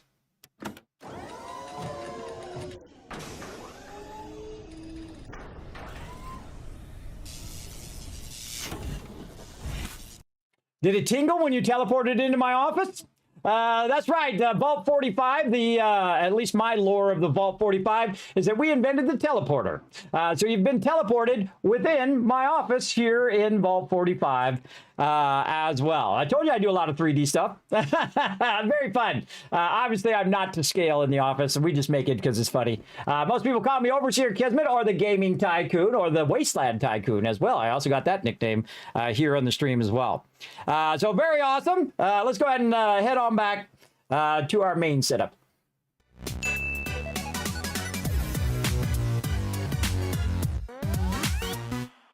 So there we go. So again, thank you so much for that. I have played all of the Fallouts, and I absolutely love all of them, even Fallout 76, for all of you who like to dunk on 76. I appreciate the 76 team. They had like the Z team on Fallout 76, and then they got rid of them, and then they got the A team, like that old TV show, everybody, with Mr. T. They got the A team on there, and then they did a lot better in Fallout 76. Now, Fallout 76 is still the bottom of the barrel of all the Fallouts for me, but I did enjoy playing it and still look forward to going back and playing it some more eventually when I get some time. When I'm done playing the hundreds of other games I still got to catch up on. But the one I've played the most is Fallout 1. I easily, this is a low ball estimate, everybody, have 10,000 hours. Easy in Fallout 1. I played it for years and years and years. I played it over and over again. When it first came out from day one, I played it just so many times. And I can't remember everything about it. So if you ask me like an encyclopedia, I don't have that ability, everybody, to remember every single detail. But I did play it every single way you could play it. I did every single different voice combo. I did every single thing, and I played it on the day it released 25 years ago. Very, very awesome. I played Fallout 2 and all the other ones. My actual favorite, because I love building, is actually Fallout 4. I love New Vegas. I think New Vegas has one of the best protagonists in the way that they do New Vegas. New Vegas is incredibly good. But Fallout 4 has the building, and that's how I became known as the Wasteland Tycoon, because I used my building ability and my settlement ability to make me millions, billions, and trillions of caps. With a T, everybody, with a T. Trillions of caps. In fact, speaking of trillions, For those of you who are new, let me dazzle you guys a little bit. I gotta get into doing some dungeon runs here in a minute. For those of you, I'm going to dazzle you here for a second. Watch this. And some of you have already seen this many times. But here we go, everybody, if I can find it right over here. Boom. Name this game, chat. Let's see if anybody's been paying attention. I'll give you a bunch of kids caps if you can name the name of this game. From 1986. Right here. I'll give you a minute. Because there's a delay on the stream, so I'll wait. I'll give you a minute if you can tell me the name of this game. I've said it many times in the stream. So many times that everybody in the stream should probably know the name of this game by now. It's actually on my website as well. As one of my favorite games of all time. Taipei, very close. It's actually called Taipan. And what it is, it's a trading game. Now, remember, this is the old school. Check it out. The green with white screen. This is the old Apple II right here, by the way. Way back in the day. Now, I played this game, and you start off in the 1800s. I don't know why I'm holding my Apple pen there. You start off in the 1800s in the game. And I played the game until the day I was playing it. January 15th of 1986. In this flash right here is a 16-year-old Kismet. I'm using my Polaroid camera to take a picture. Look how much money I have in the bank, everybody. This was in 1986, before anybody even heard of a trillion. I made $2.5 trillion in this game. And you can see right here, opium's worth $76,000. That's how I made all my money. That's right, I sold a bunch of opium, everybody. I was selling general, then I worked up to arms, then I sold a bunch of silk, and then I had millions of dollars. You see, look, just in cash, I have $370 million. And this is what I love to do, everybody. I love to not only just play a game, but just crush it, everybody. I had, you know, all you need is around 200 million to be the top ranking. But I'm 2.5 trillion right there. So I was making trillions of dollars in games before you were born, at least some of you, in 1986, in this wonderful game called Taipan. They still have this game, by the way, and I do have a link on my website that you can go play this game online. That's right, for free. You go click it, you can play it online. It's a trading game, so you just go to the different ports and you trade. You pick up general and then you sell it. You buy it for 20 and you sell it for 100. You know, that kind of game. And then also there's pirates that try to come get you, so you got to, you know, go with the money lender and tell them to stop having the pirates chase you around, or you can kill the pirates and then get all their loot. And all of that stuff. You see, I have 347 guns on my ship, too. That's a lot of guns. And I have zero debt. I wish I had that now in real life. Zero debt. That'd be awesome. But there you go. That is way back in the day there. I do love to show that off for peeps who come in. It's like, come on, Kismet, show us some of your cool stuff. You were close. Well, I count that, Wombat. You were very close. I'm going to count that. And I'm going to give you guys everybody in the chat, by the way, because we work together as a team here in the chat as well. Everybody in the chat just got a bunch of kiss caps. So there you go. CIA doing in real life. There you go. You had 4 years then. Well, there you go. Way back in the day. So yeah, highly recommend Taipan. Really fun game even today. Our last 7 days Tai team played, we almost had 3 boxes full of Dukes. Yes, that was, how much millions was that? That was 5 million Dukes. It was something like 5 million or something like that. 3 to 5 million. Dukes working together. Another great one that we did together is Stardew Valley. I bought Stardew Valley for my kids. I thought it was like a kids game. So I bought it on the Switch. And then I got really sick. And so I was sitting there and I said, oh, what's this Stardew Valley game? I said, yeah, I bought this for my girls. What is this? And they never played it. And I said, oh, I'll play it a little bit. And then I can tell them how to play it because they were little, everybody. They were little when I got it.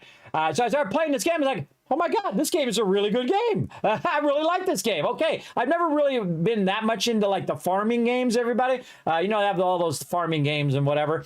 But this game was really exceptional, really well done. I liked the storyline. I liked how it did it. I like how your own little place and you would go in and set up all your little farms and stuff. And again, that's not normally my wheelhouse, but normally the kind of game that I play, though I have played a lot of games where you do farming, like Fallout 4. You put a bunch of farm stuff down and then you use it to feed your settlers.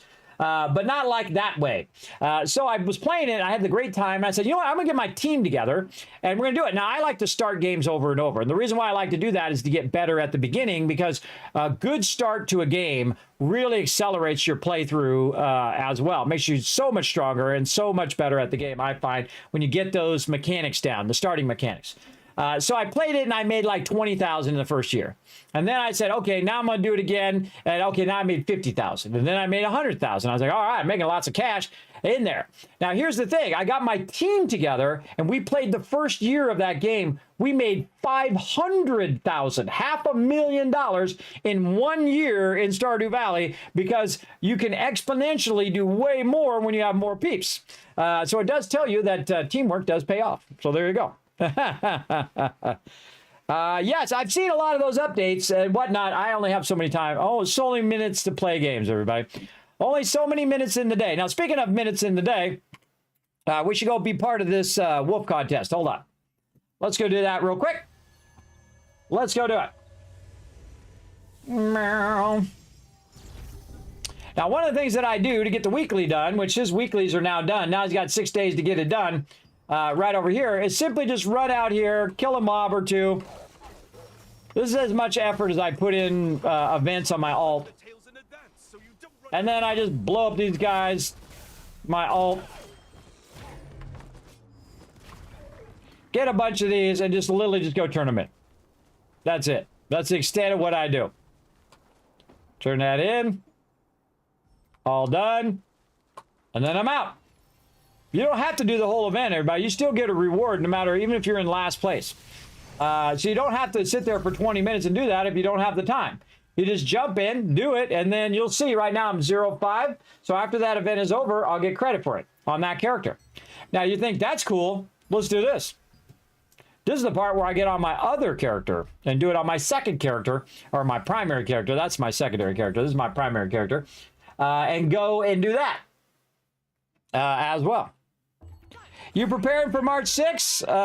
Yes, somewhat. Not like, hey, I'm going to go and save all my stuff so I can, you know, be max level on day one kind of thing. Because I really don't want to suck all the fun out of the game, right? I want to min-max the game. Like people have been saying, Kismet, keep all your scrolls so that, you know, you'll have lots of scrolls so you can do those 2-star dungeons and things. I'm thinking, nah. I'll just do it the normal way. I'll do it the fun way as opposed to the min-max grindy way. I would rather not do it the grindy way. What are we going to get? 700,000. We'll take it. And then over here, we'll get some dollar bills out of that. Okay, so it's reset. We went and got the daily stuff. We're going to go ahead and do check the guild first. Oh, we can get our weekly stuff. Probably get our runes. Secret dungeons. Yeah. Co-op dungeons, dimensional trials. Oh, we could do our void waste right now. Oh, if we only had the team on right now, we could we get that done. We'll definitely get this done on Saturday. We're going to run those like 7 times to get everybody's weekly done. But we'll come back to this here in a bit. What was the other thing I was going to do? The guild. Go up here. Yeah, it doesn't seem like they're having a maintenance today.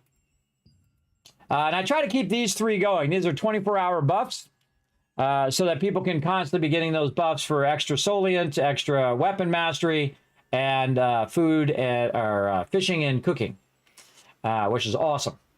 All right, guild contracts. What do we got? See, this would be a good one for Unforgiven and his buddy right here. Did Unforgiven go off? He's still there. Hey, Unforgiven. We got level 1 and 2. If your buddy wants to go do that. He has to get up early, so he went to bed. Oh, no worries. Always good to better take care of that IRL. All right, so I'm going to re-roll it. Yeah, I would have left it. Always take care of your IRL first, everybody. Lots of soul instance or mastery, etc. I'm just going to play it as we should play it, everybody. Play it for the fun of it and not for the grindy, be number 1, be the first person at the end of the thing where you're now bored because you don't have anything to do because you did it all on day 1. No, thank you. We got the Abyss one. Yay! All right. Awesome. Yeah, I don't do that anymore, but I feel like you sabotage yourself. You basically hit yourself in the foot. Oh, Dr. King Drew said, Kismet, hydrate.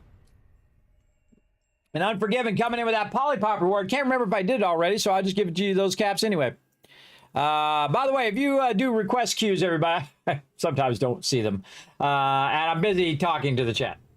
Talking to the chat is actually my favorite thing, everybody. Is sitting and chilling out in the stream, talking to the chat, just having a good time.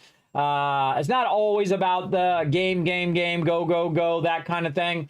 I really feel like that's the vibe of my channel, just to come in, hang out, have a good time. Sometimes we talk about stuff, sometimes we just play games, sometimes we do a little bit of both. Sometimes we're good, sometimes we're bad, sometimes a little bit of both. For all you It is 11 minutes from fans. nighttime, so are we going to go ahead and do that? Get in?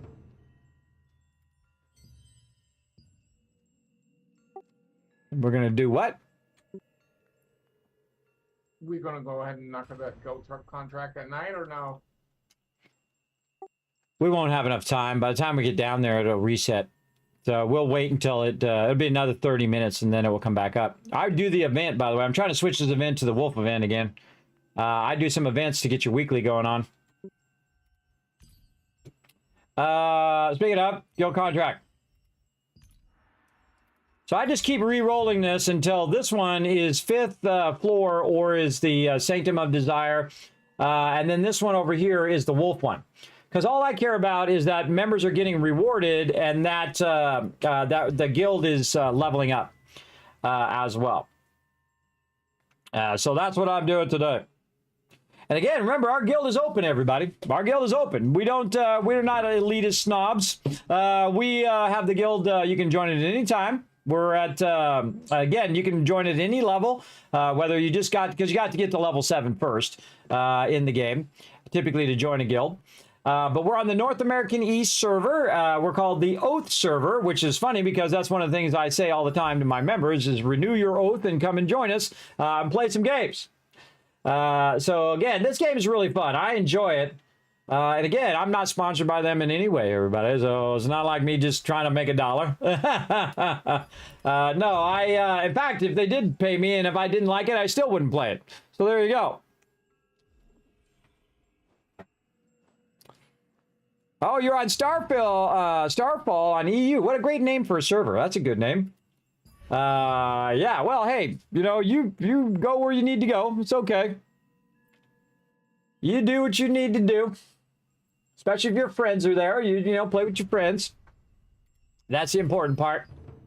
We have a good time running with each other. See, that's the most important part of it. But everybody is enjoying hanging out together, running dungeons. Everybody feels like they're getting loot, that they're progressing, that kind of thing. And if they need anything, just come to me and say, Kismet, I need to run this dungeon. I said, all right, let's do it. That's it. Kismet, I need this gear. Kismet, I need to do that thing. Let's go, let's go. Let's do it. I'm pretty much up for anything most of the time. Requiem of Light. All right, we got 5 more chances here. Let's see what we get. Sadly, no wolf one. Ah, not that one. That one sucks. All right, now we got just a limited chance. So whatever the next kind of good one is, we'll go ahead and try to get it. All right, we'll leave it on Festival of Fire. That's the best we can do. That's what we'll do.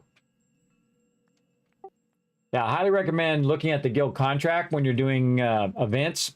I couldn't get the wolf one, but they have the Festival of Fire one where you go over there and do the fireworks. And then, you know, sometimes it gives you a random bonus too. As well. Okay. Yeah, I was on 4-6. I just noticed that it just turned nighttime. It's getting close to nighttime, so I teleported out. Yeah, smart move. Yeah, you can do the Festival of Fire at nighttime. Just don't go into the Abyss dungeons. Not just Silius Abyss, but all the other dungeons are all PvP. And the islands PvP. Yes. The Festival of Fire one, that's a pretty good one. Yeah, I got a list of like 5 or 6 of them that I just kind of settle with. Like the Lantern one, the Festival of Fire one, the Desert one. but ultimately the wolf one is the easiest. And you can saw that if we just do it together, boom, we get it done. We get it done in 1 round. And probably we had extra too. Yeah, We could sometimes have it is done nice to another get a one. little variety though. Yeah, I just let fate decide. I just keep re-rolling it until it gets to like the last 5, and then I say, okay, fate's gonna choose. Okay, boom, fire this time. You can defend at night. Yes, I mean I could totally try hard PvP, but it just doesn't appeal to me in this game, and it's really mostly because of the toxic players. Because you just have those people who that's their life. They live for PvP. And it's just not enjoyable to anybody but them. Those kind of try hard, people who are always trying to say, "Oh, I'm the best," and you suck, and whatever. Like, whatever, bro. It's just a game. Relax. Grow up a little bit and relax. Gotta get the runes. Let's go. Give me them runes. Getting my runes up there. Been working hard on it. Let's see what we get this time. Let's go, baby. 44. Nice. Crossing those 40s now, finally. Let's sort that out. Those are all the 20s. All my greens just went to 40. Wow, look at that. Those are all just in the 30s. They just went 40s. And now all my blues are 40s, except for this one. Wow, okay. This one's 48. Silence chance. Oh, had to be silence chance, hadn't it? I could have used more. All right, let's go see if we got any replacements for what we got. Oh, wait, I forgot to do the thing. Hold on. Okay. Now, someone left me a comment on my YouTube channel. If I just click this, oh my God. I should go back and thank that person. I didn't know you could do that, everybody. I just learned that. See, no matter how much you know, everybody, you can always learn something new. I had no idea you could just click that uncommon and common, and it would automatically, because I've been clicking these each individual one. You can just click that right there, and it takes all of those in there at once. I know it does it when you're doing the transmutation, but I didn't know you could do it right there. So big love to the person who left that comment. I'm going to show you lots of love when I get off the stream. I'm going to try to hunt you down and tell you how amazing you are in my comments of YouTube. That's why I love my peeps who over on YouTube will leave me comments, give me ideas, suggestions, that kind of thing. I appreciate all of you. So yes, I just learned something. Awesome. That is amazing. That just saves me so much time. So what you want to do is get rid of those items there. I should do a video on that. Because I know a lot of people are doing the same thing as me. There we go. Click for rune removal. Short. Yeah, I should do a short on that. For my members, for member training. Okay, roll. I hate those little red things. All right, so now we got those, and the reason why I got rid of those first, everybody, is so that when I'm looking down here, I have a small selection, just the blue ones. And a lot of times when I was leveling up, I wasn't even looking at what my runes are. You just keep throwing them in there, whatever the highest level one is. And then when you get to around level 40, now you want to kind of pay attention to what you're doing. Because it doesn't make that much a difference whether it's, silence resist and it's a level 1 and whether it's a mana cost efficiency. It doesn't really matter because it's so tiny, it's so minuscule. But when it gets up into the 40s, now you're getting much bigger boost. For sure, definitely worth it. Now, miracle critical hit chance, I don't need that. Magic critical hit chance, which is a little bit better than the one I got. We'll swap that. What do we got here? Silence chance. I'll take the mana cost efficiency, thank you. And then I don't have one that I can do there. Defense runes. What do we got? Melee critical hit. I should just get rid of these ones. Hold on. Let's make this even easier. Well, we'll just get rid of the melee critical hit. I know I'm not going to need those. Melee hit chance, no. Not on this. This is the right character. Yes, okay. Magic hit chance. Yes. We'll just dissolve those, so I have to look at those over and over again. Okay, then over here, what do we got? Magic critical hit chance, magical critical hit chance. There we go. Oh, I should have got rid of that silent chance one because I'm not going to put that in there. Now, you should actually transmute ones over level 40. You should, the ones that are below level 40, you want to dissolve them and then keep making more of them. Actually, I probably have a bunch more I can go make right now. And then the ones over 40, that's when you want to start doing this material transmutation. Now, I know that you can go in and do it here because I've actually done it here before, but I didn't realize that was also in the dissolve menu. I had no idea because they don't explain stuff to you, everybody. They don't tell you these things in this game. In fact, they don't tell you how to, they give you like a very tiny few minute thing that says, oh, do this thing. And that's it. They don't, man, it's a rabbit hole every time you go down. Okay, how do I do my traits? How do I level my gear? How do I do fishing? How do I do my animote? How do I do all of those things? And just like a 7-8 hour rabbit hole every time you go down and try to figure that stuff out. Transmutation is another one that you can go down the rabbit hole on as well. But again, after level 40, you should really transmute those. I'm not going to do it right now. I'm going to get all of mine to 40 first and then start to transmute them. But I do try to put them on my gear first before I do dissolve them because then I'm getting that little bit of extra boost. And I don't care what runes you got on your stuff, everybody. You should put something on there. Something's better than nothing, even if it's not really the thing that you want.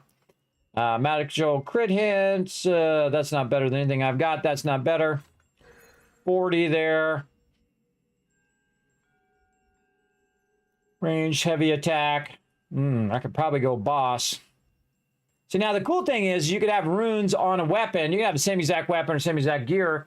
And you can just have a whole boss gear that's just for attacking the boss. And then you can have a whole bunch of gear that's just for attacking like your dailies and general mobs. And then you can have a whole bunch more gear that's just for running dungeons and running co-op dungeons and all of that stuff. You can have different sets for different things. And I really like that about the game. I really enjoy the fact that they really did put a lot of thought into your ability to make your character uniquely for you.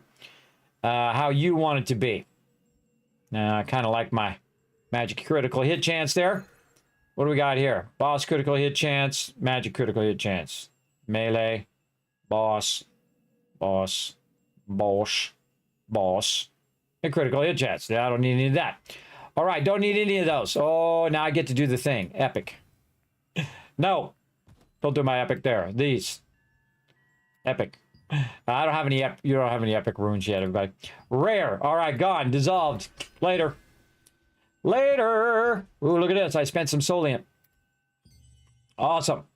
All right, we should go, before we do our contracts again here, we should go work on our runes a little bit more. Trying to max all my runes. There you go. Put chaos runes. Yeah, I'm working my way to them chaos runes. We'll get there.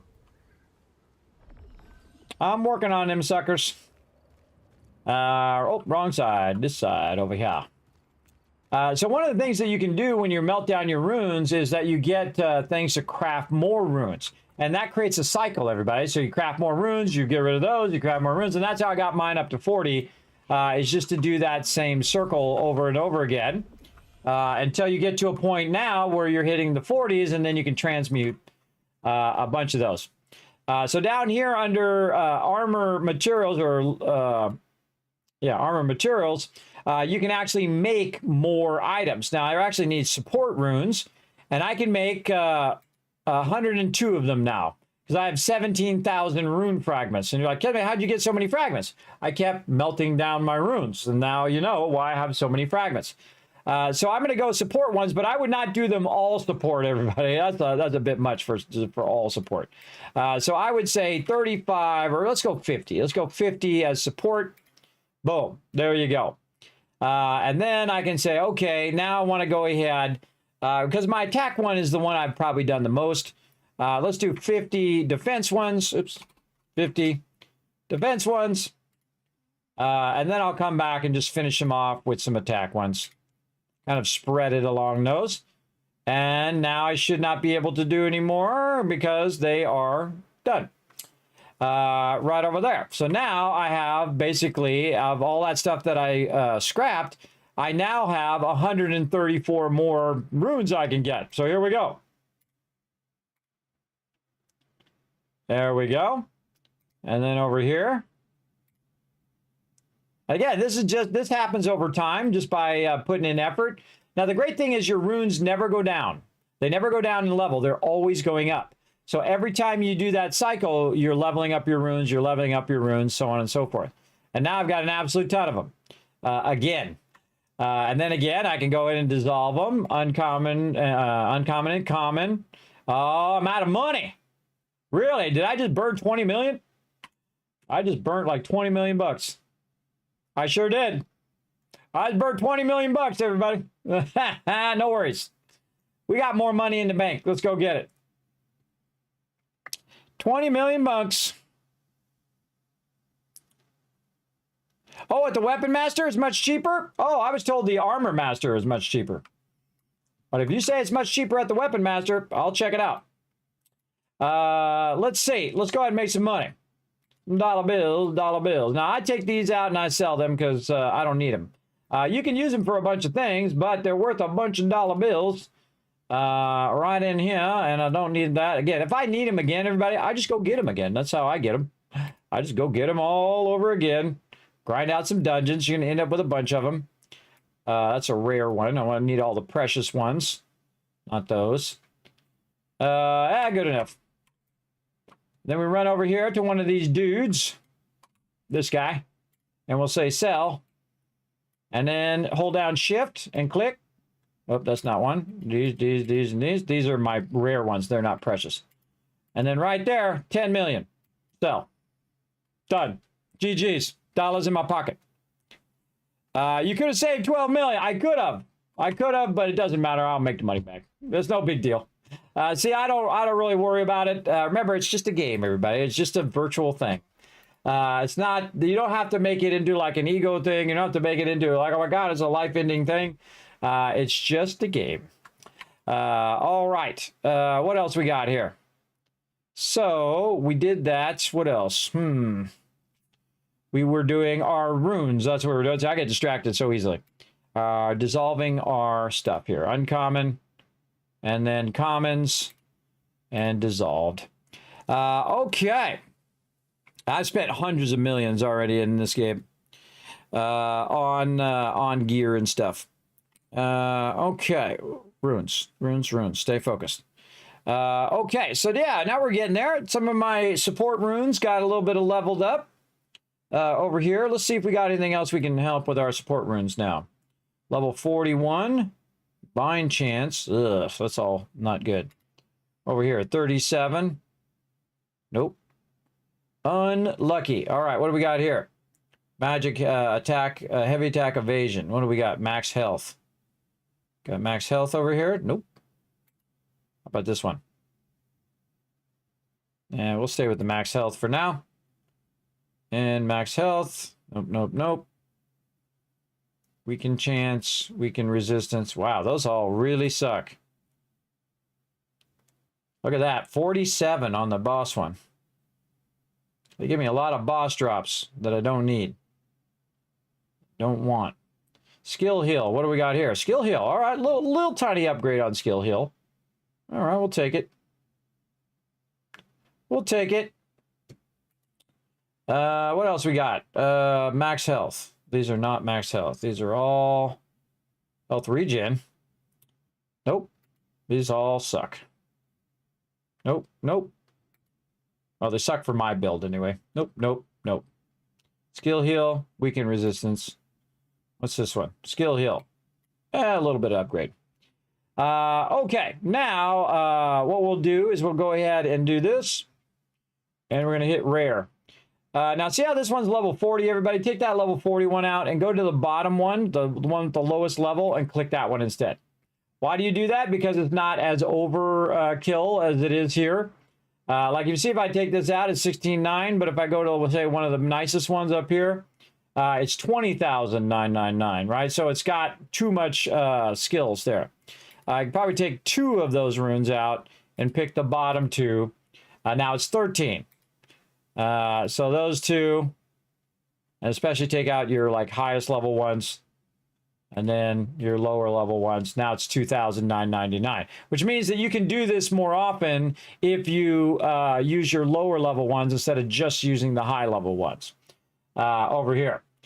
So we have a chance at a rare chaos rune here. So we're going to go for it. Let's see if I get my first chaos rune.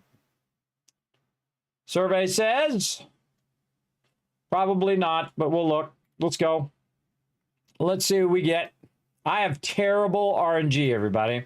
But we could have got a chaos rune, but I don't think I did. Nope. Again, it's going to take me a lot longer because of it bad RNG. All right, hit rare again. Can we do it again? Not quite. Now, at this point, what you want to do with all of these is just convert the points and not transmute them.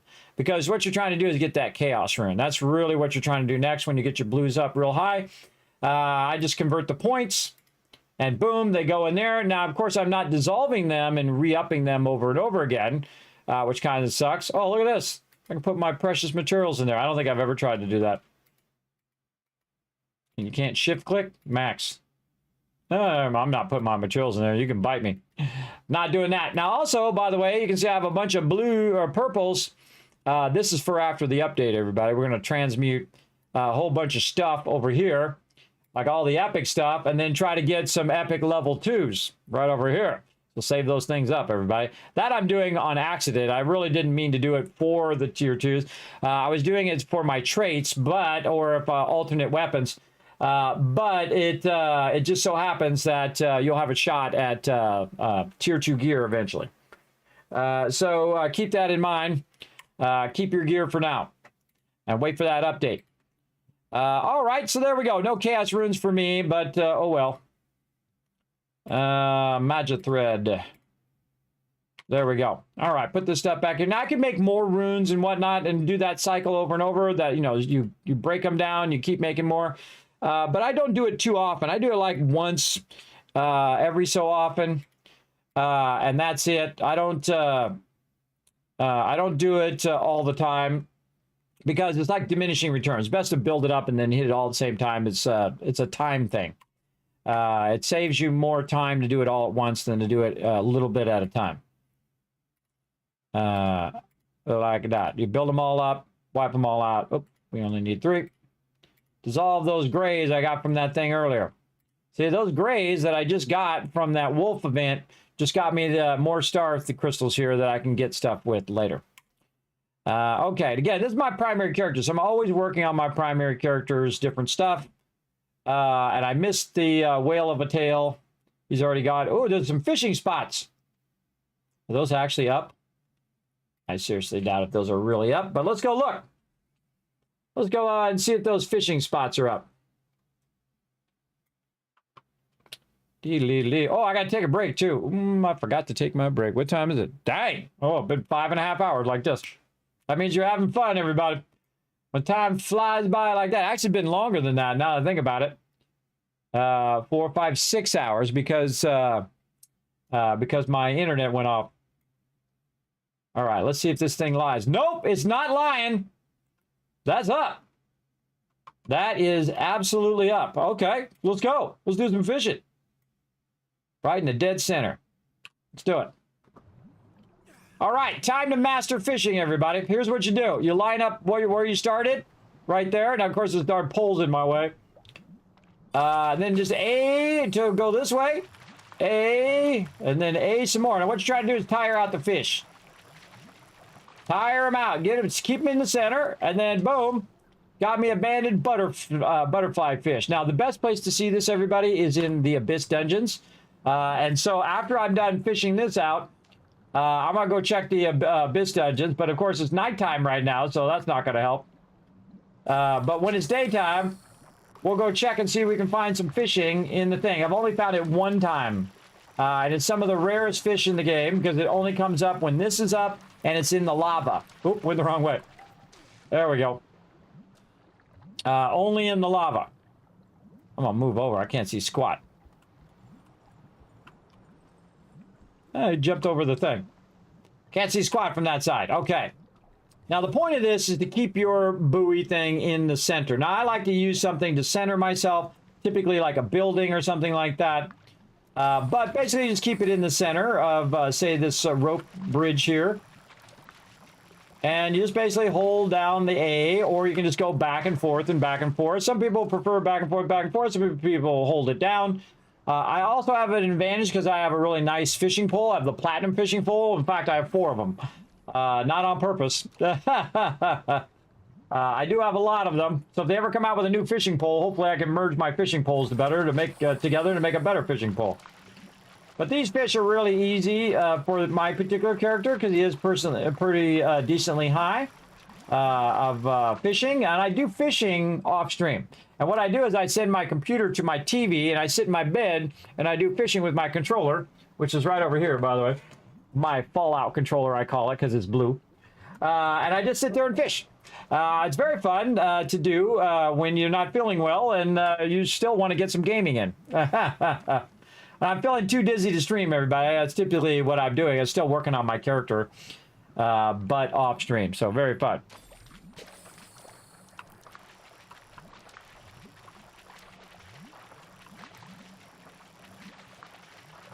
Don't forget your fishing food. I always have it with me, in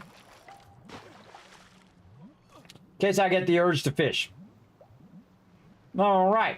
Now, I'm also getting bonus XP because of the guild, because they have these new guild skills that run for 24 hours. So now I'm going to just try to keep these on all the time. More Solient, more weapon mastery, and of course, more boost to your fishing mastery by 8% and your cooking mastery by 8%. But also, you want to keep some food on you, and I usually do. Let's see if I did. Yes, right here. Some fishing mastery bonus. Right over there. And then back to my fishing rod. And then I'm going to fish. Oh, fishy, fishy, fishy, fish. Now, this thing only stays up for a certain amount of time, and the more people that are fishing in it, the quicker it disappears. Oh, this is actually a decently tough fish. Or it might be a bag of something. Because it doesn't... Yes, it's a green fish. Because it doesn't have the little arrows. If it's an easier fish for me, it'll be blue. If it's a very hard fish, you'll see blue arrows is easy, red arrows is harder fish. And then if it doesn't have any arrows, then it's an average difficulty fish for your particular character based on your level and based on your item that you have, your fishing pole.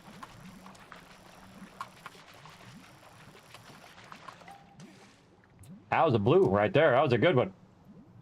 It really gets easier over time because as your character gets more skilled at it, it is a bit easier. But no matter what level you are, you can still miss some fish. It's going to happen. Just expect it to happen. That one time you're going to make a mistake, and you'll miss it. It'll go a little too fast, left or right, and then you won't get the fish.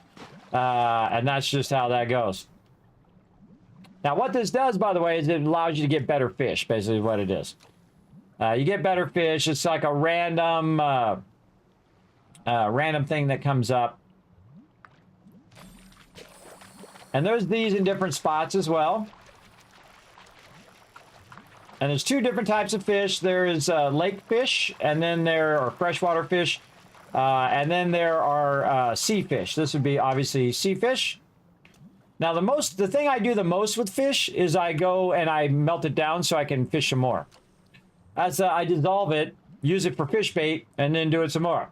I have 210 fish bait on me right now. Now, sometimes I come out here with my other character who's had the bamboo pole the whole time I've been playing him. I've been trying to get the platinum on him. Would not drop. And then yesterday, out of nowhere, he gets 2 of them in a row. Pretty crazy. Tells you just to hang in there, everybody. Hang in there. I find that getting the fishing pole is most often the easiest way to do it is from the Mystic Globes. So get your Mystic Keys every day by doing your contracts, and then get your go out and do your keys for your Mystic Globes, and that's where you get the platinum fishing pole.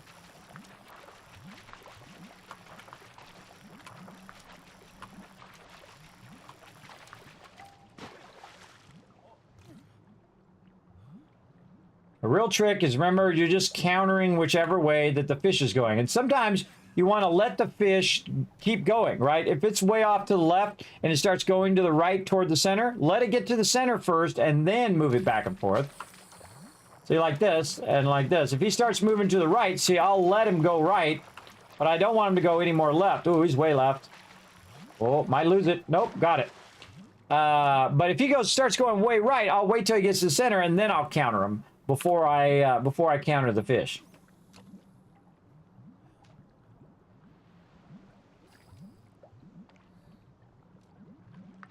So now I got a double buff going, by the way. Person fell in. I got a double buff because one from the guild and then also one from my food. So right now is the best time to fish because you're getting better fish from the event. You're getting better XP for it because of the guild and if you're using your fishing food.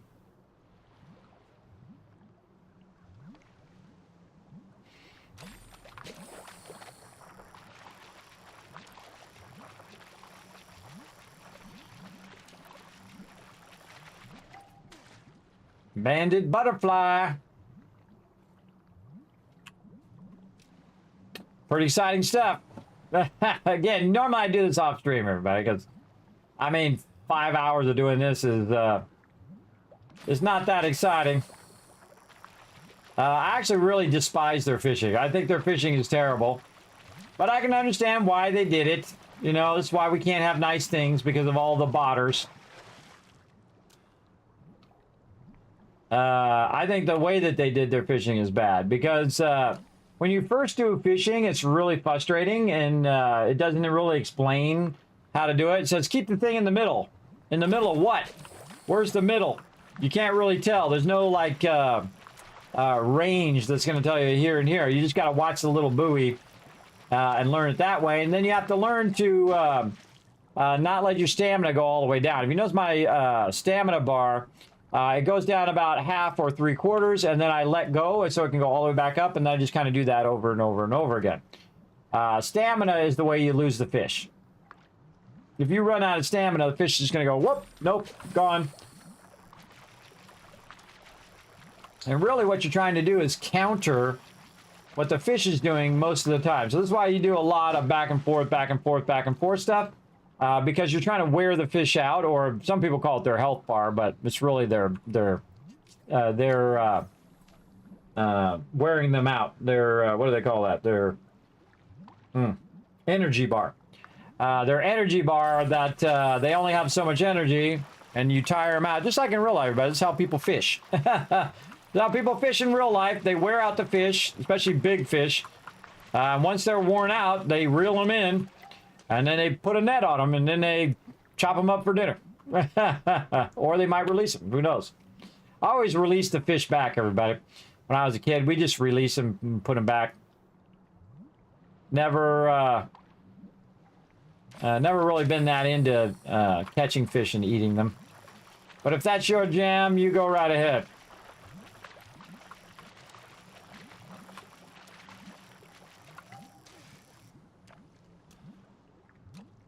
Now, eventually this will go away, so that's why I'm kind of fishing this out. There's another one that's out too, but I'm kind of waiting also for daytime to see if there's one down in the abyss.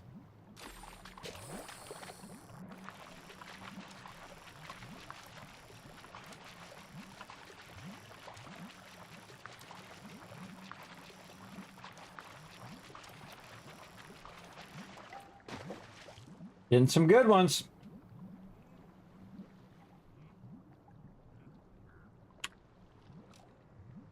Yeah, I bet you this thing lasts just a few more minutes and then vanishes. Second daytime comes around. I think I'm going to call it a night. All right, have a good one, man. I'll see you Saturday.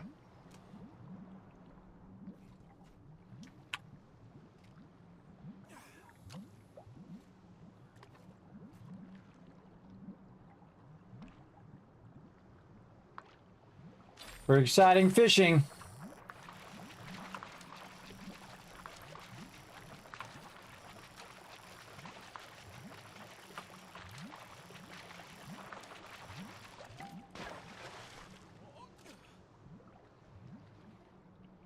And the funny thing in this game, everybody, they tell you the goal is to keep the fish in the middle.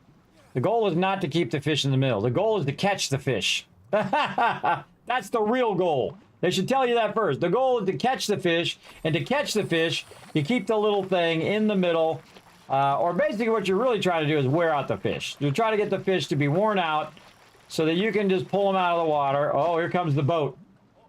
Can we get one more in before the boat takes off? I've had this boat knock me off a few times while I was here. Dude, let's see if it knocks me off.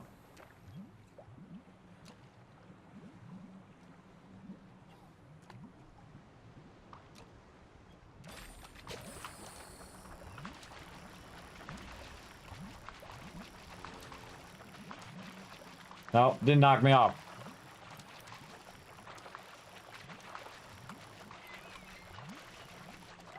Easy. Haven't missed any fish yet. Yeah, but this boat comes through and knocks you off. It's hilarious. Absolutely. We've arrived. Make sure you take all your belongings ashore with you. Farewell.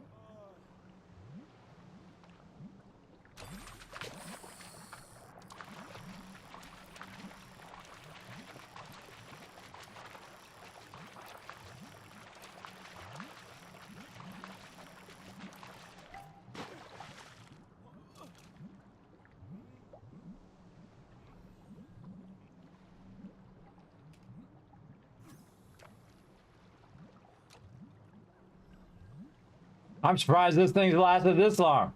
Again, it's also based on how many people are doing it. Something flashing out there in the water. Look out there in the water. It's distracting me from my fishing. Some fish out there distracting me.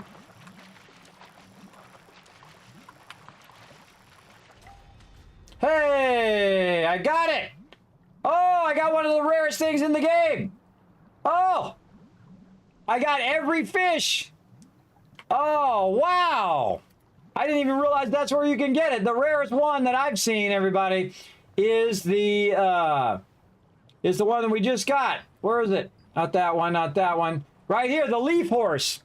I have fished all over the entire game, and I've never seen the leaf horse before. Hey, I got every single one. Awesome, look at me go. Look at me with my bad self. Let's try to get some more.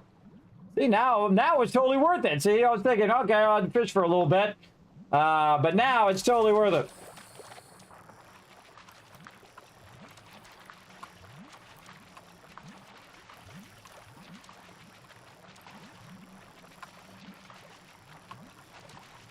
Yeah, had I known that that fish was there, I would have been more nervous, but nailed it. Nailed it. Look at that cool halberg he's got. Neato. Dee-dee-dee-dee. This is why I keep all this bait on me, everybody. I just take all the fish, and also it clears out your inventory. If you just take all your fish that you can melt down and dissolve, and just dissolve it down to get rid of it.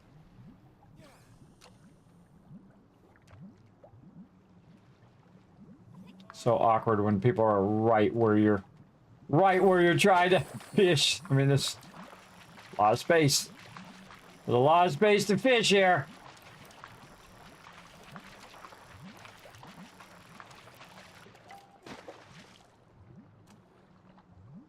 Eel there.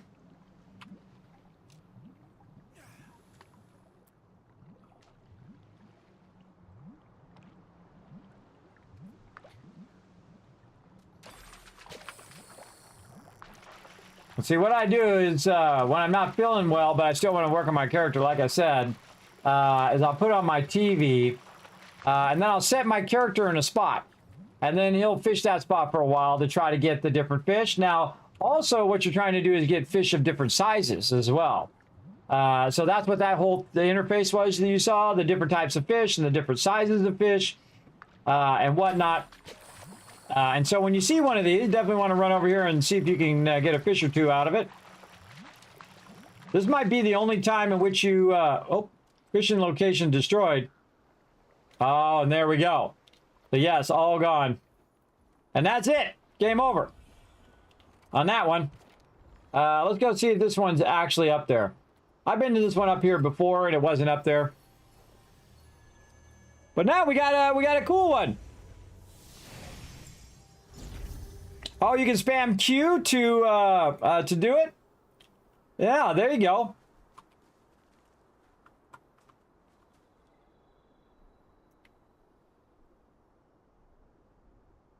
Oh, you can spam Q to catch the fish. I see.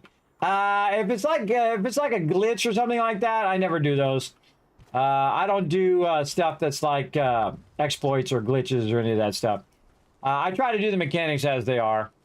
I don't like doing any of that kind of stuff. So if that's what that is, I'm definitely not going to do it. What's up, Sam? This hunter needs some help. Well, too bad it's not during the event. I'm not going to help you. Help yourself, bro. All right, let's go see if this is actually out here. I've been out here many times, and this one's usually the one that's broken. Or people have just farmed it out, and it's gone. It is not gone. It is actually over here. Sup, home slice? Hope you don't mind I get in on some of this fishing action. Watch it move the camera. See, that's actually a really smart thing they did. They made the camera slide in like that. I think I should have been a little closer, but we'll give it a go. What are we going to get?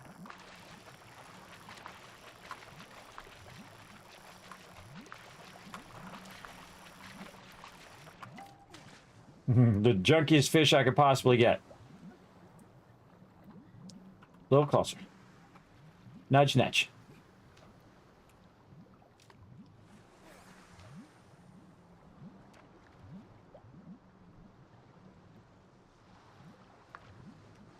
Try to adjust the camera, make it a little easier.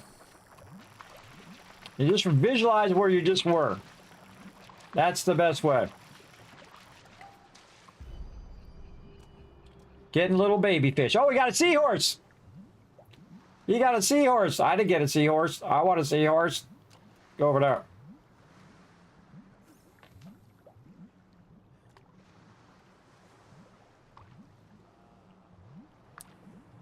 I got a seahorse earlier, though. And again, these things, and some of these things, is the only place to catch some of these fish. You have to catch them during the thing. Do you know there's whole entire guilds that are just fishing guilds? That's all they do. They just fish. So I think that's pretty cool. Pretty cool.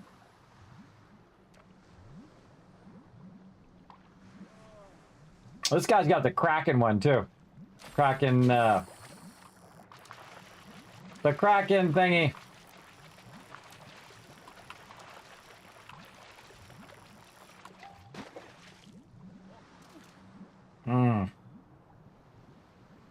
Haven't got any specialty fish yet. I might not be actually in the thing.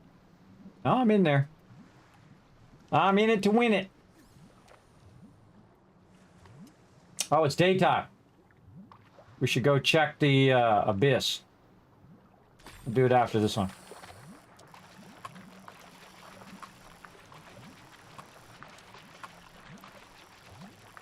Sometimes you can move them too far one way and then you lose that fish. Yeah, let's go check the Abyss Dungeon. Now, I never see it outside the Abyss Dungeon. Oh, actually, we could probably just go in and look at the Abyss Dungeon. I wonder if you could see it on the map. I don't think you can. I don't think you can see it on the map itself. But let's go check it. I don't care about the fishing that much, everybody. I'm going to sit there and fish the rest of that. I don't care about that much. But, you know, I do it when I have time. And if I see that thing is up, well, then I take the time. Boom! Later, sucker. All right, let's go check it. We'll check the 5th floor and the 6th floor. And I'll show you an easy way to get from the 5th floor to the 6th floor as well. All right, first we're going to go to the 5th floor like this. Now, if you're new to the game, or if you didn't know this, we're going to use our turtle power, just like the Ninja Turtles. Here we go. We're going to go use our turtle power. Right here. Turtle power! You're like, Kismet, you're missing the thing. Nope. Into the lava. Boom, I'm immune because I am a lava turtle. That's right, you don't take any damage as a turtle morph in the game, so you can literally just swim around in the lava and you don't have to get yanked by those guys up there or killed by those guys. You just all day. You can go AFK. You just put your character there, go AFK over there. See, the thing is when your stamina goes down, that's when you have trouble. So you're holding down shift. So what we're going to do is look around for the spots that there might be some things. Oh, or how about I replace my headphones too because they just died. So we're looking around for the fishing spots, and I found the fishing spots are typically by a spot in which you can stand, right? In most places. Now, I've only seen it once in here, and it was on the 6th floor, and it was right by where you normally take out all the baddies in that lower thing, like one of these. So we'll go look at that. So I'm switching my headphones, and I'm just looking around for one of those little fishing circles down here. Now, of course, the cool thing is if you were in here during the nighttime, you might have saw the fishing circle and then had the fishing circle all to yourself, which would have been awesome. So I just run around and just kind of look and see if I see anything. Another place here would be good for fishing. You could stand up here and fish into the thing. So we'll give it a little peek. Right over here. Oh, I gotta change my settings.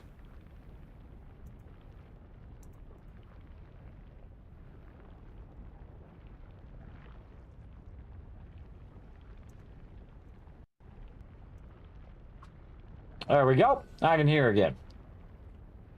Look around for our fish circle. So I'm trying to find the one that's on the 5th floor because supposedly it does also spawn on the 5th floor. Currently don't see it.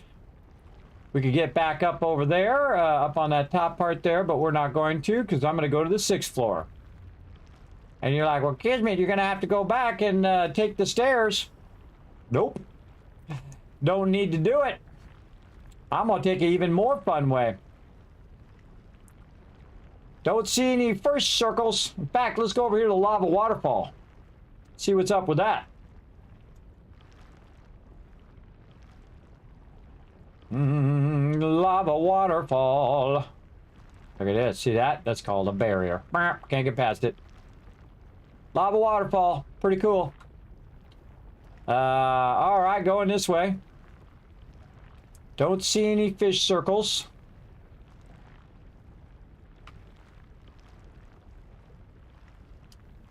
And I could go over there and check it, but I'm just going to go this way. See, once you know where one is, it gives you a powerful idea of, okay, yeah, that's going to be about right there next time. Huh. Look at all this under here. Just swimming around in the lava, everybody. You know, as you do. You know, on a daily basis. Swimming around in the lava. Let's keep on keeping on. Oh, gotta run out of stamina.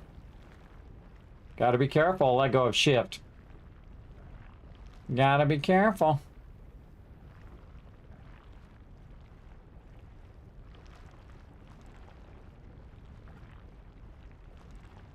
Don't see anything.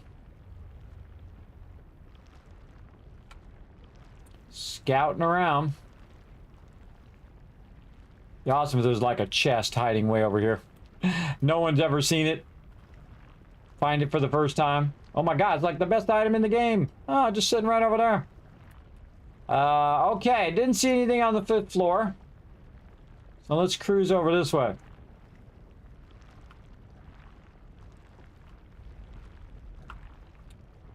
Nada.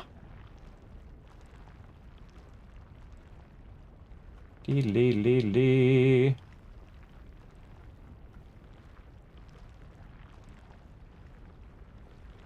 Nope. Nobody, nope.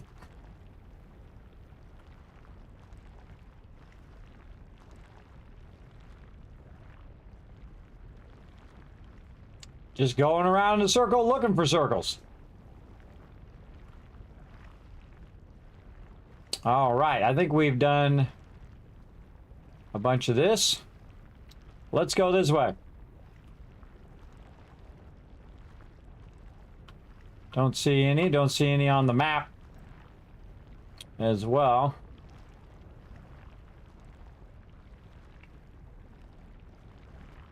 Get it going on.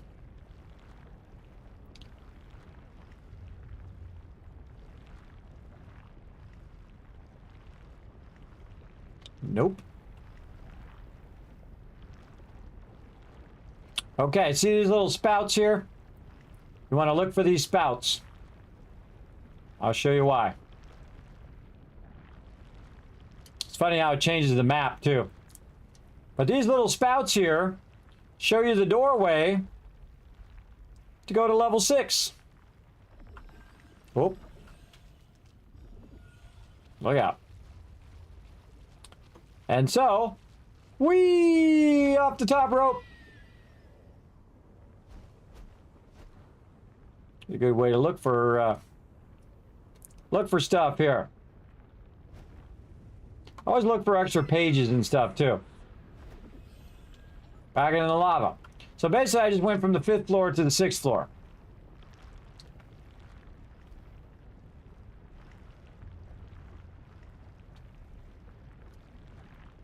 And this is normally where you enter. You enter along these top bridges here. And this is the first abomination area. I'm going to go around on the left side. Around the back. So I don't have to worry about abominations. And sometimes there's one right there. This is the one that I found. It was right here. And I got a ton of loot out of it. As well. I go around and see if there's any more or anywhere else, because if those are out in the open world, then that one was probably down here. And someone might have fished it out, and now it's gone. Now, I don't know if it randomizes or if it's always in the same spot. I noticed that that one seems to always be in the same spot at Castleton there. But, you know, I come in and I give it a little look-see. Probably not going to check the whole thing, but I was going to check that spot. Yeah, look at this.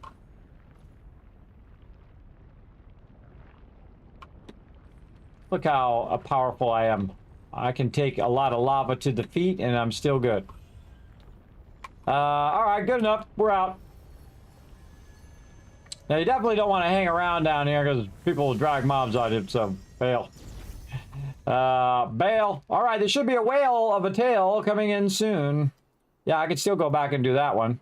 And again, it has like a little bar on it, too, to tell you how much time's remaining on it. Like, that one's got 33 minutes left on it.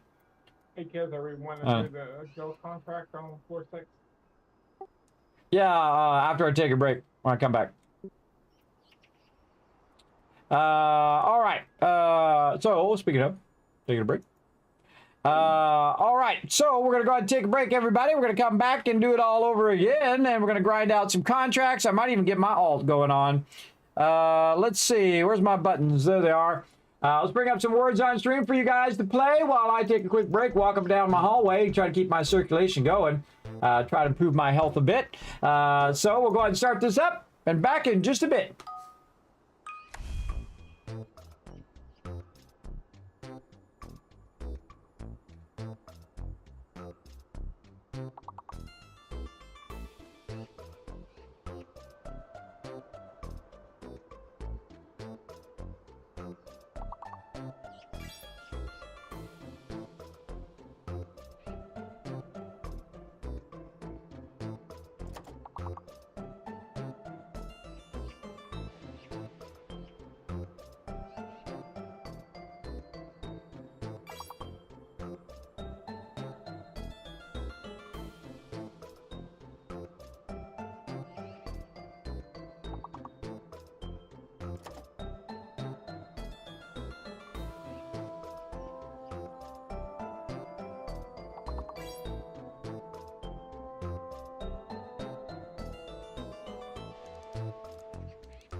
Everybody, I am back.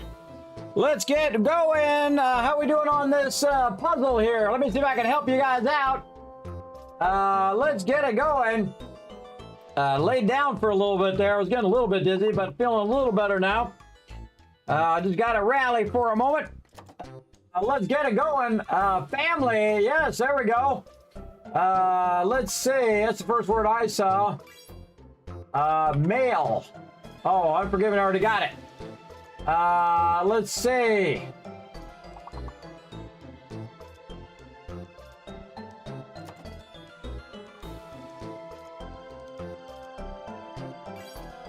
Can't think of a word at all.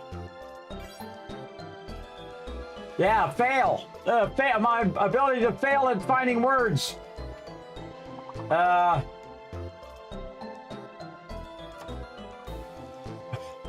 Can't think of one. Nope. Can't think of one, everybody.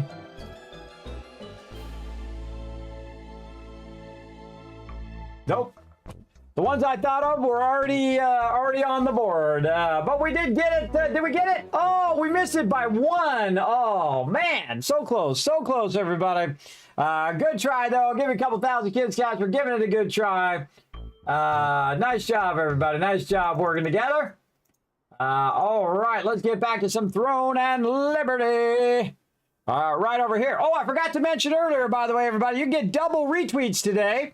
Let me go ahead and give you a bunch of kids caps for that other retweet that we did, or tweet that we did. And then I lost internet, so I had to make a new one so you could actually get double today. So go out there and retweet again, everybody. Follow that link right there in the chat. Hit that like button, hit that retweet button. We hit the 5 retweets. Again, if you already did it before, if you just go do it again, boom, you get yourself some kids caps that you can use in future giveaways. So go for it, everybody. Let's do it. Let's get it going on. Look at it all decorated for the Lantern Festival. Cool. Let's see. What do we got? We got a while until our little whale friend is up. Let's see. Uh-oh. Uh-oh. Can't click anything. Whoa. Big lag. Big lag. There's a big lag there. All right. Let's get all of our dailies and stuff going. I guess we do our contracts first. Let's go melt down all these contracts and turn them into Abyss contracts first. What do we got? Abyss. Don't take all these ones because I don't really do those, everybody. I don't feel like doing them either. I don't do them and I don't feel like doing them. All right, let's melt down all these fish. Oh, look at my cool seahorse. You know what? I might want to keep that seahorse. I don't know why. I'm just going to keep it because I feel like it. All right, let's drop a bunch of this into the bank over here. And we got that going. Now we got to go make some of these contracts, and then we'll get the team together, whoever's left, and we'll go and do some 6th floor. There we go. Oh, we're the only ones online? Well, we're the hardcores. It is 4:30 in the morning. It's 4:30 a.m., so... I mean, I don't blame people. You know, they got things to do in their day.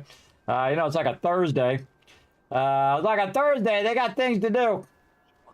But we're going to keep going here. The only reason I'm up, everybody, is because I can't sleep like a normal person. I have bad insomnia. So I don't really sleep. I just get so exhausted I fall asleep or I doze off. That's basically how I sleep. I don't sleep like a normal person. I don't say, hey, I'm going to go to sleep now and then go to sleep. But that doesn't work. That doesn't work for me, and I've tried 1,000 things under the sun, everybody. Sadly, it does not work, but that's okay. I just make the most of it. I just, you know, play games when I'm awake and then work on stuff when I'm awake. And then when I get super tired, I lay down and eventually I fall asleep. Otherwise, I'd be dead now. And get up and do as much as I can and just keep that cycle going. And that's what my neurologist told me to do. He's just like, do as much as you can do and then, you know, rest and then do as much as you can do the next day and so on. I don't think I did. I get my stuff? Yes, I already got my trade unlock stones. How many more things do I have? 33. What do I feel like getting? See, this is obviously this did not reset. Just after another week.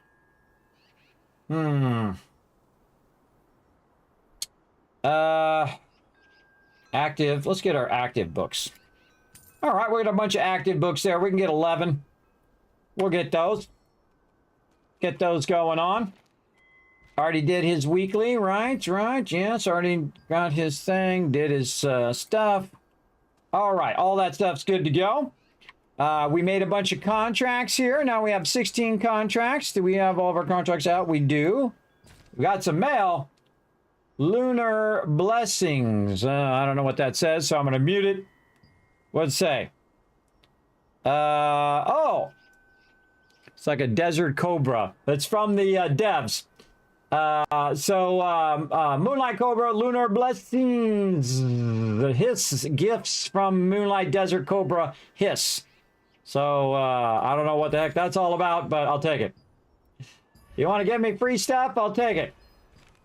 I'm all about it. All right. Let's go ahead and turn the sound on up here. All right, getting prepped to go. I'm going to go ahead and drop the link in the guild chat. All righty. And get in the guild thing, guild chat. Time to go to the abyss right over here. Let's do it. Let's get into it. Yeah, we're running behind there. I was trying to get back in time, but then I was talking, and then I had a bunch of technical problems and whatnot. Sadly, didn't get as much team stuff in as I wanted to, but such is the way it goes. Delete. All right, now this is how you get down to the abyss the fast way. You just go ahead and run down here. Oh, I bumped my microphone. Just run down here and you click the little thing that helps you teleport. God, it's getting cold in here again. Man, right about now, about 4:30, it gets absolutely freezing in here. And I can't turn the heat on because my wife doesn't like it because she's a bit older, everybody. So, you know, hot flashes. I try to be nice and you know, not turn the heat on was going to burn her up. I'm a real nice guy, everybody. I don't get enough credit for it. I'm going to be right back. I'm going to find my jacket. I'll be right back.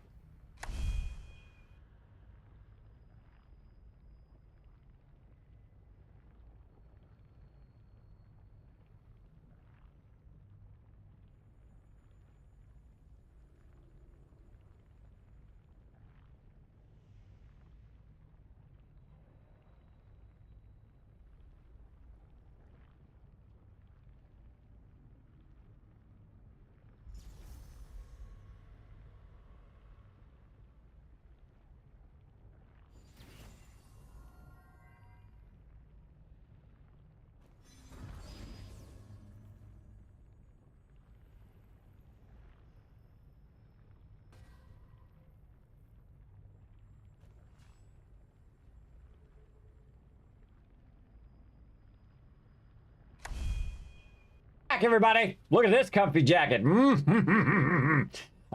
is a good one. This one's gonna make me doze off though.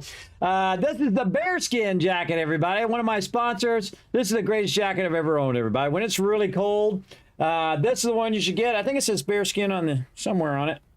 Where's it say? Where's it say it? Somewhere. Over here. There it is. Bearskin. There it is. Check it out, everybody. You can find it down at my sponsors down there. This is one of the greatest jackets I've ever owned. It's got pockets on the inside where you can put stuff in there. It's got pockets on the other side. You can put stuff in there like that.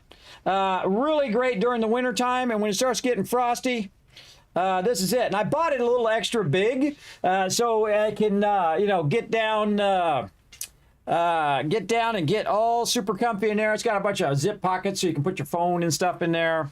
It's also got a little thing where you can Velcro stuff to your pockets as well. Got one on this side. You can Velcro stuff on there. Could be your thing that holds your phone while you're running or whatever. But it's super comfy. It's double lined. It is like matte. It's like a teddy bear. It's like being all cuddled up with a teddy bear, everybody. It's really awesome. So highly recommend. Check it out. You can find it out down below for those cold nights as well. All right, you ready? Did you get the turtle morph yet or no?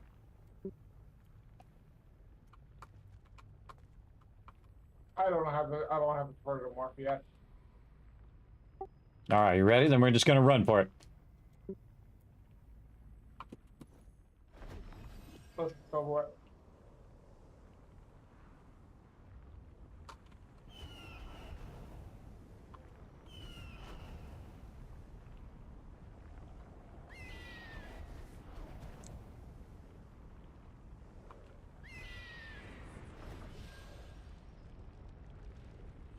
Ah, very good.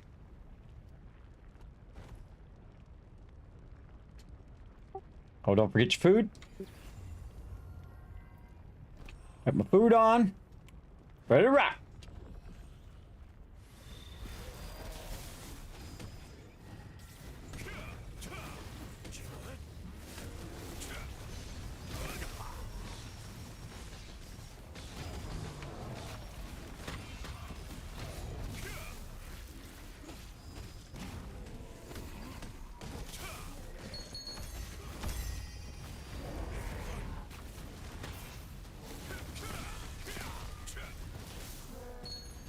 Just felt like wiping those guys out. Let me get my contracts on. I totally forgot.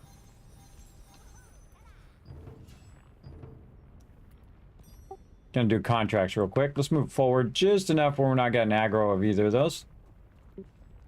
Contracts. Remember, just get the abominations without the demon hoof head shaman.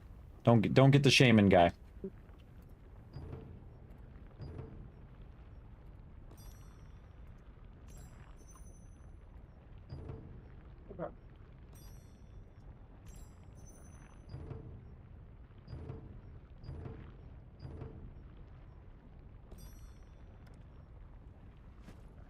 Okay.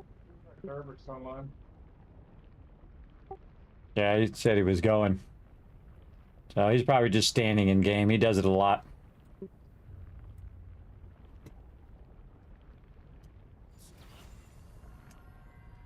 Let me know when you're ready. Ready. Okay, now we're just gonna run. I'll drag all the mobs and just stay by me. Here we go.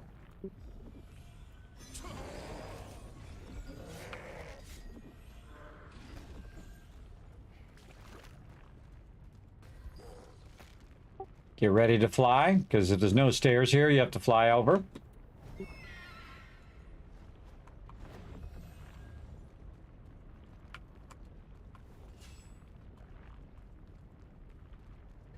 Wait till he catches up a little.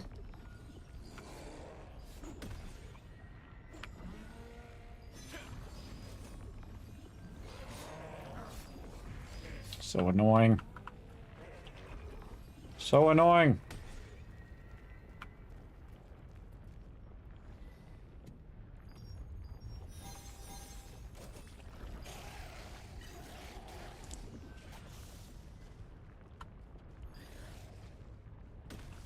Go ahead and run up the stairs. Run up the stairs. I'm just going to circle them so they're not in front of you. See how I think about other people, everybody. If I ran up ahead, what would happen is all those mobs would be in his way, and he'd have to jump over the mobs. And make it more difficult for what he's doing.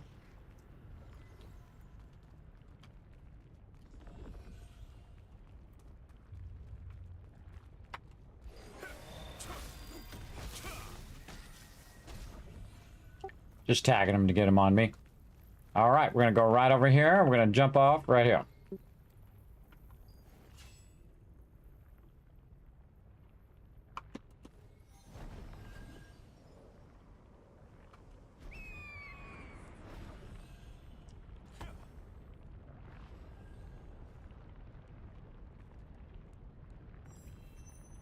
All right, time to grind. Let's do it.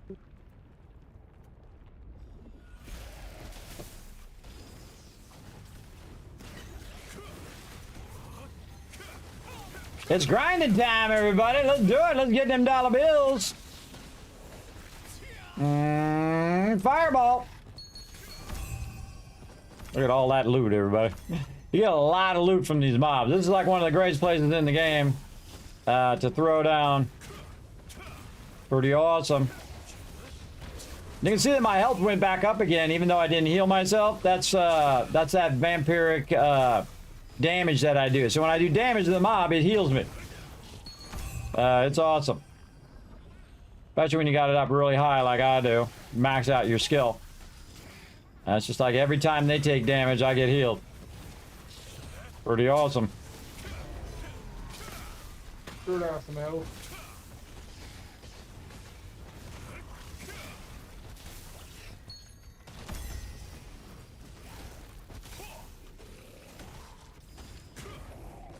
What'd you say?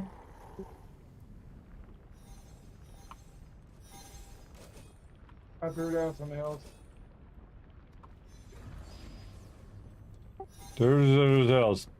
Tell me a different way. Remember, I'm partially deaf. Threw down some heals. Oh, you threw down some heals. Oh, yeah. You don't have to worry about healing me, but keep yourself healed. There you go.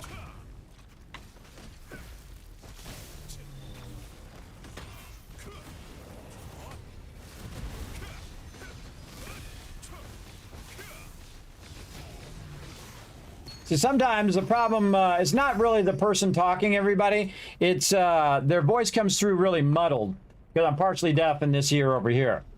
So it's really hard for me to understand people. It's getting worse, too. Like, I'll go out to eat with the family or whatever, and I'll be sitting there, and they'll be talking, and they'll be on the other side of the booth. I can't understand anything that they're saying. Zero.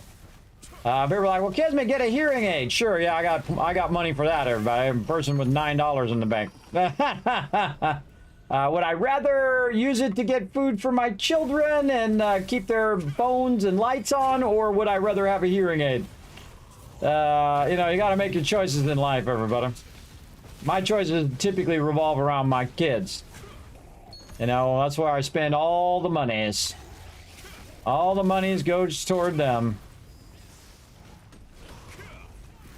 One day they'll go out and they'll make their own monies, and they will do well.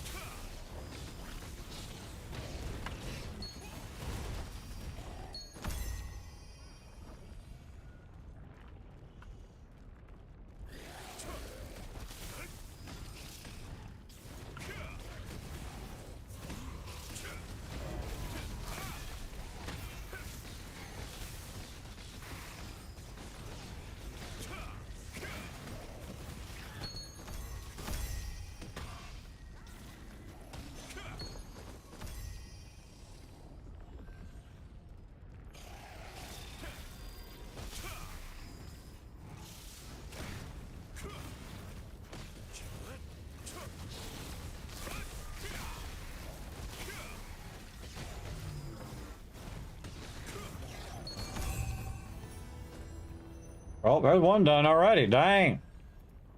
Dang.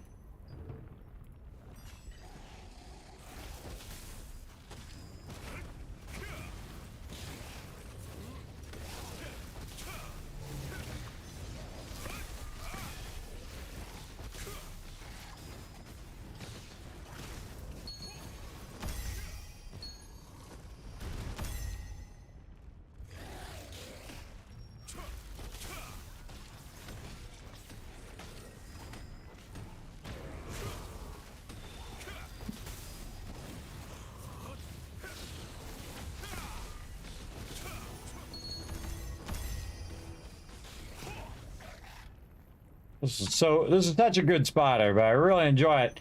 I mean, if you do it too much, you're going to burn yourself out, but this is like one of my favorite things to do, just grind this area over and over again. Because these mobs are really easy once you finally get your character to be strong enough to do it. And then eventually, especially when you're doing it with other people, it goes real fast. But also, it eventually you can just solo it, which is really great. Especially if you got like way too many Abyss tokens like me all the time, and you're trying to burn them Abyss tokens up all the time. Great place to burn them up. You notice I always go to the Venom one first, and the reason why I do that is because he's the range one.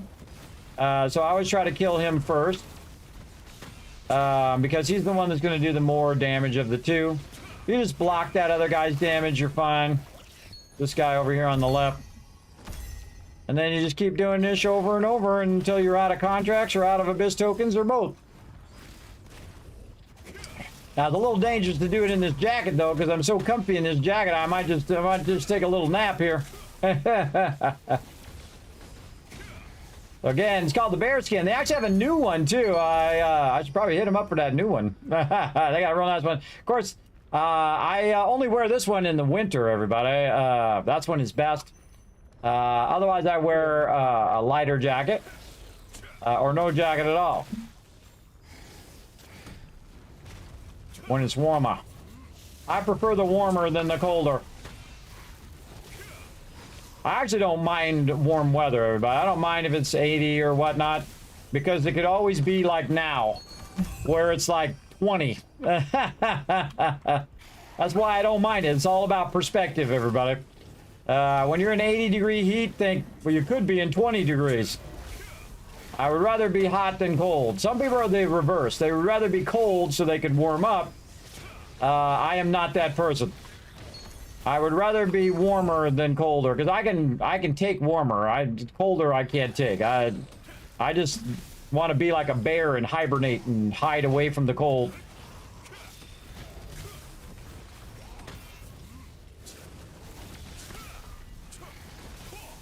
And if you want to cool down and you can't afford to cool down, just go into a store. They got their AC going.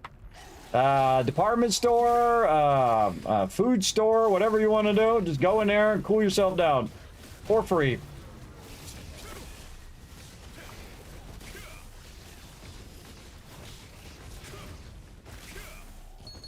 If you get too hot, just walk to the freezer section and open the door and pretend like you're going to buy some frozen food. That'll do it. Cool yourself down.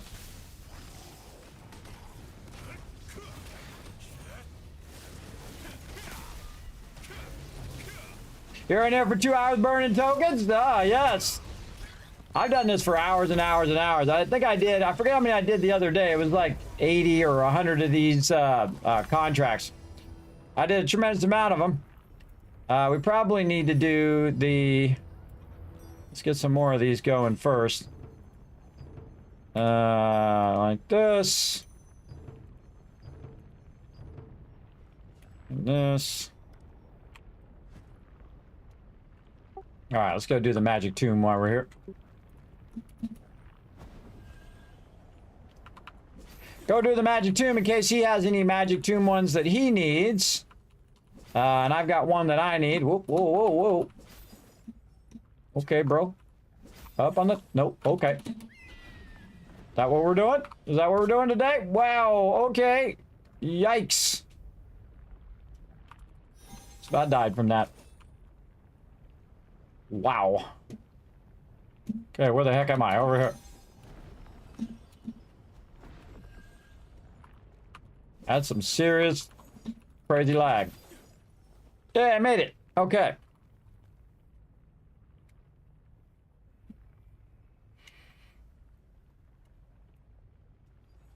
I was waiting for my team here, man. This way. Well, we can both click it. Get it going on. All right. Now, the real trick is, just in case I get another one. See, I can do that one right there, but I'm just going to skip it. See if I get one with the Soul Brazier down below. Oh, one without even either of them, which is even better. And then rinse and repeat. Do it again. Yeah, JV, this is really fun. I really enjoyed this this particular spot. I've been down here a whole lot. And I can just solo this now, but even better with peeps. Because then everybody's burning up their tokens, and I have a real problem burning up my tokens because I just have so many, and I have 2 characters, and so across 2 characters, and I'm constantly having like 40 to 50 to 60 to 80,000 of these tokens to burn. So I don't always do the Abyss thing each week, so I'm just doing contracts and stuff of that nature. When you really should be doing these Abyss tokens too. Soul Brazier, sweet. Soul Brazier again. Just grind. I don't mind grinding. That's what I like to do. Grind this stuff. In fact, I haven't bought anything on the auction hall for all those of you who are new. No gear on the auction hall, no traits on the auction hall, sold nothing, bought nothing. This is all old school grinding right here, everybody. Old school. And man, it's been fun. I'm so glad I chose to do that. So glad I chose to, all of this time I've been working on my gear. And so I've had all this fun to do across the whole entire time since launch and since now. I didn't just rush up ahead and get my character to, max gear on day one. I've just been having the greatest time playing it in an old school way. Where you just go and, kill the mobs, get the loot, which you can, merge in your traits, do your stuff, and then you have plenty of stuff to do and you don't run out of stuff. You gotta have patience, though. Not a lot of people do. Gotta have patience and willingness to grind.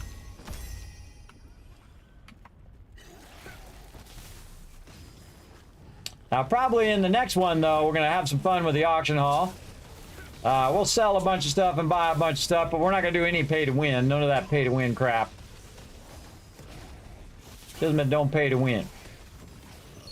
What's up, guys? You're on the edge. I'm fine. Do. Just like I played. Dee. Yeah, there's a pull-up down there, too, if you do fall down. You just pull yourself back up. There's actually 2 of them.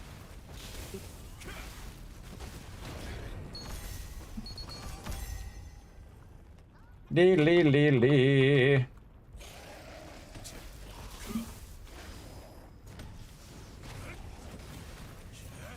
Just rocking those rotations. Double lightning. Boom. Switch target.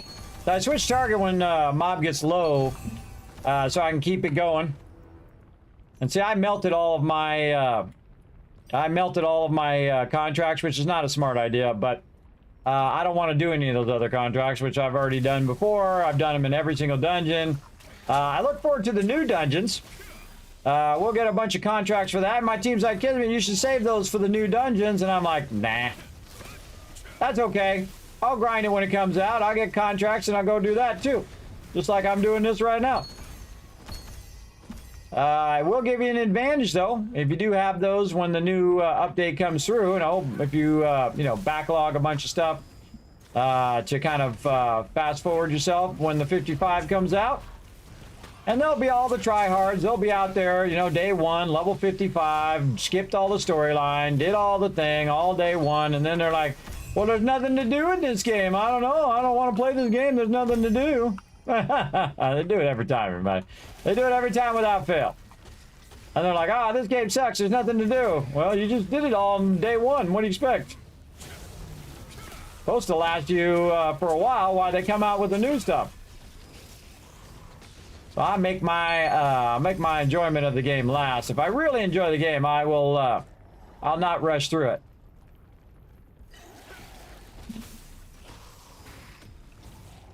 And this game's really fun. Again, it's really satisfying. Every time you kill the mobs, every time you do this, even though I've done this a ton of times, it's fun every time.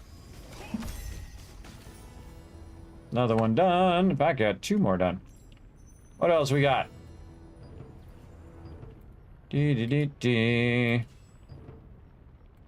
Soul Brazier.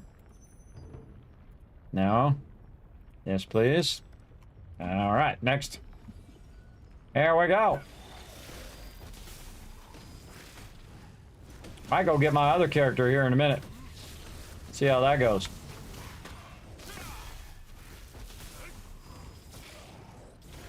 My other character's like 40,000 Abyss tokens. I've been trying to burn those Abyss tokens. But again, I would rather prioritize my primary character. If I'm going to run this with my team, I would do it on my first character until he had no Abyss tokens or no contracts, and then swap. So I'll do this until both of those run out. I'll even keep doing it even if I don't have the Abyss, or if I don't have the contracts. Just do it till I run out. All right. What we got here? Another one. Soul Brazier. We gotta go get the magic tomb again. Yeah, we got some. Oh wait, that one's half. Yeah, we'll come back. We'll do it in a minute.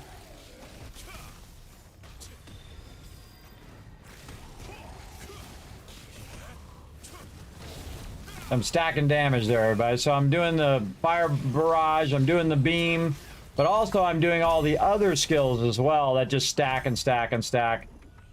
Which are awesome. I try to hit that mob just to drag him closer to this mob, so he doesn't run back like that. The Unforgiven knows enough to, if he does drag aggro, to try to run him back so he's getting AoE'd.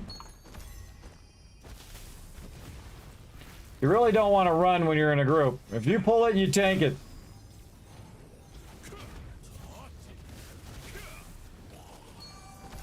and try to tank it by the other mobs as well. What's the build? Can you show me? Mine's like a hybrid build of my own design. My build right now is... I take it. Yep, you pull it, you take it. Yep. Try not to run because you want to bring it so we can AoE. Right now, wow, actually I went up another 100 points. I'm at 4104.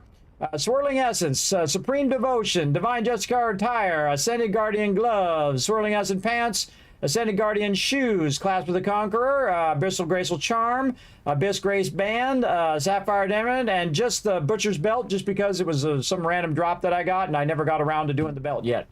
The whole entire, you want to see all my skills? Here's my skills right here. This is my skill, and this is my actual skill rotation. High Focus, right here. High Focus, Touch of Despair, Chain Bolt, Focus Fire Bombs, Inferno Wave, Fireball Barrage, and then I do Fireball Barrage and Ray of Disaster at the same time, so it's stacking my DPS. And then while those two are going, then I do my rest of my rotations. Invincible Vault when I'm in the solo, Judgment Lightning, Self-Heal, which is your Swift Heal, also another Shield, Blessed Barrier, and then AoE just in case I have to heal peeps in the party as well. Then I also have another set, which is my pretty much the same, but it's has more healing skills, so when I'm healing the group. Skill specializations, there they are. I'll move my head so you can see them. There they are. Feel free to go back and watch the VOD and screenshot all of that. And then you can go back and see all of the ones I have chosen here. There you go. And those are all my points over there. So there you go. That's my set. Now you're like, well, Kismet, I'd like to see that much easier. You only showed it for like 2 seconds. Well, here's the thing. It's on my Discord as well. Go ahead and follow that link right there. You can find it under Throne and Liberty forums on my Discord. Screenshots of all of that. You're welcome.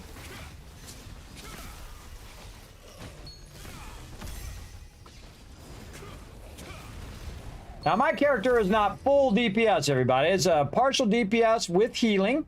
The cool thing is I have basically unlimited mana. Do you see my mana going down? No. I have unlimited mana, but it does come at the cost of basically your damage. Now, I could be doing twice as much damage as I'm doing now, everybody. I could be doing 20,000 damage every fireball if I really wanted to. But the goal of my particular set is to never run out of mana so I can heal my team, as well as to have massive efficiency in my overall mana casting, so my skills cost less to cast. And my ability to switch from, with the same set, to switch from DPSing and switching to DPS and heal. My primary role is DPS heal, right? Not just straight DPS. So that's pretty much why I have my set the way it is. And it's kind of a hybrid of a whole bunch of other ideas and whatnot. Now, if you want to know even more deep detail, you're like, well, Kismet, what are all your traits and all of that? Well, you can see that with the screenshot. But you know what else you can see? Because, again, I go above and beyond here in the stream, everybody. Nobody does it like me. Here is all of my stuff right here. This is my item that I have, my scepter. These are all of the traits I have on that scepter. Here's what I have as the quarterstaff, my hat, just kind of attire, the pants, so what I've got and why I have each and everything, including a whole bunch of links here where you can go look at a bunch of other sets that I looked at that are pretty decent healing and DPS, or if you have greatsword staff or staff greatsword or bow and then wand like I was using, but I'm using staff wand now. You can look at all that and all your different options down here at the bottom too, in case you kill some arch bosses. You might get some really high end stuff down there. So you can check that out all for free here on the Kismet stream by simply following that link right there, which will take you over to the spreadsheet. You can copy the whole thing, paste it, move it, and change it, do whatever you want with it. Can't modify mine, but you can copy and paste it and make your own out of it. You're welcome. Right over there on Google Spreadsheets. All of that for all of you, chat. There you go. Yes, I am super OP. But I didn't do it the cheap and easy way. Check it out right here. Sold nothing, bought nothing. Old school. Because I am an old school gamer, everybody. I'm the oldest old school you're going to find. I'm the OG, the original gamer from 50 years ago. That's right, I've been gaming for 50 years. And I love doing it the old school way. Not when you min-max and do all of that. You go in and you just have a great time. You play the type of character that you enjoy playing, because then you're going to play it more, and then it's going to get stronger and stronger and stronger. You need to get the tomb? Let's go get that. And that's the one I find that I find the most. And I fall into the same trap as a lot of people do. They min-max everything. They look everything up, and they go and they just do what everybody else is doing. And I find that incredibly boring. I don't want to be like everybody else. I want to be like me. And I have certain goals that I want to do with my character and do it. Now, again, my character would be way stronger in DPS. If I just said, screw the healing, I just want to do straight DPS, again, I'd be doing 20,000 damage. You can do a lot. But this is enough for my character, and then I just never die. As long as I'm paying attention, I could do this infinitely. Forever. And again, look at that mana. Watch, I'm going to go all the way around. Look at my mana at the end. Now, also keep in mind, everybody, that I've been working on my character since the game came out. Little bit each day.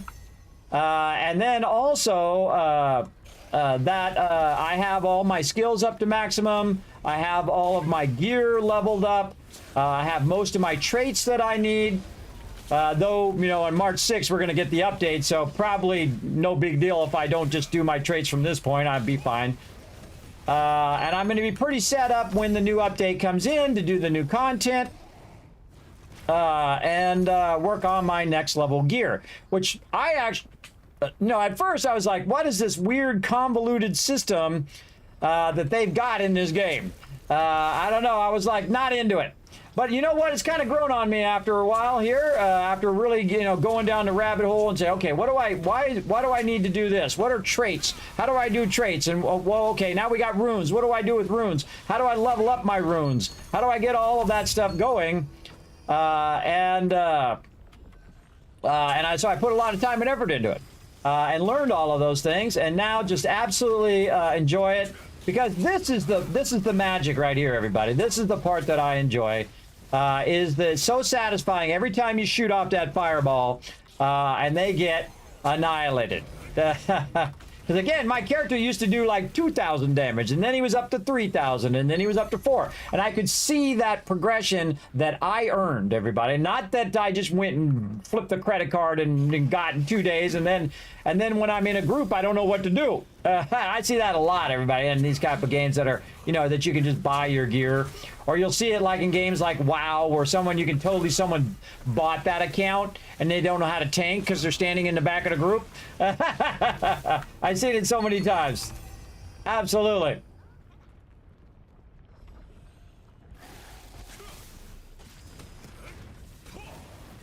Okay, I think after this group, I'm going to go ahead and switch to my other character, and I have a crazy idea. I have a really crazy idea, so we're going to go around. We're just going to go around here until we get to the safe spot. And then I'm just gonna switch. Yeah, I'd say I'm OP for my class, but not OP for some classes. Some classes, like, the new meta with the spear, they can be doing 20, 30, 40, 50,000 damage. See, the thing about my character is it's called, I went right out of my head.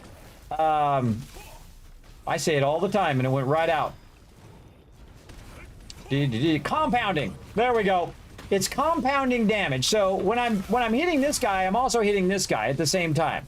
So if I hit this guy with a fireball, boom, I hit him for 8350, right? I hit this guy for 8350 also. So that was 16,000 damage I just did. Now if I had 10 mobs and I hit them for 8,000 damage, guess what? I just did 80,000 damage. So my ability to scale up my damage is crazy, everybody. It's pretty epic. So that's why AoEing mobs is awesome. And of course, if you have the ability to self-heal, you see I'm not running out of mana. Oh, I was going to get to the safe spot. I'm not running out of mana, and I'm not running out of health, and so I can self-heal. And also, when I'm hitting the mobs, everybody, I forgot to show my my passives over here. Here's my passives, if you want to see them, over here. Acism, or whatever that is.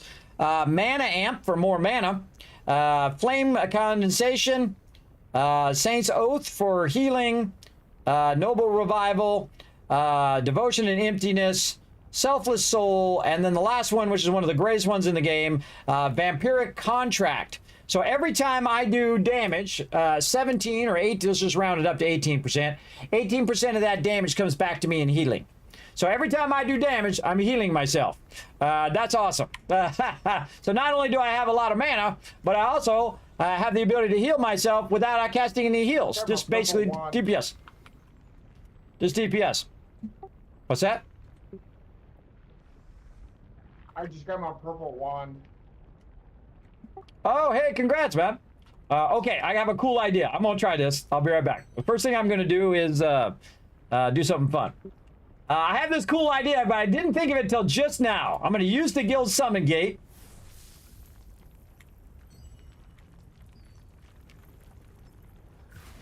Like this.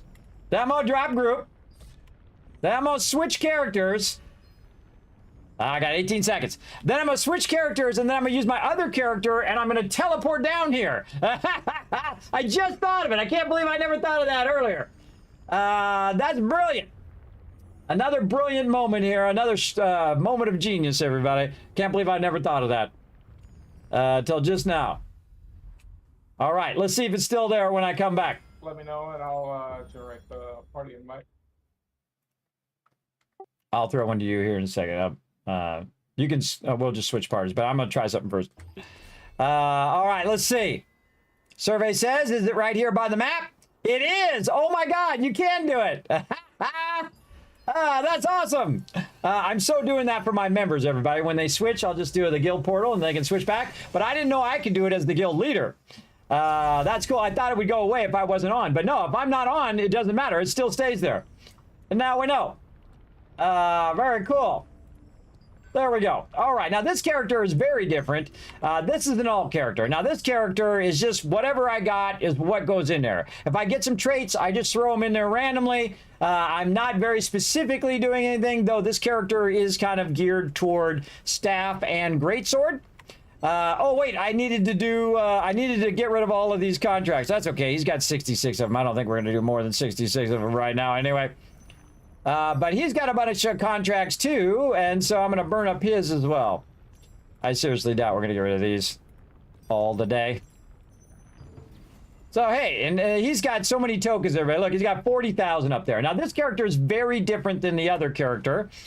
Let's see if he's got any... He doesn't have any Abyss token food. Yeah, I could have melted those down. I'll just leave them. Use some of this stuff.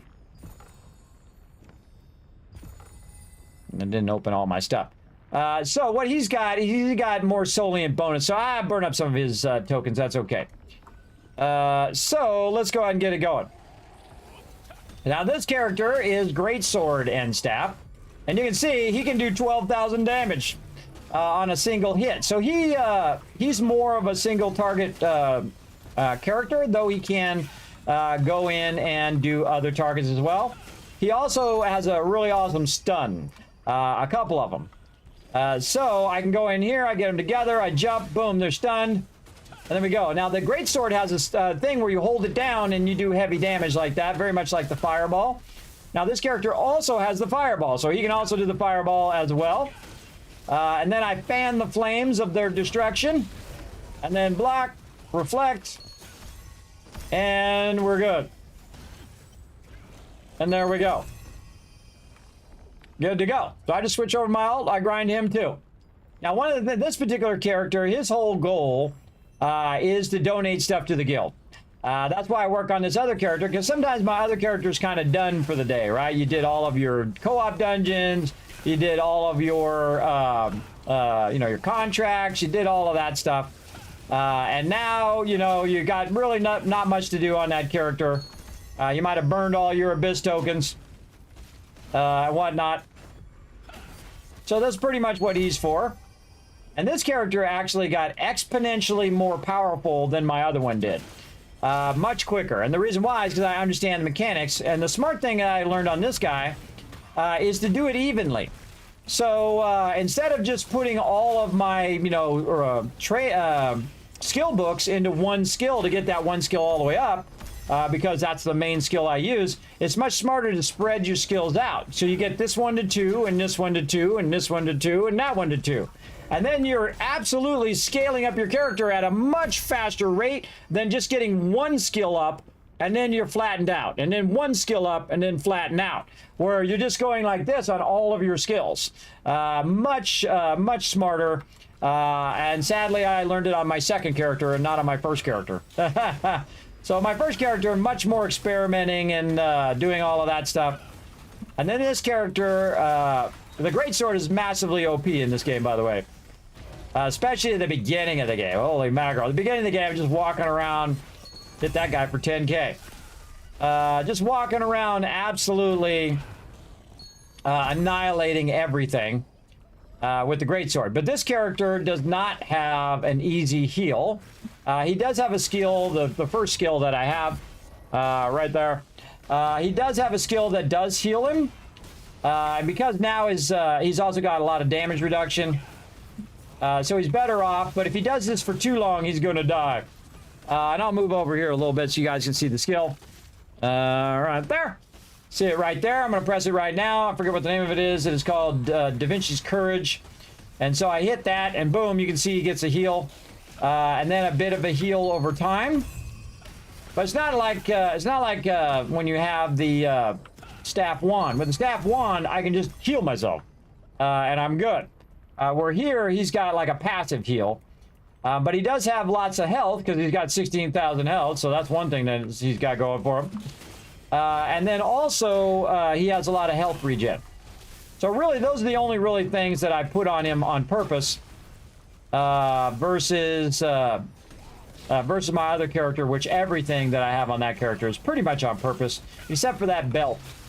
That belt, not as much. I just happen to have it and just never got around to putting another thing on there. And it's okay. But I'll work on it. Or I'll just wait till the level 55 gear and then get that belt. But it's good to go look at other people's builds, everybody. There's nothing wrong with looking at other builds and looking at the meta set, but I highly recommend making it so you enjoy it.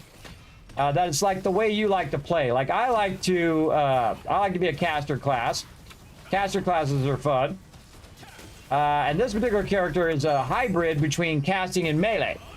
So he's doing melee damage, but also casting as well. So if the mobs get away from him or somebody drags the mobs away, he doesn't have to chase after the mobs, which I never do. Especially when you're in a pug and you're running some dungeons or whatever. I don't like to chase mobs ever, and no melee does. Oh, he interrupted me right just before I got that going. But why am I hitting him over there? My bad.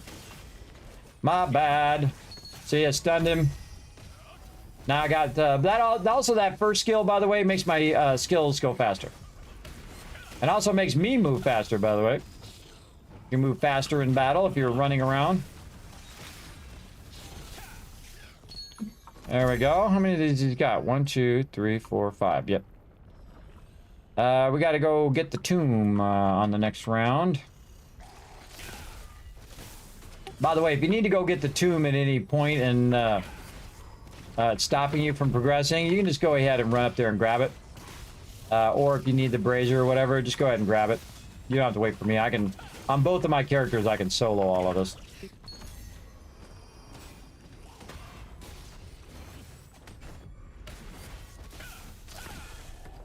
That's because I invested a good amount of time into doing it.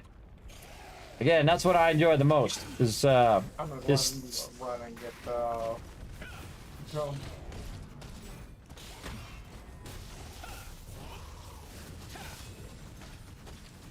All right, I'm gonna go tomb right after this. Let's take these. I'm gonna take these guys out, and if you want to just run up there, go for it. If I'm close enough, we'll both get credit. By the way.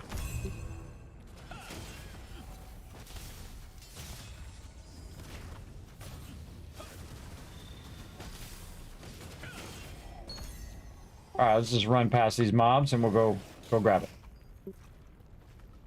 Lee.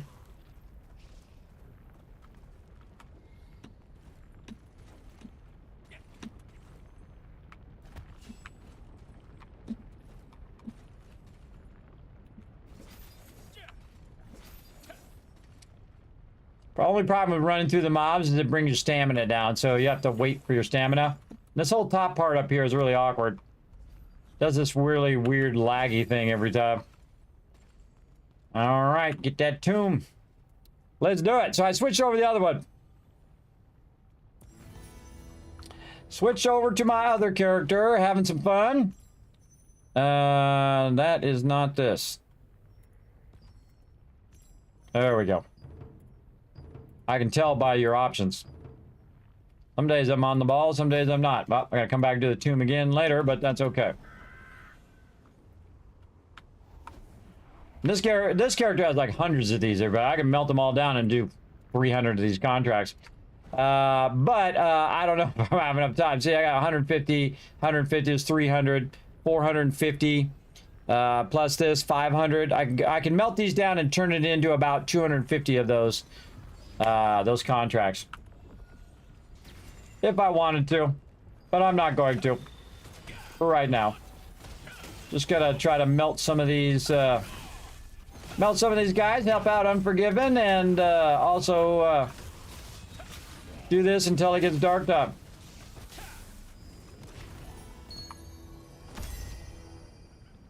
I can do this forever. On both of my characters, by the way. That comes out a lot of hard work of doing your dailies every day and working on your gear.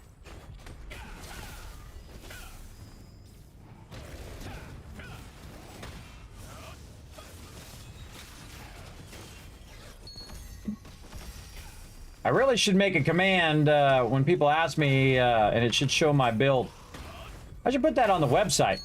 That just dawned on me. I can also put it on the website as well. Hold on.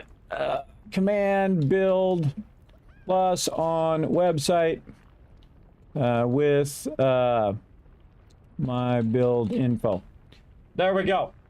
Plus, how about a little video too? Plus video. Video short. I get these ideas, everybody, but I don't always have enough time to do them all. But when I get an idea, I'll put it up there, and this way, when somebody asks, they can just go watch that video, and it'll be like, okay, this is why. See, I'm the type of person. The problem with most people who do videos is they do a video and they say, look, this is my gear, and that's the video they do, right? They don't do. This is why I have this gear. This is why I'm doing this skill rotation. This is why I'm doing this, right? They don't tell the why. The why is the most important of all. So those are the videos I like the most. And there's a lot of good peeps out there who do some good Throne and Liberty videos, and they talk about the why. The why we do this. This is the skill rotations I use and whatnot. Actually, one of my most watched videos on there is actually from Lord of the Rings. Online, Lotro, where I go in and I talk about healing as an art more than a 1, 2, 3, 4, 5. Why you heal when you heal. Sometimes you don't heal. The reason why you don't heal is so you don't drag aggro. I can tell you that right now. And the reasons why I use certain skills for certain reasons. And that's probably one of my most watched videos, like 20, 30,000 views, which is a lot for me considering I have about 3,000 subscribers on YouTube. YouTube is not my primary platform, everybody. But I do post everything there. So if you ever want to watch an archive of Kismet over the last 10, 11 years, here on the stream, or even further back from my guild and whatnot, of all the other stuff that we've done together, you can check it out over there on youtube.com/Kismet, B like Bravo, P like Papa, Kismet BP. Sadly, I could not get just Kismet, but such is the way it goes. Such is how it goes. People steal my name all the time.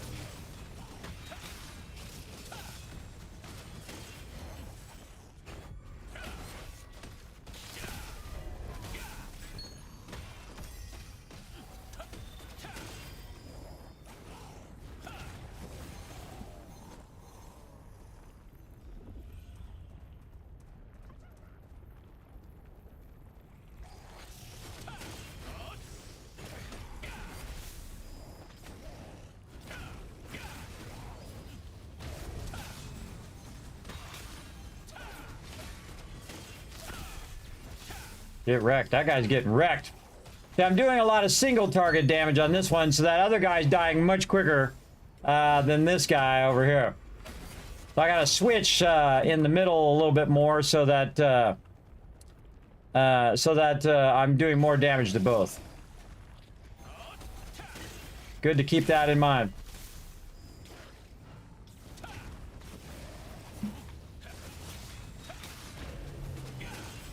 See, when that one gets about halfway, I should switch targets.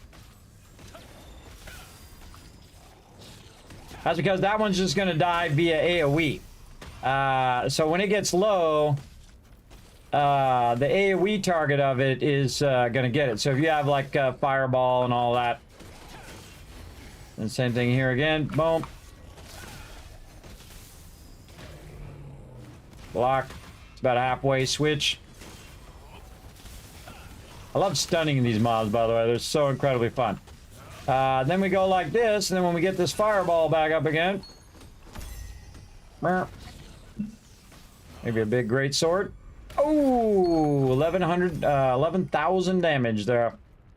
Hit him with the big boy. How many are we doing? Oh, wait, I got one that's unassigned. Push him off the edge. Ah, I gotta get rid of that one. One second. I opened one that I didn't want. That's Shattered Temple, abandoned. I accidentally hit one of those ones in there. I just abandoned it because it's this one right here I accidentally hit. Gotta fix that. Because you want to have the ability to do all 5, because if all 5 of them share the same mobs, then what you're doing is you're getting 5 times the credit, everybody, and that's what you really want to do. Misclicked a contract there, I had to fix. All right. Back to it.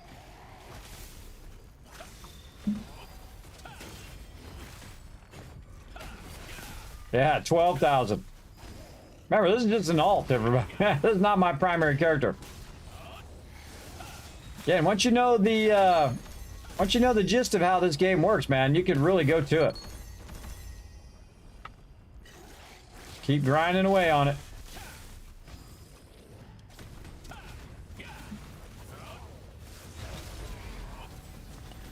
My character didn't get strong overnight, everybody. Again, this is you'll see the progression over time. Because I also have a Throne of Liberty playlist. If you go want to watch that, feel free. All the way back to when we started the game. And you can see the progression of my character doing, like, you know, 2,000 damage and then 3,000 and so on. And then getting a gist of, okay, this is what traits do, and this is what, and then when they added runes, this is what runes do.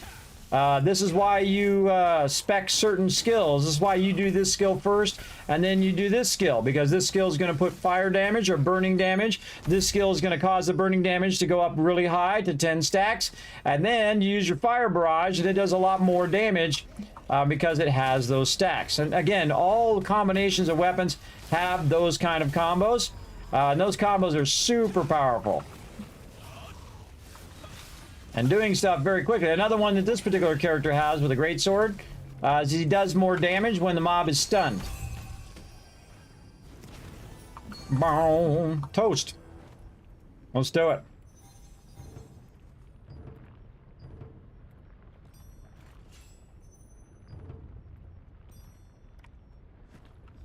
Do we got more?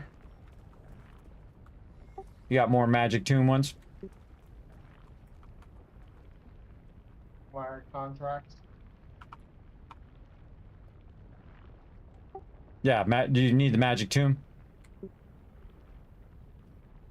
No, I'm done. Oh, are you out of contracts? Yep, I'm out of contract. I don't know why I can't hear him. Maybe it's because there's like an echo in his room or something. Again, echoey sounds are hard for me. Oh, okay. You could have just told me. Do you want to keep going, burn up Abyss tokens, or what do you want to do? So yeah, let's keep going to put up Abyss tokens. All right. I'm gonna go until it's dark, and then I'm gonna go back to doing dailies.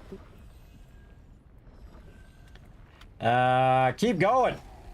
Speaking of keeping going, everybody, check this out, everybody. Look at this. It's 23 days in a row. I'm on a roll, baby.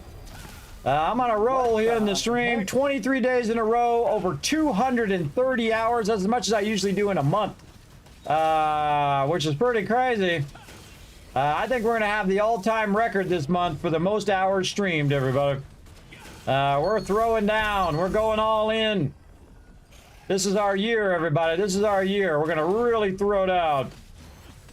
Hey kids, can you throw up a stomach gate? No, oh sure. Hold on. Let me kill this guy first.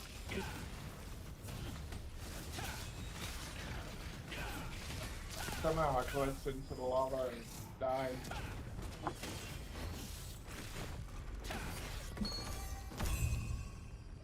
I think I gave this guy the ability to do that. We'll find out here in a second. Let's see. He does.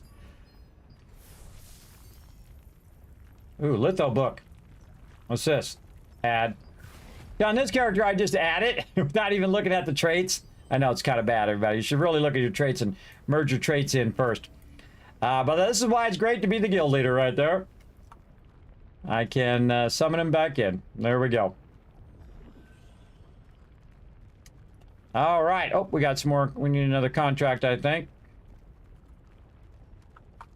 Let's get this. So, wait, we should do the contract first in case it has Soul Brazier on it. Get away from there. Magic Tomb. Soul Brazier. All right, on to the next one. Whee! I love characters that have leaps like that. One of my favorite things in Star Wars: The Old Republic was the Jedi Knight, which has that leap where you can leap into battle. It's really cool. Get wrecked. Overkill! He didn't even have enough health for that hit, everybody. He wasn't even close. All right, on to the next one.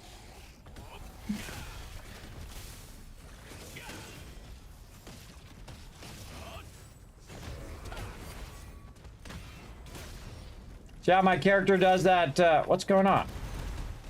Can't do my skills. There we go. See how my character did that spin attack? That's from a perfect block. He'll do a spin attack on the mob. It's like an extra attack that you get. Plus, also, you're bouncing damage back to the mob. You're putting like a weaken on the mob. Very, very useful. As well. Now, this character is not really a tank. This character is just pure DPS. As well. And he could be way stronger. He could be doing, 20,000 damage right now. If I was really serious about it.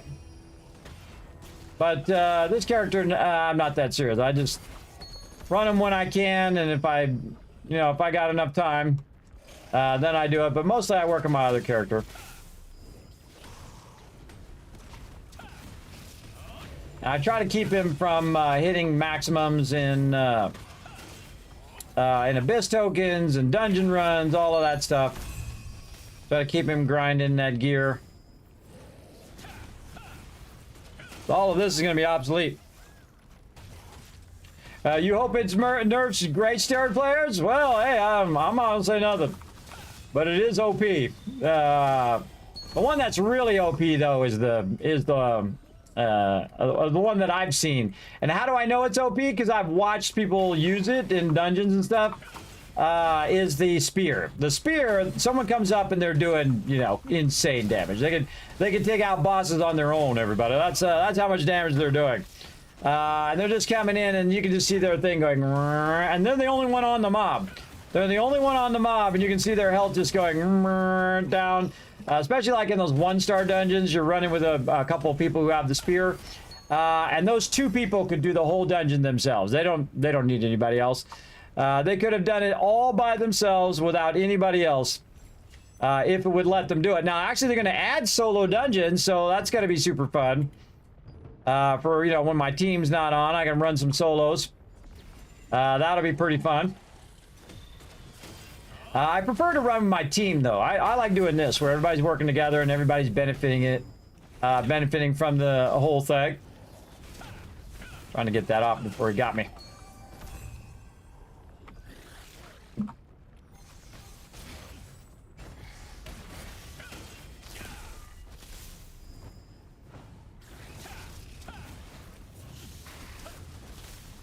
This jacket is too comfy, everybody. I'm getting real comfy now. Real comfy. I'm sure there'll be nerfs. I'm sure there'll be buffs. I'm sure they'll be crying, and I'm sure they'll be whining. But in the end, hopefully it'll all be about the fun. I don't know. I'm not in charge of that, everybody. My job is just to have some fun. Have some fun hanging out with all of you. Get stunned, suckers. Oh, I need to do that one. That one, the guy was already dead. See, now I could use my greatsword there, but he's about to die. Sometimes it's better just to auto attack him, so you're not burning up that skill, which is going to be on cooldown. And then you go to this guy and use it on him instead. Boom.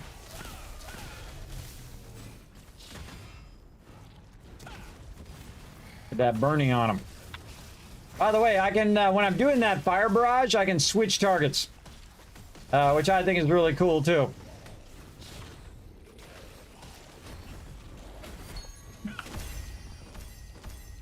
See all this loot dropping, everybody? It's just an insane amount of loot down here. This wasn't in the game, by the way, when it first started. They added the 5th floor, and then they added the 6th floor. A great place to grind, great place to get your guild contract done. That's the real reason I'm here, everybody, the guild contract. That's the thing that helps the guild overall, makes the guild stronger. That's the thing I like doing. Of course, also for my member there who's getting tons of loot from this. I mean, he's got to be way stronger after this than he was before. Because he's going to have a crazy ton of loot, and then he can take that loot and use it for upgrading his character. Especially all these pages. When you get these pages, that was massive overkill. Massive overkill there. I hit him for 11k and he probably had 1,000 health left. It's fun every time though. Oh, we gotta go do Magic Tomb. Alright, I'm gonna kill these guys and then I gotta go do Magic Tomb for a second.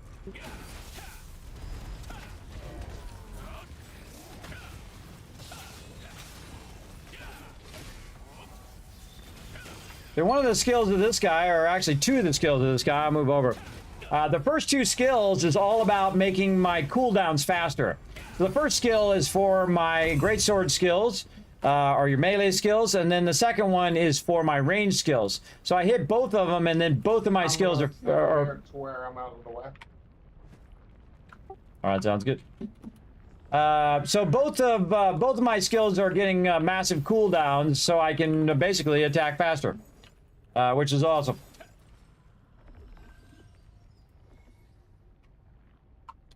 Dee. Now, if you don't need to, everybody, I would not melt down your scrolls and do crazy stuff like me.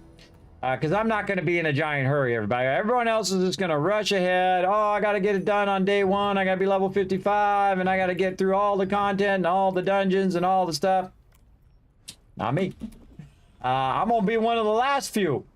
The one who went and did all of the storyline and enjoyed all of the storyline. And the one who went and grinded out his gear over a long period of time. And just about the time in which I'll get my gear just super sweet is the time that they'll come out with another expansion. So again, I have plenty to do every time I log in.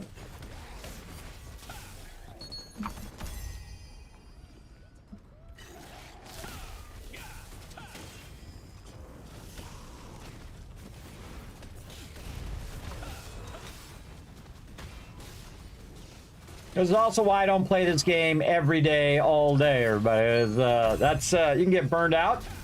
I was doing my dailies every day, but you know they take like 30 minutes, 20 minutes sometimes, depending on you know how many of them you have to do. I mean, you can pop in for like 20 minutes, do all your contracts, do a bunch of co-op dungeons if you want, But just doing your contracts is more than enough for a daily. But you can also build up all of your contracts over time and then do them all at the same time. And the same thing with your dungeon runs. You can just build them all up, do them all at the same time, take a lot less time because you're just doing them quickly over and over again.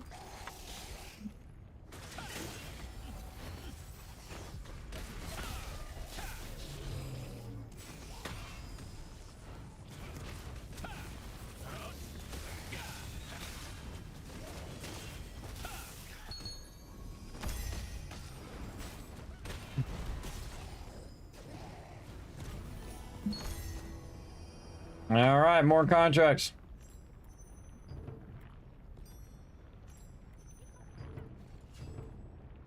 So if you're doing this with contracts or without contracts, it's totally worth it either way.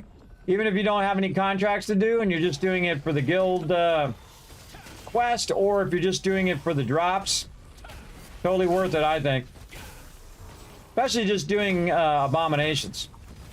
Because abominations can be completely done right here in this area. You don't have to run all over the place and click a bunch of stuff.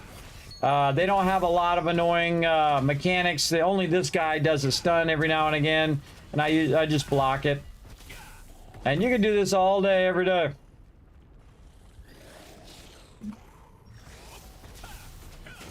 Just walk away with a crazy ton of loot.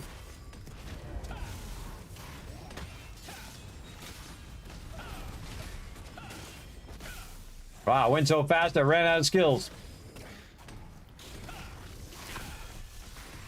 Switch target. Here comes the big boy. Ooh, another 11K there. Rounding up, of course. All right, what else we got? Looks good. We got any more thing? No. Oh yeah, there's a magic tomb, but it's way later.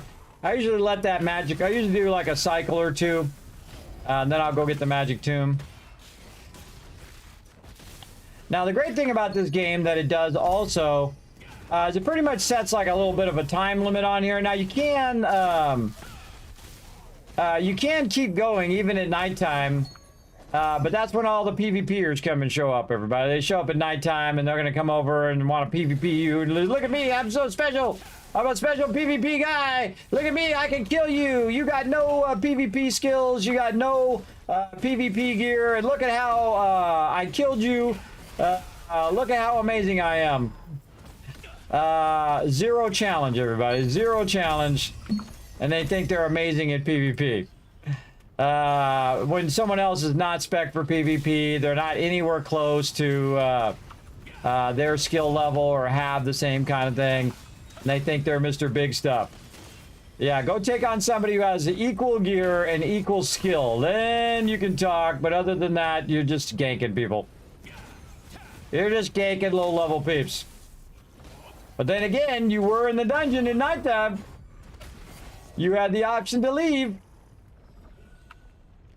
So there you go. It could be you. All right. Do we need some more? Oh, yeah, more. That's the funny thing is I just got one for the thing I just clicked on. There. All righty. Let's see how much time we got left. 17 minutes.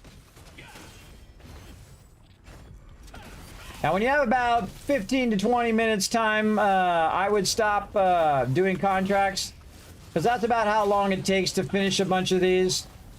So I'll stop doing contracts here, but I'll still go until nighttime. I'll just keep going until I'm done with this. Probably good to just get the tomb, the magic tomb on the next time I circle around to that side. And then call it there, because it's going to be nighttime in the game and all the PvPers will show up. Though, you don't see them all that much anymore. Because I would imagine most of those people stop playing. Because they burn themselves out on it. Don't burn yourself out, everybody. Have fun playing it, or don't play it at all.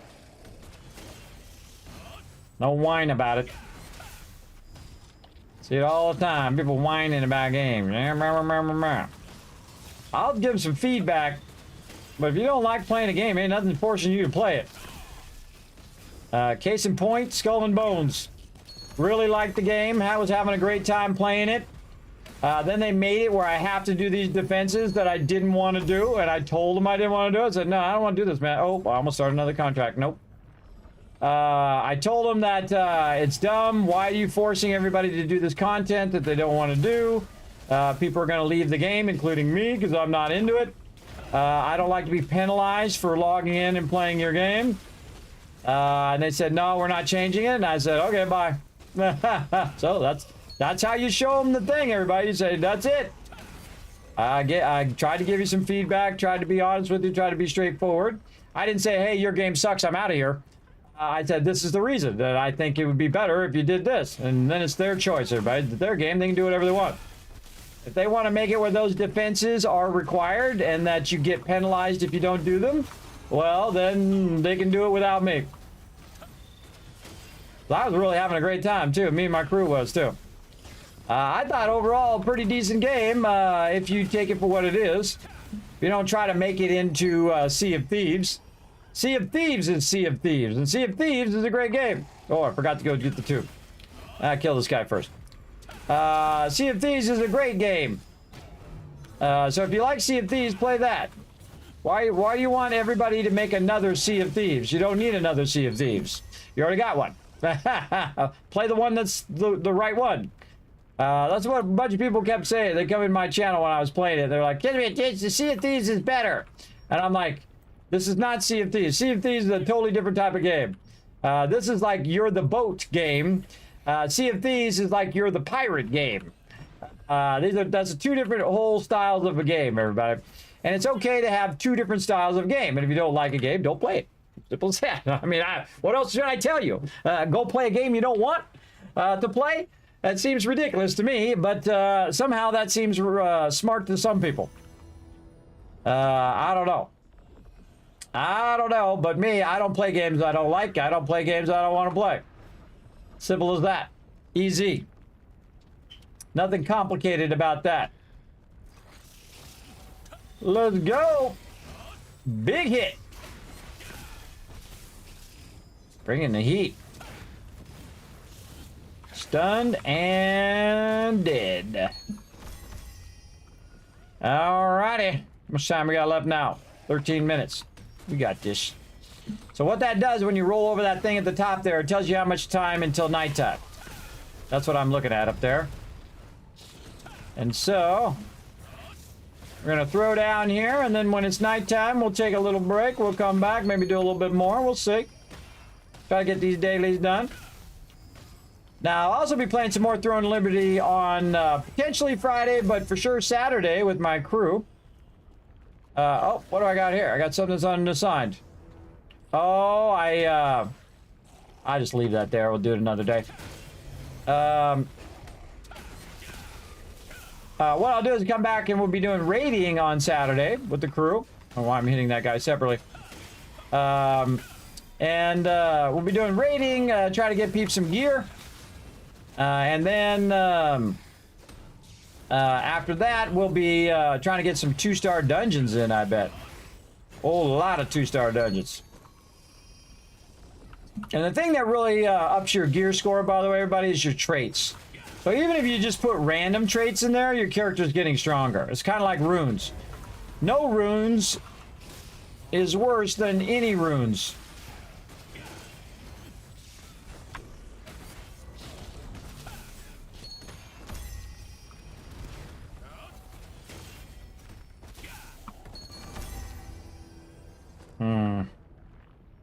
Yeah, I'm gonna be here for another 10 minutes anyway. All right, we'll start something. Okay, good. I got the one that is, just in case I go and do another dungeon with my team.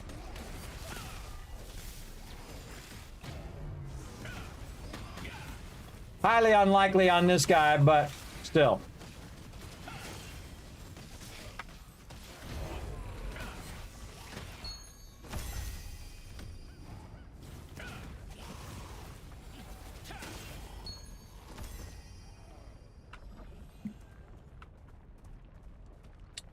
Delete.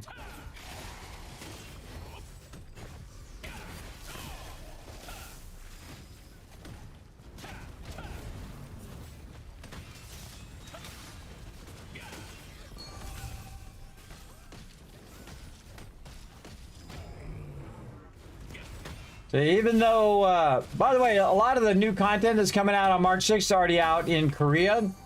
So you know all the people right now are doing all the theory crafting. Okay, this is the best, you know, DPS set. This is the best this is the best that. You just know they're going to go wild over it over the next month. And if I was younger and had more energy, I'd be doing the same thing. Making you guys some videos about all of that, but I can only do so much in a day. I do videos more like member training videos, like this is how these systems work and that kind of stuff. And I try to get those videos going. I have a bunch of them going, but again, a lot of stuff going on. Try to balance all of that stuff.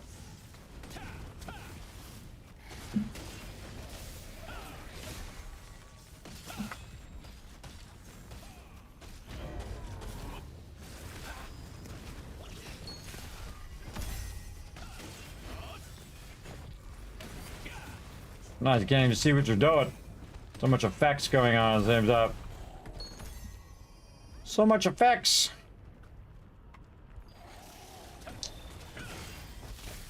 I have a great tolerance to repetition, everybody. It's from being a graphic designer, working in production.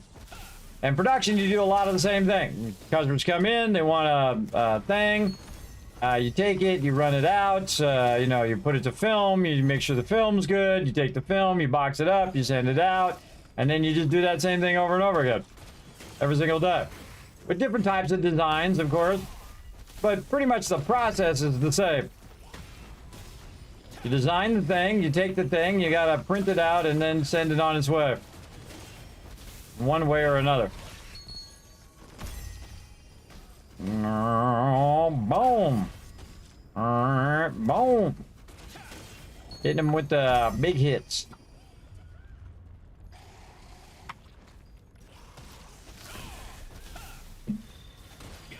Still plenty of time to blow up some mobs.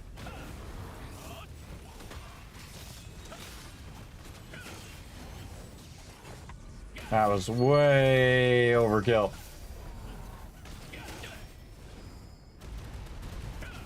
Imagine this character with 50% cooldowns, everybody, like my other character. He'd be throwing down. Big time.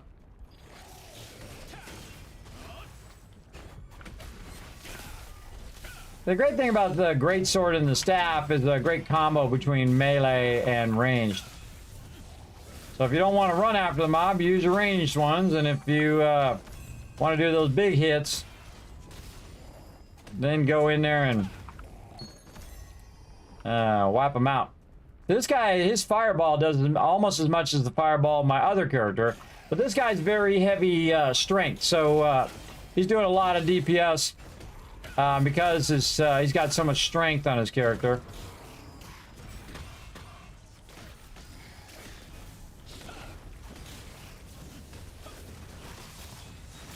Again, you see, this guy's just gonna die by association. Burn him down.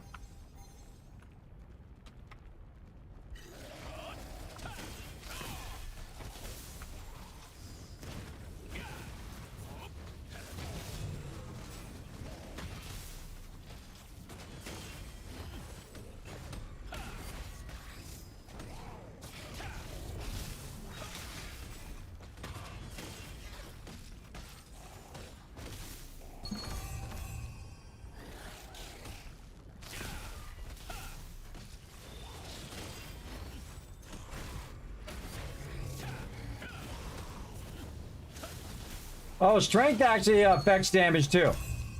Dexterity, definitely. You can definitely get your dex up too. Absolutely. But strength absolutely affects it. You can see that on this particular character, heavy strength 60, then heavy dexterity.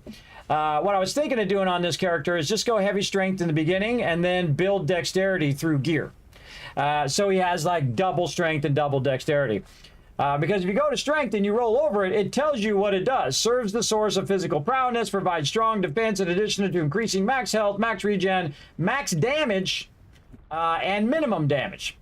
And of course, you can see that also some of his things there, also damage reduction, heavy hit chance, and of course, max health across helps him as well.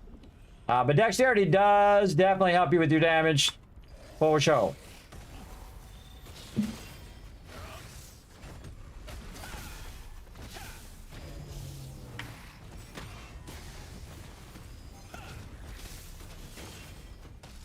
And so when I'm playing this game, by the way, I don't have to leave here. I could just stay here and probably no one would bother us. But it's like a natural thing that says, hey, probably time for a break. You've been doing this for like 2.5 hours because that's about how long the day is when you look at it here. So, you know, this is like 2 hours or so. Oh, and we got an event coming up too. And so probably a good time for a break, you know, probably good. I'm notoriously bad for remembering to do my breaks, everybody. The problem is I can't remember to set a timer to remind me. I have to remind myself to set a timer to remind me to take a break. It's difficult, everybody, when you get older, I'm telling you. Especially when you have bad sleep problems. All that memory stuff is just, it really sucks, everybody. Makes you feel stupid sometimes. And people treat you as stupid. But I can tell you one thing, I ain't stupid. I may be a bit out of it, but I'm not dumb. There was a time in which I could do all of those things. But just like a weapon with durability, it diminishes over time. Just like human beings diminish over time. You're never going to be as strong as you were in your 20s. And you can't go back and do that again. You got to be as strong as you are now.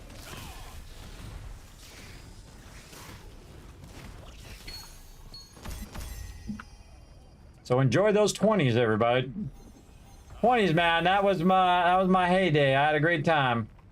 Did a lot of crazy stuff. Live the good life.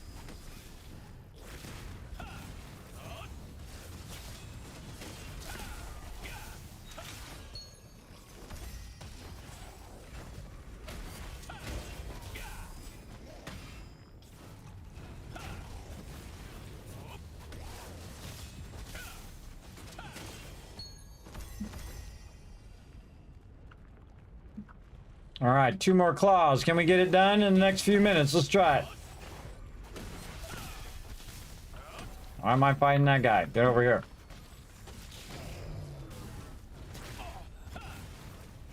Didn't bother to block him.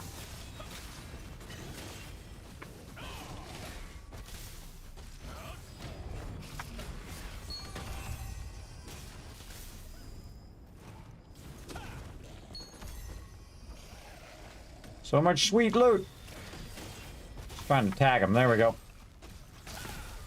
Trying to tag them a little bit so they don't run after Unforgiven there.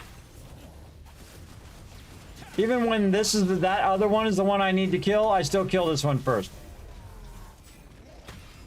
And try to bring his damage down and then AoE them both. That guy dies by association. Oh, didn't get it. You don't always get it every time. Sometimes you don't.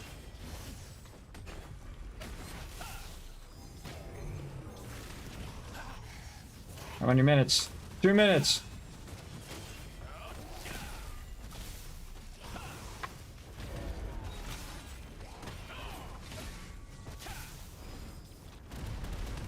And going out with a boom. Ah, he died before I could hit it.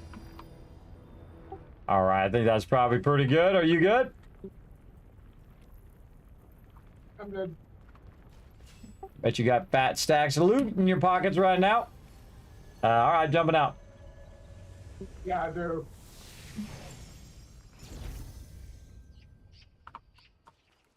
Look at all that loot, everybody. Look, that one right there is worth 432,000 gold, aka Solent. Right there. Dollar bills, everybody.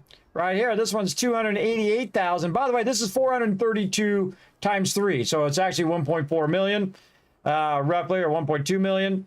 Down here, this is 288,000, so 750,000, et cetera, et cetera. Plus, I have 22 of these pouches, so I did 22 of these things, which means that I get a bunch of loot. Might get a purple. Oh, look at this. Precious growth stones and stuff. By the way. That's pretty sweet. What, by the way? I completed my battle pass. Oh, hey, congrats. Awesome. Speaking of, I gotta spend some stuff. Let's go spend some stuff on this guy. That is not where I'm trying to go. Darngar Castle. And so now it's going to be nighttime, but also we can go ahead and jump in a couple events there and get credit. This guy's got to do all of his contract coins and stuff because it reset. How are we doing on coin? Oh, he needs a lot more, man. He's way behind. Yeah, I've been doing his as often. Boom. He's behind on his Mystic Key. So I try to get 25, so the second it flips over, I can just do all 25 in a row. Oh, and he's got some more contracts. Nice, nice. All that stuff is reset. Very good. More of those contracts that we just did that we have hundreds of. Trade conversion stone every single time. Always go for those first. Can we donate to the guild? Maybe to get some more coins. Yes, good. Co-op dungeons, dimensional trial. All this stuff reset while we were playing my other character. Weekly mission. What's he got? If it says a heroic blade of the resistance or heroic thing of the whatever of the resistance, those are your base ones. You can actually see the percentages by clicking the little percentage things here of what the percentage of that drop is. Like this one is Heroic Scepter of the Resistance. So I can click on this and go look for Heroic Scepter of the Resistance right here. So Heroic Scepter of the Resistance is a 10% chance. And so what you're really looking for are the ones that have like a 2% chance or even less. These are all 2.5%. Those are the ones you're really looking for, like the Staff of the Umberbrancer is really awesome. Let's see. Tomb of Proximity Remedy is okay. The strength on it, though. Heroic Scepter, max mana and sleep chance if you're trying to sleep something. But I would absolutely go with the Sacred Manuscript because it's going to give you more wisdom and weaken chance and sleep chance. The sleep chance, not so much, but the weaken chance is what you want because if you're using staff or if you're using the wand has a lot of weakens. So that's really helpful as well. So that's all I got, sadly, for the week on this guy. We didn't finish him, but that's okay. Let's just get his tokens, work on his runes, and then throw those in. By the way, we just got a ton of runes from doing the dungeon as well. How are the other guild members doing? Mute. NPCs.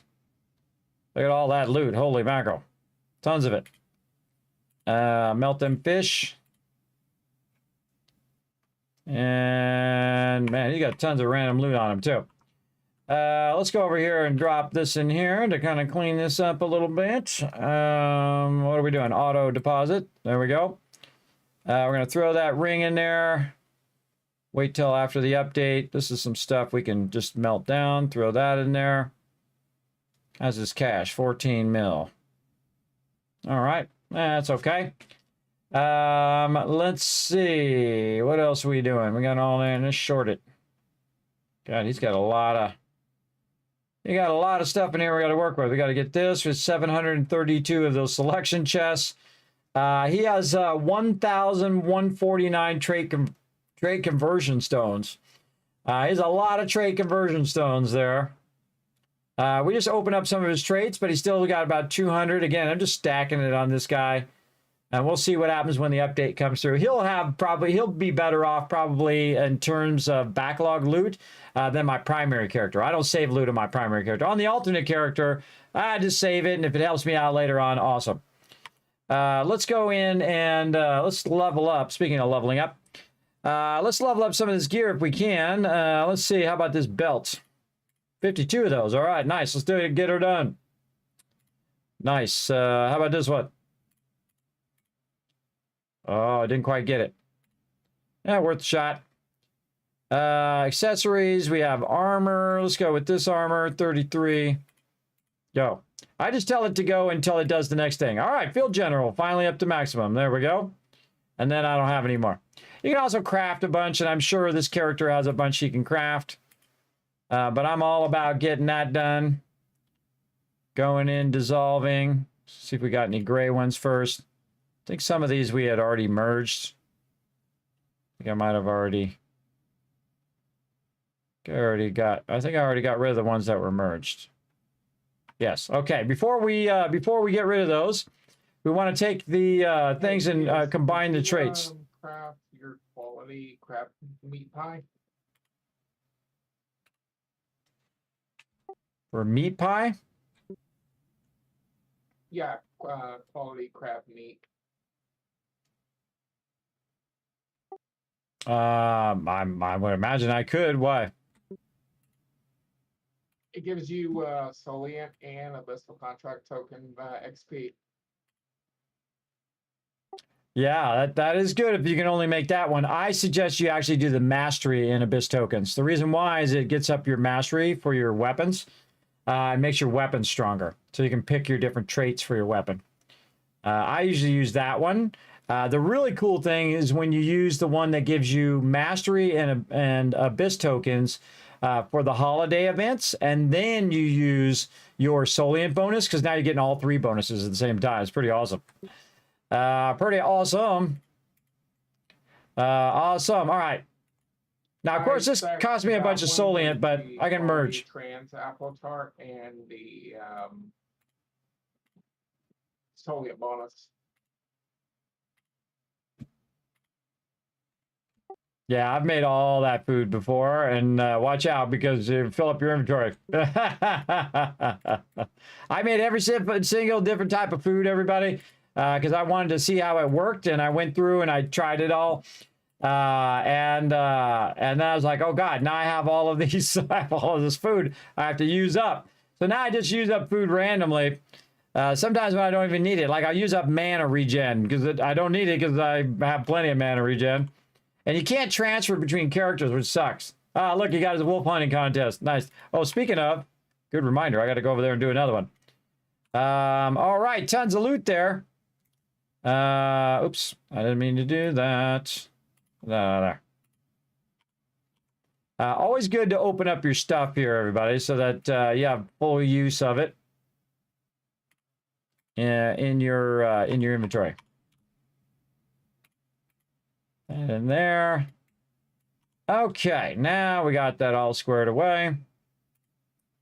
And we're going to scrap some of these for the daily.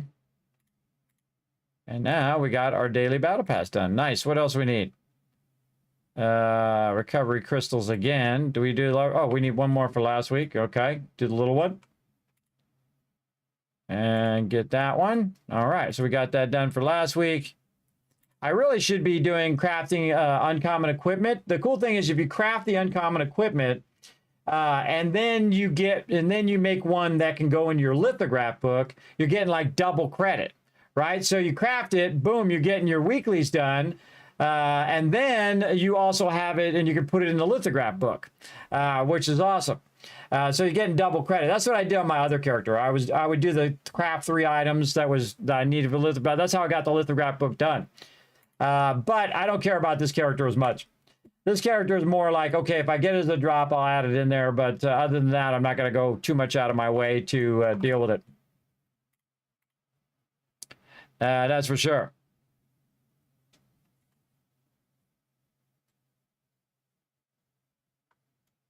Yeah. But yeah, you just roll over. It'll tell you. Increases quickness, critical attacks, in addition to evasion and max damage. So both strength and dexterity do max damage. Dexterity really great because it has some really great critical damage. So really, strength is more like regular damage, and dexterity is more like critical damage. So again, you just roll over; it'll tell you. One of the things that really all the skills do is increase your max damage. But the reason why I go wisdom a lot of my other character is for that cooldown speed for max mana and mana regen. That's why I go very heavy on my other character for that kind of basically infinite mana. But it does come at a cost of DPS. So again, everything has a good balance where something comes at a cost of something else.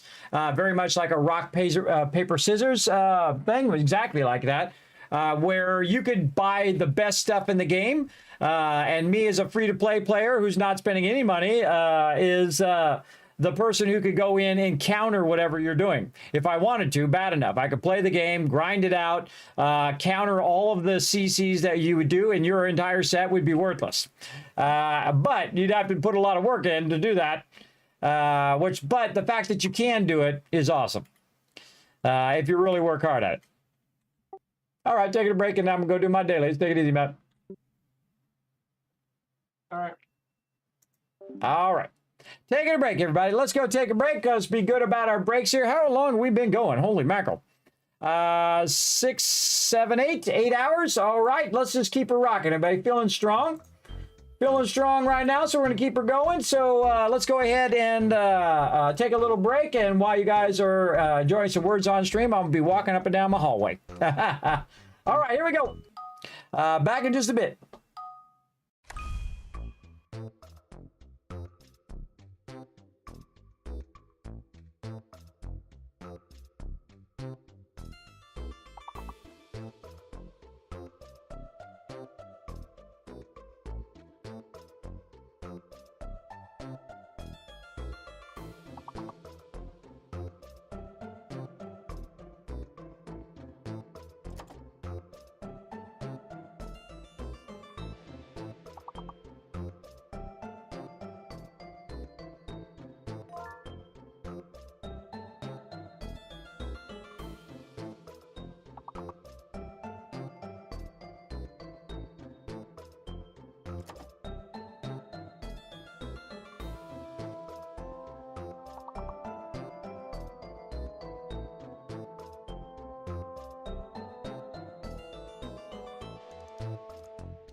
Oh,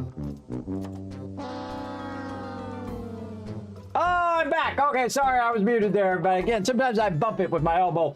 But yes, I'm back, everybody, is what I said, and I am nicely in my jacket, all comfy. I'm gonna try to help you with this puzzle. We're running out of time. Fear, have no fear. Oh, you guys already got that one. What else we got? Farfig Newton.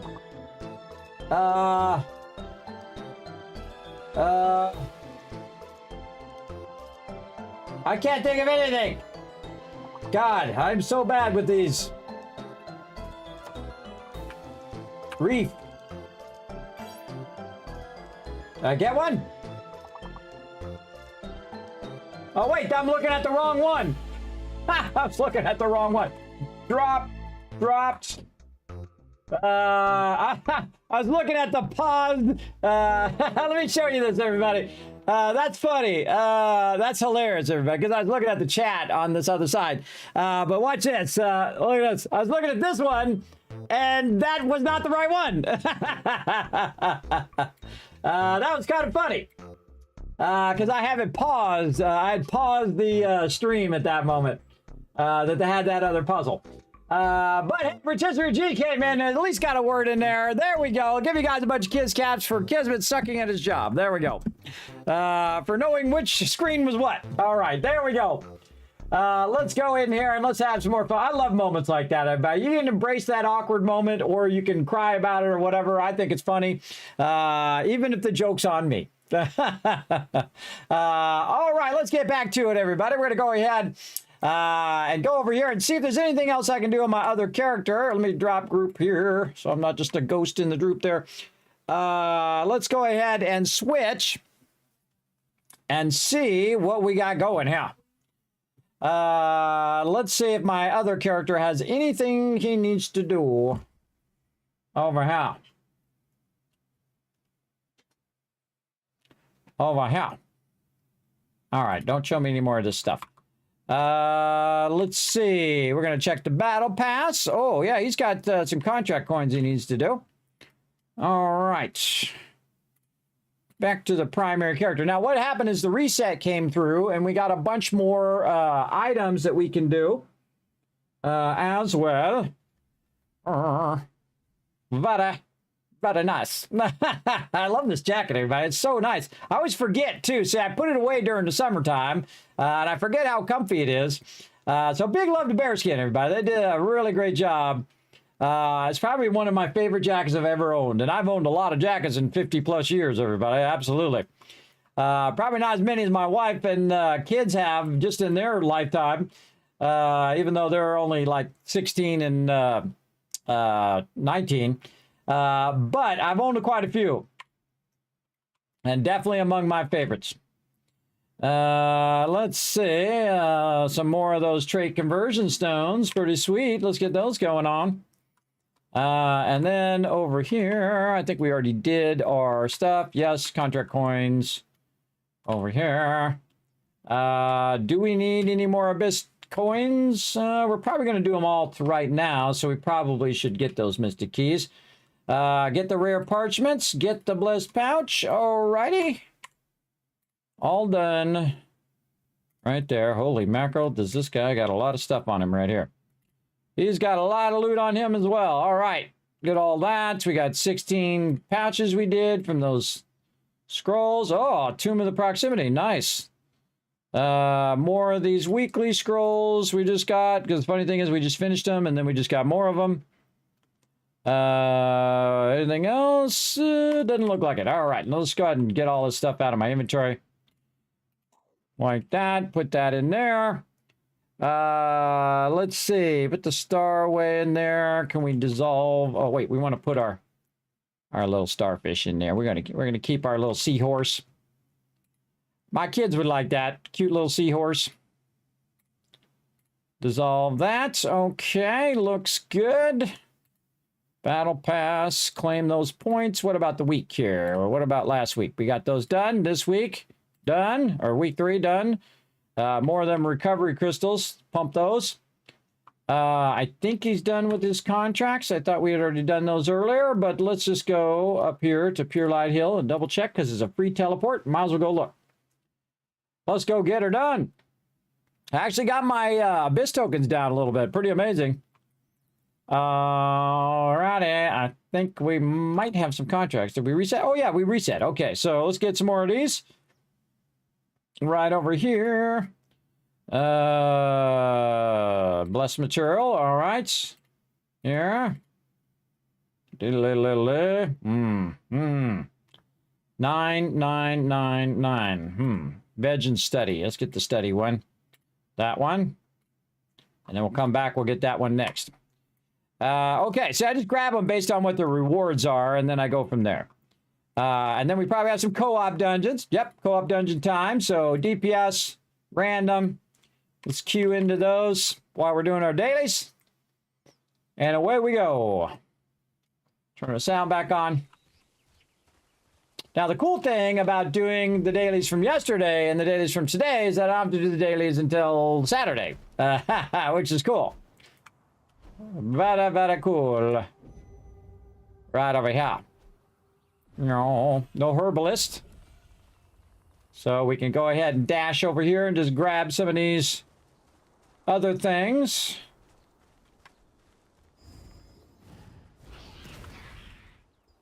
I love doing that. Everybody come out of the morph. Just own that dude and then grab the stuff. It's fun every time.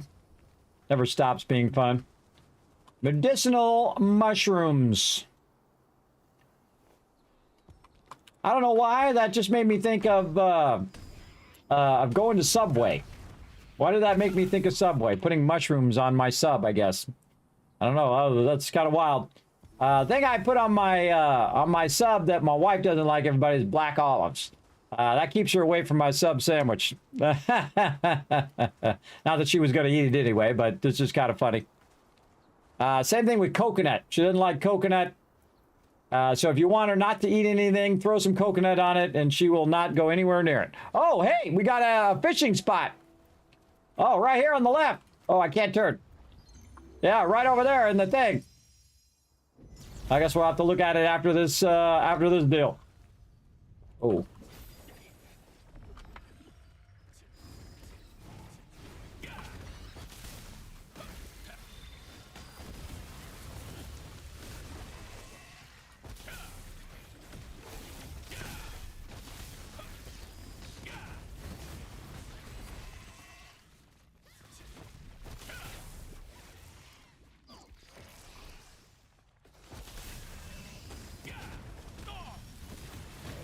Oh.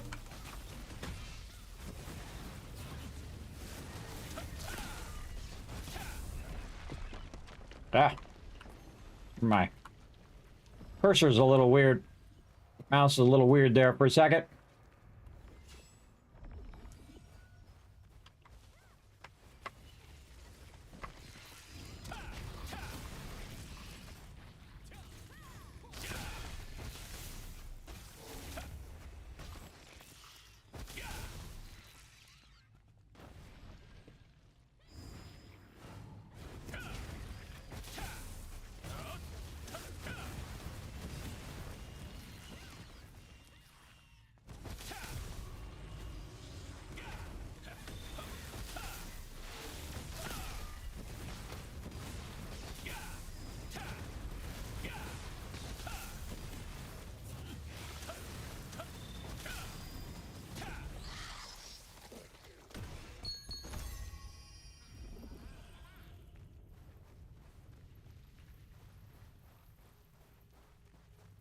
You'll see me never hit this thing. Watch this.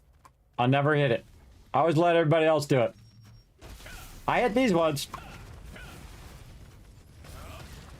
But I rarely ever hit that. I rarely ever start it until other people get there. That's just the way I don't run up ahead and hit the bosses. I don't run up ahead and hit stuff. It's not my job.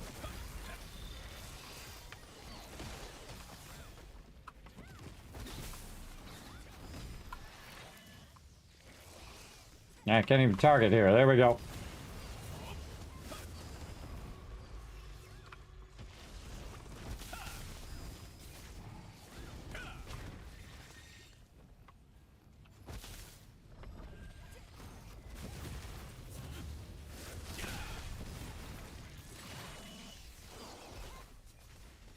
Really hard to target that thing. There we go.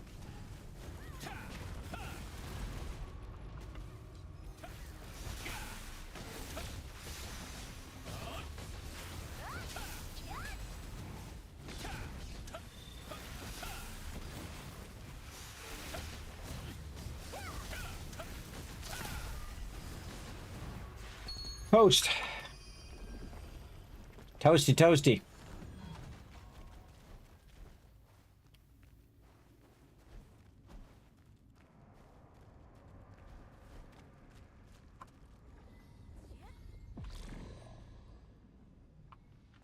That guy regenerating mana. See the guy that doesn't need to regenerate the mana? See the difference? See everybody's mana bars? See Kismet's mana bar? Ah, I love it. I love it. I love it, everybody. This character has 15,000 health right now because of the boost. And 14,000 mana. That's a lot, everybody. That's a lot for these tier 1 dungeons. For sure. Pineapple, black olives, and Canadian bacon. Oh, yes, yes, yes, yes. I'm all about that. That sounds good. Actually, it's making me hungry. Making me hungry, but I'm in fasting mode right now. One of the cool things about when you're fasting, when you're a gamer, everybody, is that you're gaming and you don't think about it. That's the cool part. Unless somebody mentions pizza. That's okay. But yeah, I fast during the nighttime from about from midnight to 4 p.m. And the great thing is I'm either gaming or I am I'm sleeping. Perfect time. Perfect time to fast. This helps me lose a little weight, get a little stronger. You don't want to do it too much, though. You don't want to do it too much because you could die. So be smart. I got the little drop guy. The little animote there. I didn't need it, but I got it. Okay. Said there's a fishing thing out here. Oh yeah, no, it's there. Right there, look at all the people fishing. Get your fish on, people. Good. I'm not going to do it. I'm going to go do my dailies, but then go for it. I think I missed out on the herbalist. Oh, well. Do I got to do anything else here? Nope. I got to go back and get the herbalist. Well, let's queue for some more random co-op dungeons. These random dungeons are awesome, everybody, because again, you get the thing that allows you to pick whichever dungeon you want. So if you have some gear in one of these dungeons that you want, you just get a bunch of random, the ones you can pick from, and then you can just do 60 of them. It's really, really awesome. I really like that change in the thing. Oh, the herbalist right there. Oh, he's right there. Come on, herbalist guy. I don't think he's going to get there in 22 seconds. I can't turn around either. I'm going backwards. 12 seconds. Not going to happen. Not going to happen. All right, I'll come back. I'll come back. The co-op dungeon is more important. Oh, we're at the inn. Oh, somebody got booted. Somebody got booted. This is awesome, everybody. This is where I just end up at the end. Amazing. Let's hope this group doesn't suck, though. So they booted somebody, and then they re-queued, and so I got in the queue, and now I'm at the end. So I don't have to run through the whole dungeon. Just basically get the loot at the end. Let's see how this goes. Who's our tank? Lock. I think Johnny is the... Oh boy. Oh boy.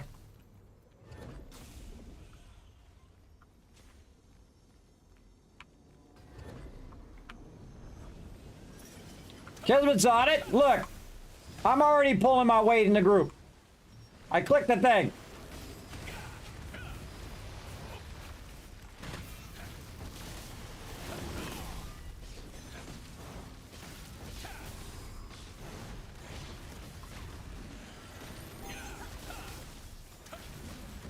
Tried to save that guy. Sadly, he got owned.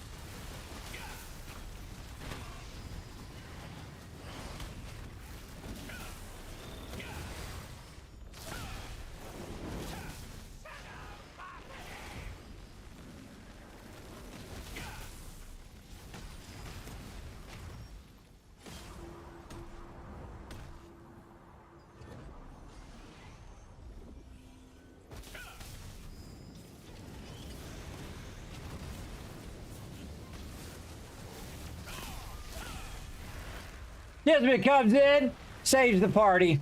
What can I say? What can I say? Kismet to the rescue yet again. Even if the person dies, they still get to run in and grab the loot at the end. So, that's awesome, everybody. I only got a blue, though. But I love it when that happens, everybody. You just come in and then boom, you're at the end. Save the group, bail. Why the tank? Because the tank was doing a terrible job of tanking. That's why.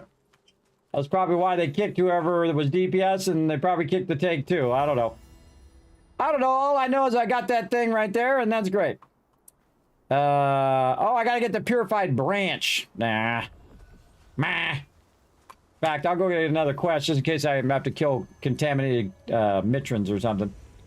Let's go do that. Let's get it going on. Like Donkey Kong. Over here. What else we got? Ooh, yes. Gimme. What else we got? Yeah. Why? Still get the blue crystals are good for books. Again, everybody, I think we're going to get a lot of sweet new stuff. What do we got? Mostly Shattered Temple.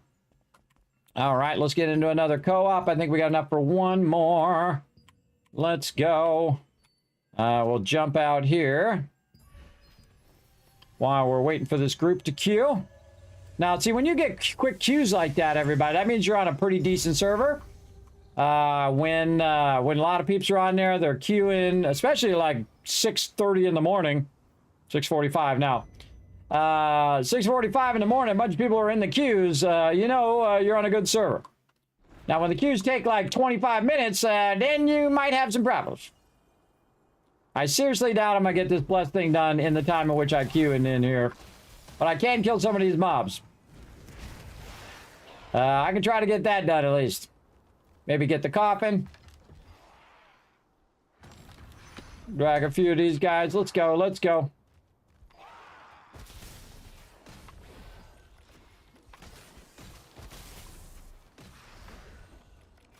Gather up. Let's go. Come on, party at the disco. Smoked all of them with the fireball. Gave him the fireball. Speaking of, I should be using my Stolian bonus. Hey, get away from there. That's not yours. Stay away from that. Oh, I killed that guy in one shot. Come on, give me that blessed stuff before this queue hits. All done. Sometimes I just fireball them because they're nearby. Boom. Or drop the lightning. There it is. Ooh, I'm gonna get it. Got it. Sometimes I'm just racing to get the stuff before the queue, before the queue comes up.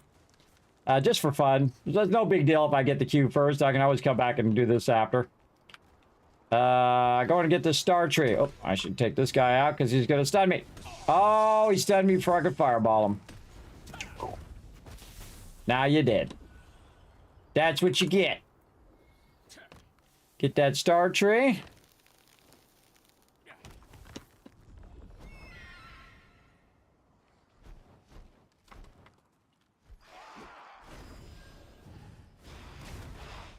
Just love one-shotting them, everybody. It's really fun.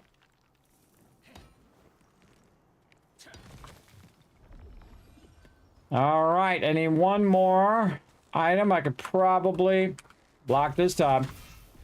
I could probably just wipe this guy out. Like that. Oh, moonstone right there. And I could have just teleported to the mana device, and there's probably some resources there. But it's right here. Let's grab it.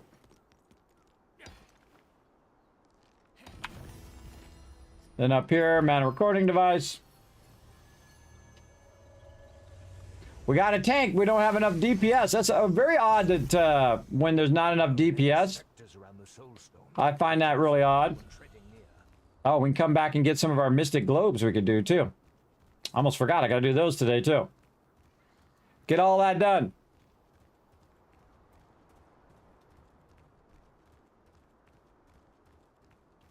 Also, the reason why the mob, sometimes the tank's not turning away is because everybody's standing by the tank.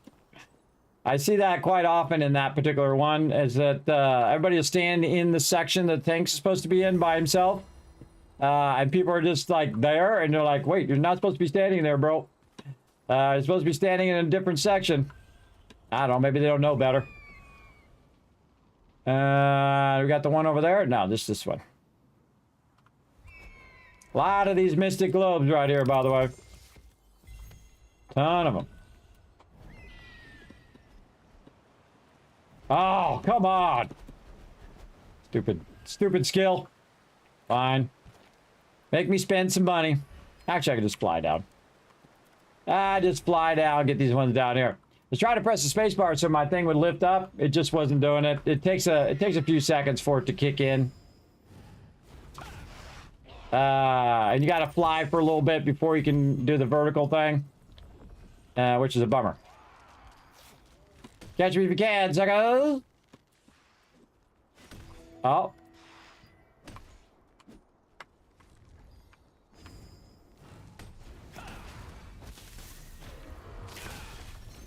Later! Oh, here we go. Now we're gonna have some fun.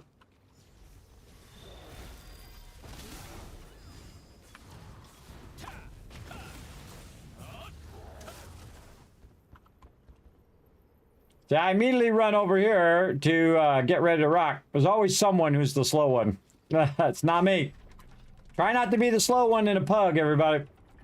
I'd say be at least 2 or 3 back from the front as best you can. I try not to be in the back, and I try not to be in the front, because both of those jobs are not mine. I'm DPS on pugs. And so I do my job. I know my role. My role is to run really slow through here, too. Till that middle one goes, and then I run to catch up. Let the tank do the tank's job. Yeah, look at that DPS. Holy mackerel. Killed that guy before I even got there. See, that shows you the spear, man, is OP. There we go. On to the next thing. All right, let's see who gets sheeped in this group. Is it going to be me?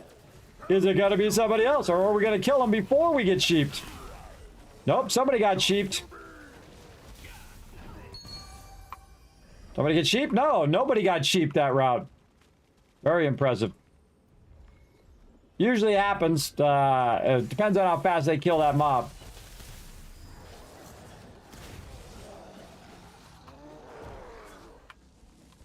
This group's got some serious DPS.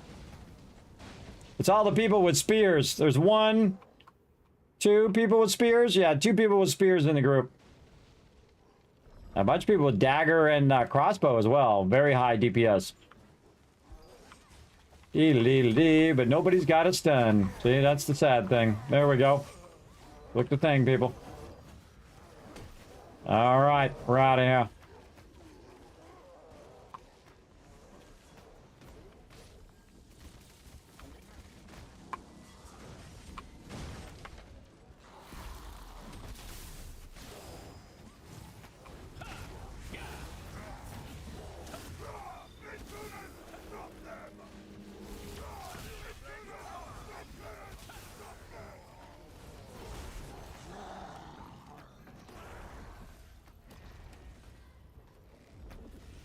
I'll take the hit. Oh, I was gonna run it up there.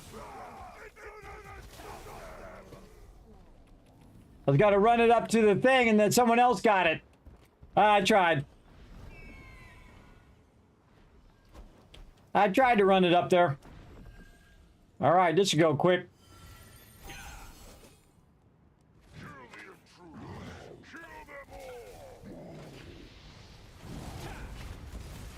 I try to stack the damage before he pulls us in, and then my damage is just going off the whole time. See? It's still shooting him with that beam. Don't kill that guy so quick!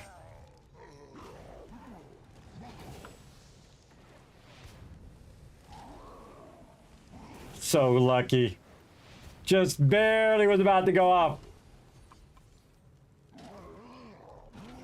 I don't know why they do it. They should wait until they have the sheep secure first. Whatever. We'll be out of here in just a minute. Lock.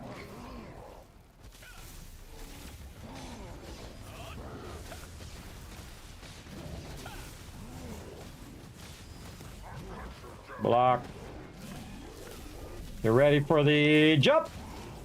Ah, I got it that time. Everybody else got knocked down except for me. Block.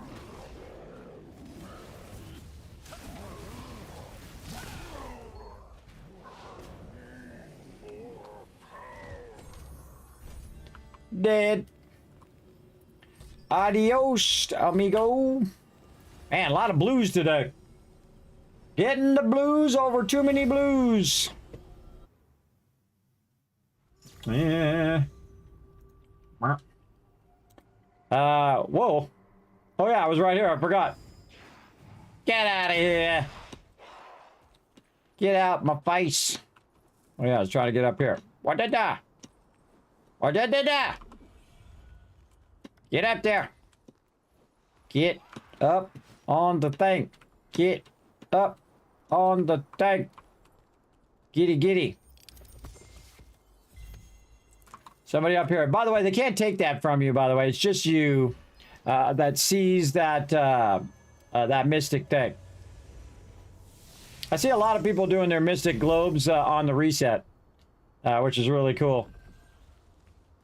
Now, there's one down at the bottom, but I highly recommend not jumping down there.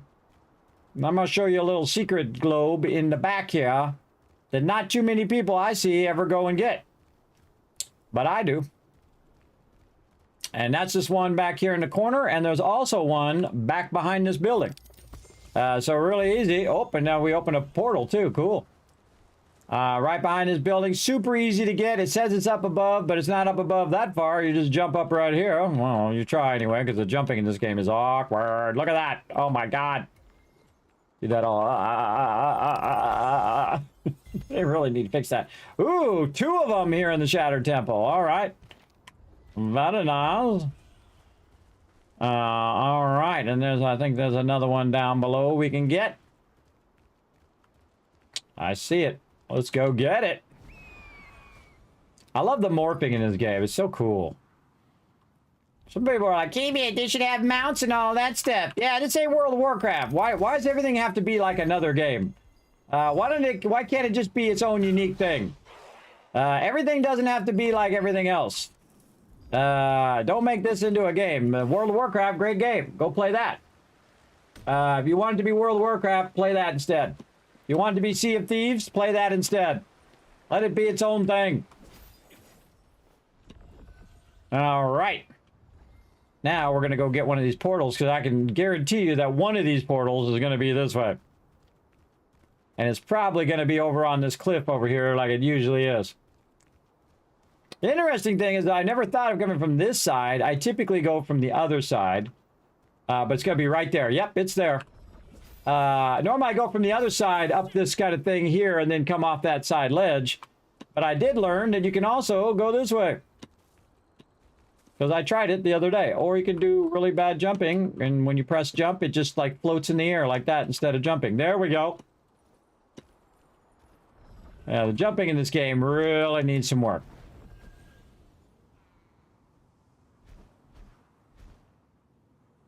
See, that whole thing was... Oh, I missed it! Oh. Tragedy. Tragedy has befalled me. Is there a way to get up any higher? I don't think so. I can't fly over there and then get up higher. What a tragedy. All right. What about we get over here? Let's try some little tricky stuff here. No, it's not going to be high enough. Well, we can just go this way and work our way up. Let's go.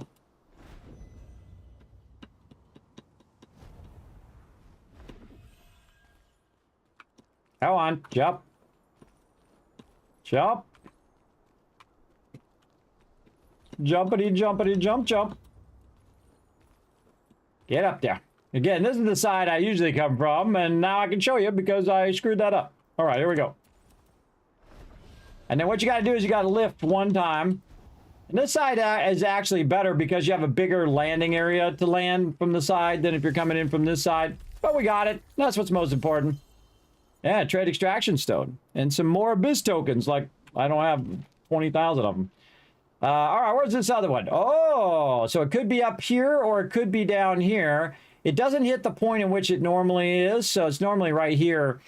So if this is down further, then it's going to be this one. This one is going to be up on top of the kind of little church area. Well, let's go ahead and bounce up there. Right here, and then jump off. And then I like to fly out a little wide and then turn back like this. Try to avoid the branches. And nailed it.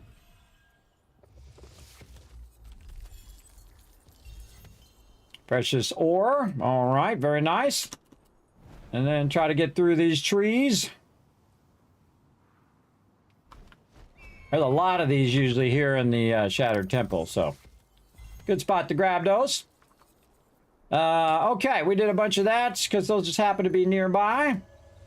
Let's go see if we got any more contracts we need to do over here.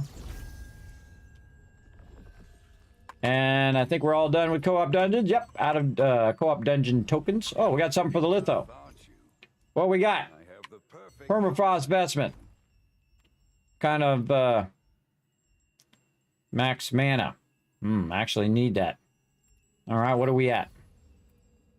What are we at? 256, not worth it. I'm gonna put in the lithograph.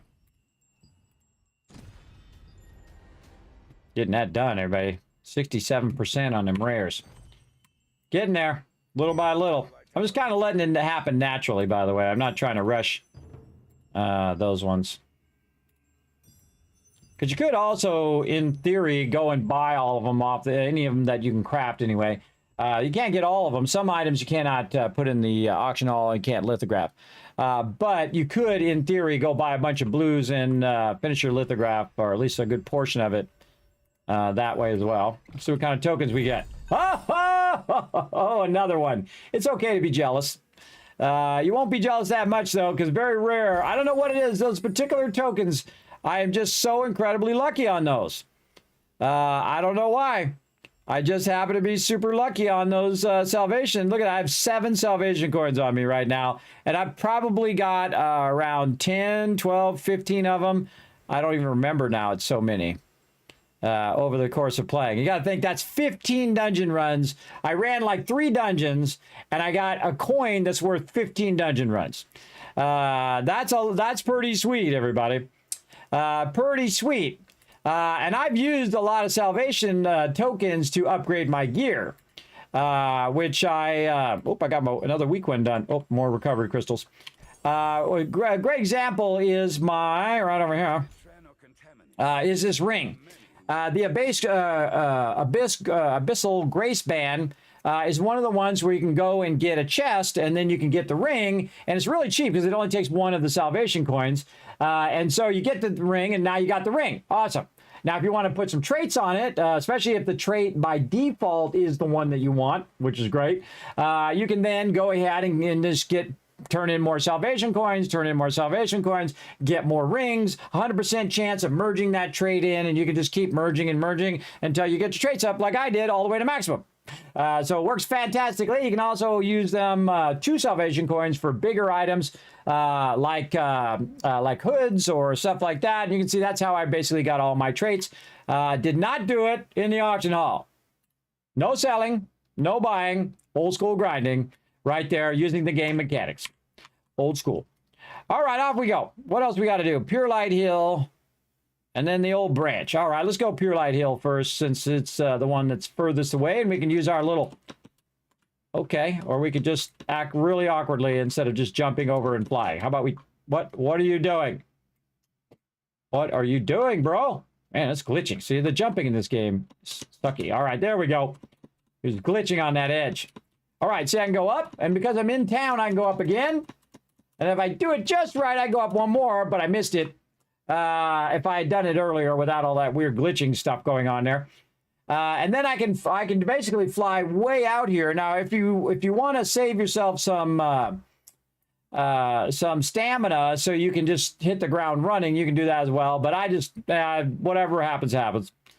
And then I can just run to the end, which is pretty great. Nope, turn my sound back on. I can just run to the end. GG's, I'm good. I already talked about that. It's for items. Yes, I know that.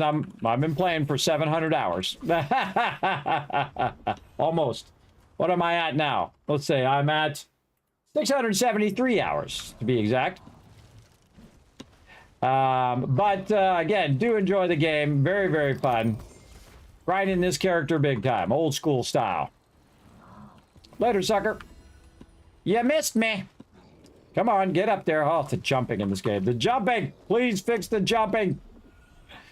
All right, flying down here over this way. What up, home slices? All righty. Trying to avoid a few mobs on that side. I don't need to kill these mobs. If I need to kill these mobs, I'd be dragging them all. But since I don't, I'm just going to go ahead and hit this purification stone. This is like the worst quest out here, I think. I don't really like this quest. Won't fall over on their face. Cool. You won't stand too close to that in case the pigs come through. Just a little tip. Oh, I got to get new, one of my little things there. Hey, here they come. How about I send them a fireball?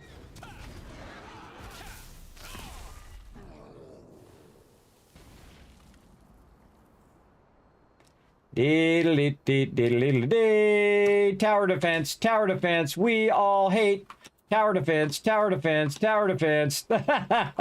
Unless it's a really good game. I actually played a few games that are really good tower defense games here on stream. The two worst types of things that most people dislike, everybody, is escort quests and tower defense. Escort quests are usually number one, depending on the escort quest. The little herbalist guy is not too bad. Look at this guy, he's just going to come in and soak off my hard work. It's okay. The herbalist one's not bad because it's just a little bit away. But it's not like you're, 20 minutes of following an NPC, which is really annoying. Fallout 76 has that, where you have this one where you're, herding these cows for 15, 20 minutes, and then you kill the sheep squatch, and then the time invested is not worth the rewards. That's the number one sin of escort quests. If you do an escort quest in a game, make sure that that time invested is worth it. Oh, I got soldiers. Sweet. This will go fast. Kismet coming in for a dive bomb. What up, home slices? Let's go. Gonna get this done like it's nothing. Come on. Come on. Let's go. So yeah, I've probably spent, I don't know, 5, 10, 15 of those coins already. I don't remember. It was a lot. I've been super lucky with those coins. So most of them were dropped, and some of them I actually crafted via the, you know, you have so many of a certain one. Great example is I did the, whichever the name of that one. Let's go look. I'm waiting for the respawn. What is it? Death's Abyss. I ran Death's Abyss over and over and over and over and over and over, trying to get this darn Carnex bow 60 times, everybody. 60 times I ran it, and it dropped on the 60th run. It sucked. But I did get it, and I didn't have to use the pity chest. But after I got it, then I could just use the pity chest to, because I had 60 tokens, to basically craft more stuff, and then use that stuff to upgrade my my character. All right, 4 more.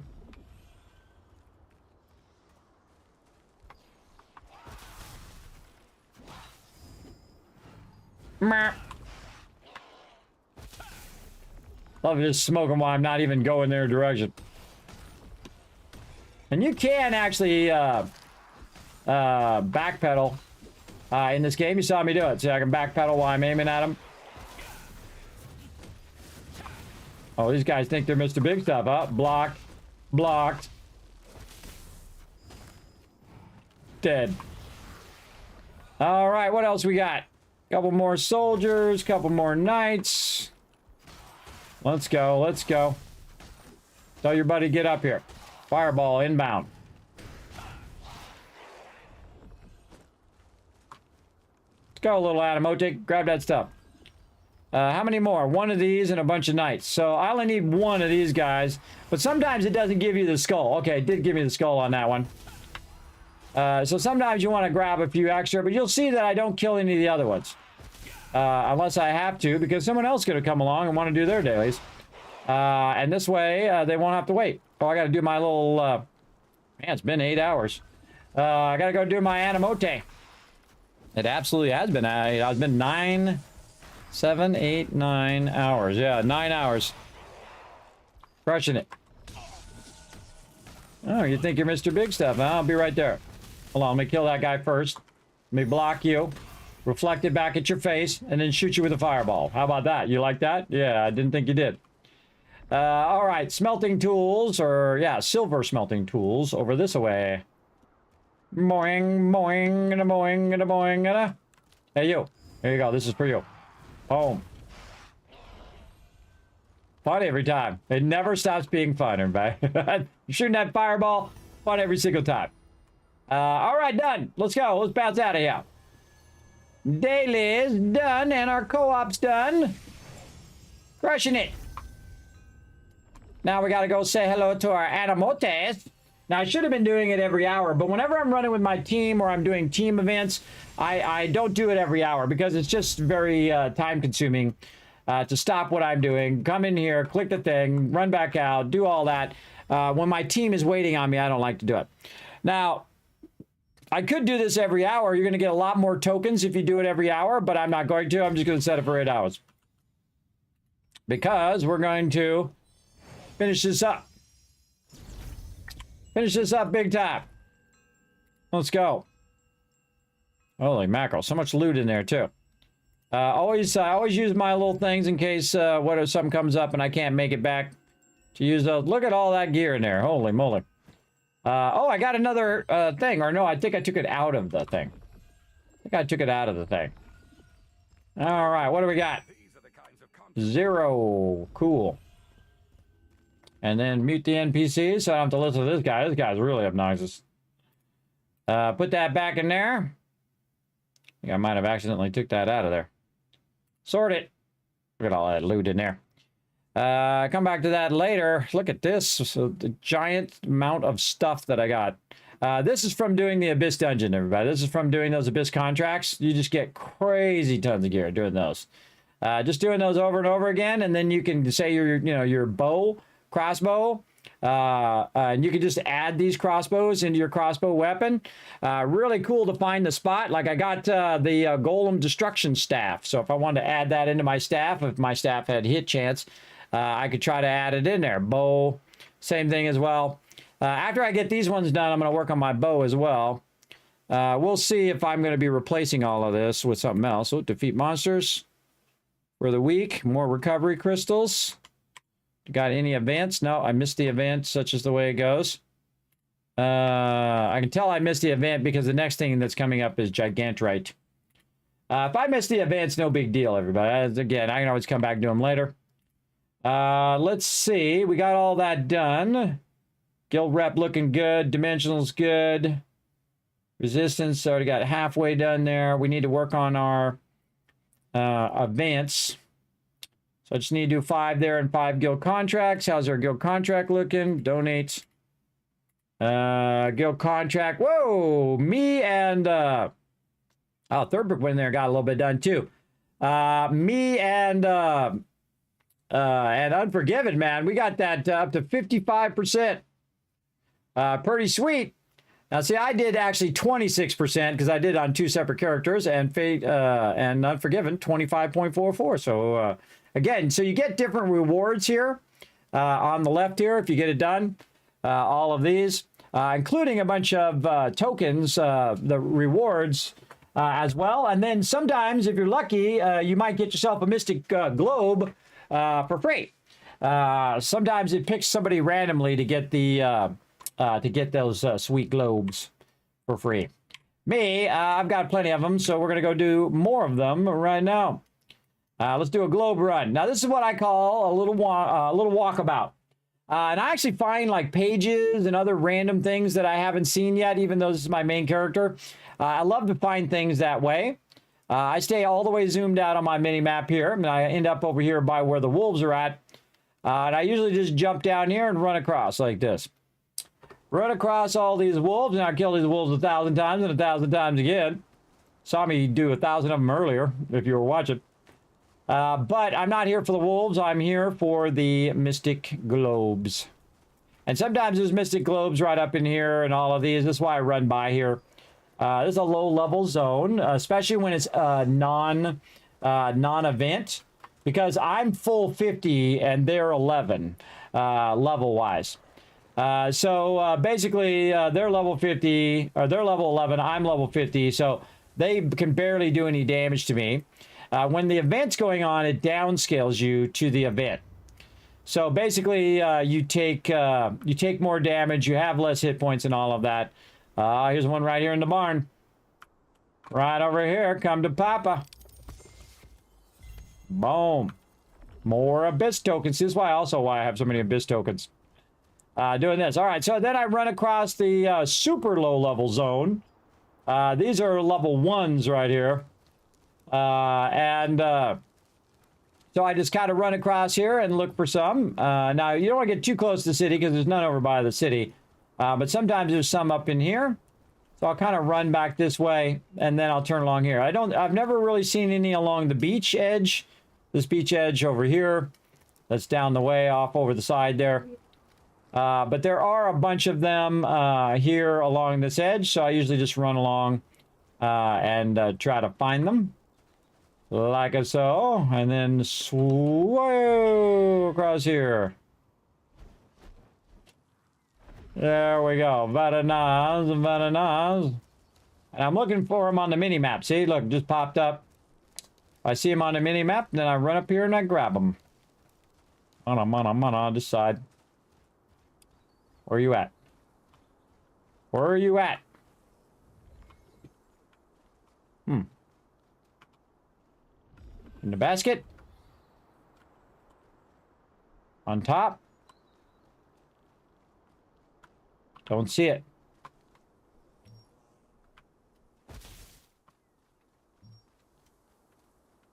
Wow, okay.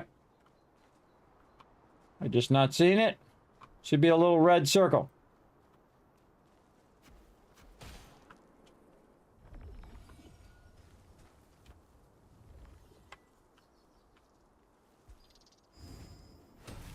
Overkill. Hit that guy for 8,000. He had 300 hit points. Usually it'd be up among something or something to click on. That's weird. Oh, it's under here. Duh. That's that one. It's underneath the house. I totally forgot. Oh, and then we got a portal. All right. Going back. Going back to Cali. Cali. I don't think so. Little rap there for you, everybody. Little LL Cool J from my days.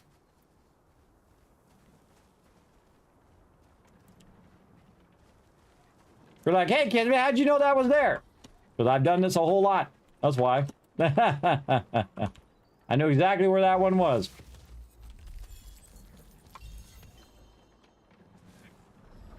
It's kind of a fun cool down after you've been battling mobs and running dungeons and doing all of that stuff. Just do really mellow, running around. You know, look for some pages while you're running around and finding all of your mystic coins. I also came out here at level 50 and was just annihilating all of these mobs. And the reason why I was doing that, even though they don't drop that much, was for my lithograph. So I came out here and grinded my lithograph for anything that I needed out of there so I could finish my lithograph. And I did. I finished it. Finished it up. At least the gray version of it. Oh, we are on a roll.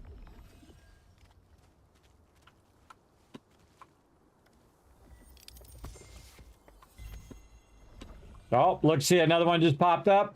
Sometimes what it does, it respawns another one when you pick one up. That's what it just did. I picked that one up and then it respawned this one. That was pretty lucky. Pretty lucky.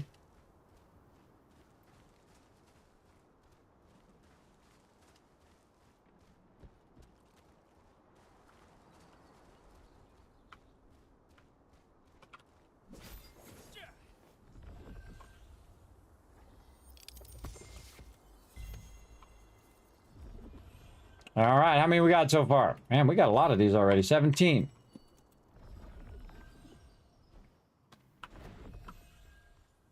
All right, on to the next zone.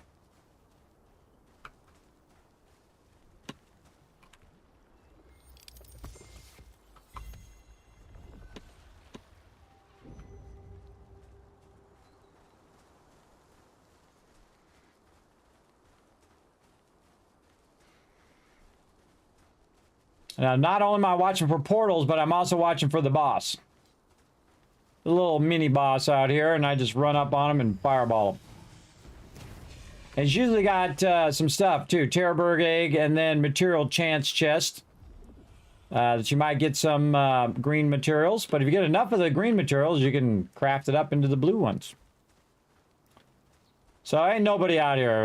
Very rarely anybody out here unless there's an event going on. And even then, I rarely see that many peeps. It's like a dead zone out here. So I don't feel bad about blowing up these bosses. Now, in the beginning of the game, there's tons of peeps out here leveling up and doing whatever they need to do. But something fun to do while you're running by. And the eggs you can use for making food and stuff.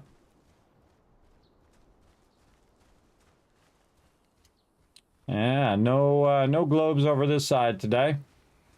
Sometimes there is.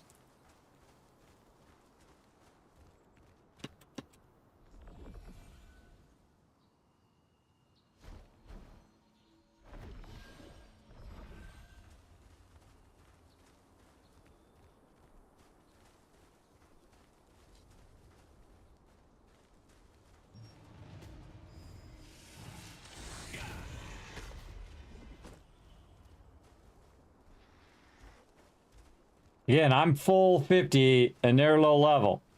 When you're out in the open world like this, they don't stand a chance. I love 10,500 damage right there. These mobs have 1,800 health. I'm a turtle. Look at me go. And a red turtle at that. It's not showing up on the map, but I always run up here anyway, into this corner, because sometimes when you get close, this one kicks on. So usually I run all the way up here anyway, even if I don't see it. Highly recommend, everybody. Also, hidden behind this waterfall, there's a page right there. There you go. If you need it, you know where it's at. Also, here's another secret. See all these deer here? One of these deers is not like the others. Oh, I got the right one. See that? Infiltration Knight pretending to be a deer. Now he's doing a great job of being dead. All right, that zone seems to be good. Let's move on.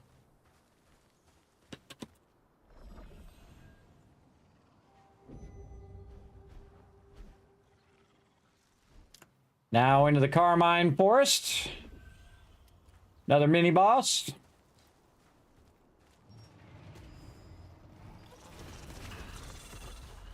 Same thing.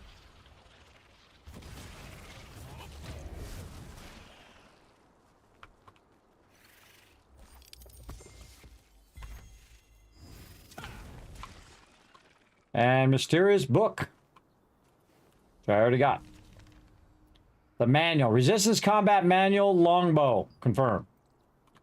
Now, if it's not purple, everybody, you pretty much already got it. So I didn't need to click that, but I wanted to see what it was. And I try to dodge most of these mobs, just run around them. Leave all these low-level mobs for the newbies.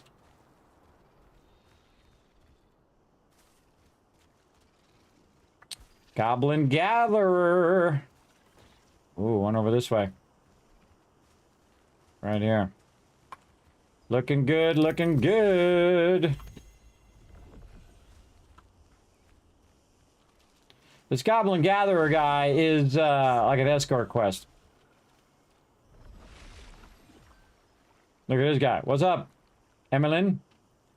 Standing out there. So there's nobody out here, everybody, especially late/early morning. Nobody out here leveling up. Nobody out doing this stuff. And this happens in every game ever, everybody. Oh, I missed one. In every game ever, what happens is the low-level zones, while awesome in the beginning, become useless later on. And the whole area is just unused. But some games revamp it, and some games, those NPCs are still standing there 10 years later. I'm looking at you, Lotro. I can tell you I can go into Lord of the Rings Online right now, go into Moria, and those NPCs that I talked to 10 years ago are still standing there giving out them same quests. Absolutely. But that's one of my favorite expansions in any game, by the way, the Mines of Moria. That was so good. So good in Lord of the Rings Online. And that game was really good until they made it pay to win. And then my team was like, Kismet, this blows. And I'm like, I'm right there with you. We're out. I was out of there. This game kind of reminds me of Lord of the Rings Online in its art style. Oh, this is the one that's back behind here. Back behind the wall, right here.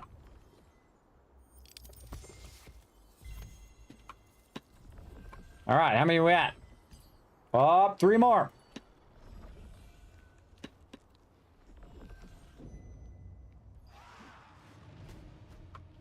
Catch me if you can, suckers. I'm out of here.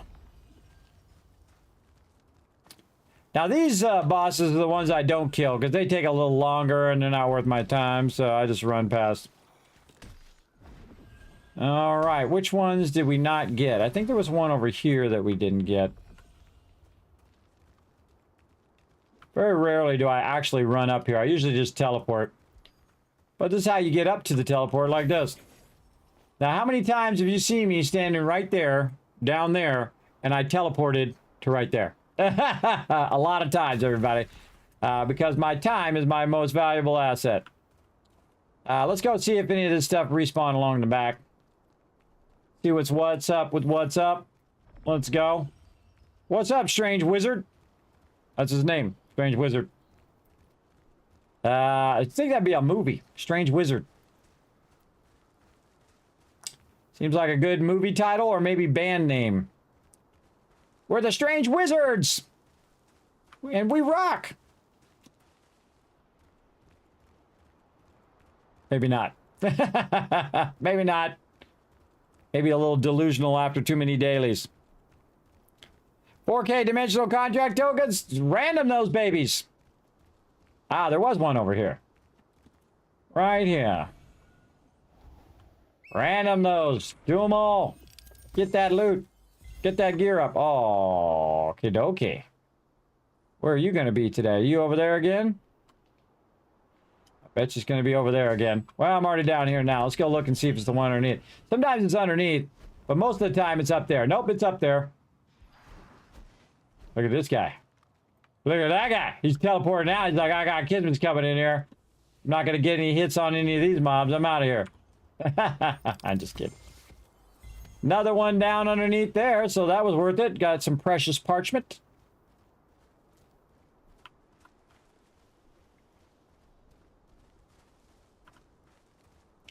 Oh, well, such is the way. Get used to it as a healer. There is some serious bad teamwork in a lot of those pugs. Though sometimes I see some good ones. Sometimes it's just the fact that everybody has such high DPS, you don't know if they're bad. You don't know if they're bad at working together. They just kill the mob so quickly that no one died. But sometimes you can tell everybody. They're like, oh god, these guys are not good. You can tell. I've been in a lot of groups. All right, another big portal. What do we get? Oh, trade extraction stones, and we got our weekly done. Look at that, our first weekly done on day 1 of the week. All right, anything else in here that we got? What do we got? We got some of this from those bosses that we were hitting there. A little bit of something I can donate to the guild. Anything else? Nope, nothing else. All righty. All right, man, we crushing that, everybody. Crushing that.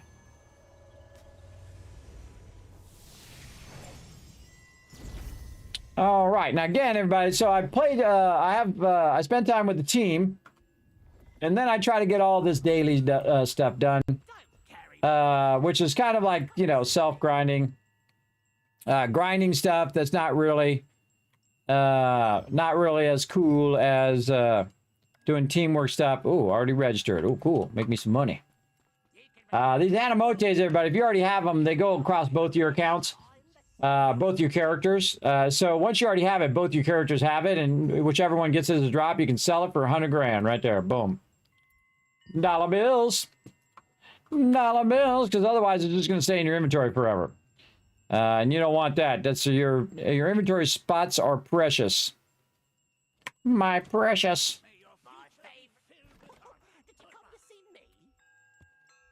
I did not come to see you. Stop asking me that. He keeps telling me I'm his favorite customer, but he keeps saying it so many times that I don't want to hear it anymore. Look at this jumping. Look at this jumping. What is with this jumping?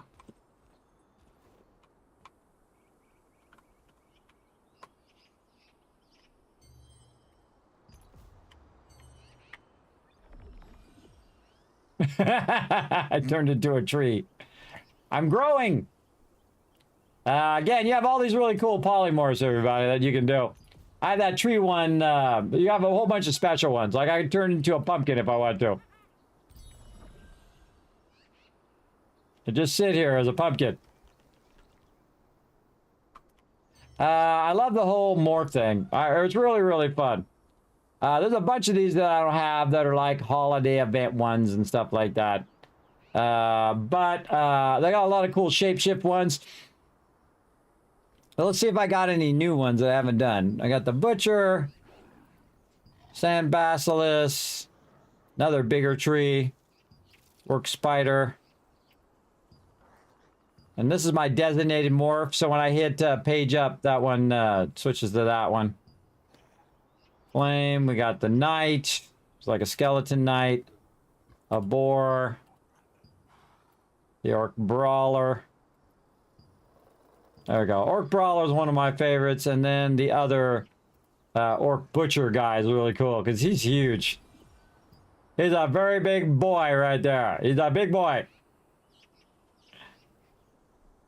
Now, the cool thing is, if you go by the orcs and you polymorph into an orc, you can walk right past them. They won't attack you. It's really cool. Or if you go by the trees, the Mitrin, and you're in morph, they won't bother you. If you go by the wolves while you're a wolf, they won't bother you, and so on. Which is really cool. A really cool idea that if you become like that thing, they don't bother you to run through. I've actually gone through before and on a quest, and then just to run by them, turned into this guy, which is one of these sand snake guys, and you just run past them all, grab the page, and of course when you're grabbing the page, you'll come out of morph, and then that's when they attack you. But very fun to morph into stuff. Big time. All right, I think that's good enough, everybody. We crushed it. Another 9.5 hour stream. Let's go ahead and roll on out of here on the Kismet Love Train.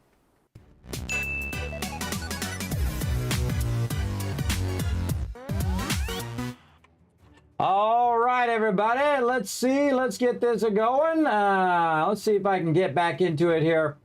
Who do we got who probably needs some love? Oh, I see that guy. I see that Kismet guy in the lineup. Why does nobody have any cameras in Throne and Liberty? None of these people have any cameras. What is the dealio?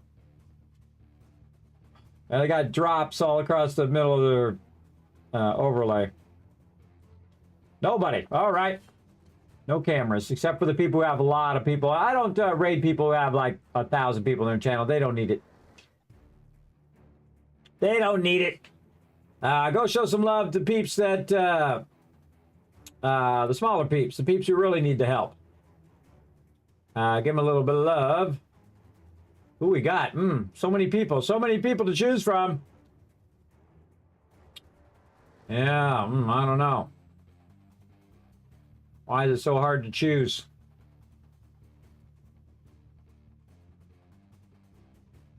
Huh.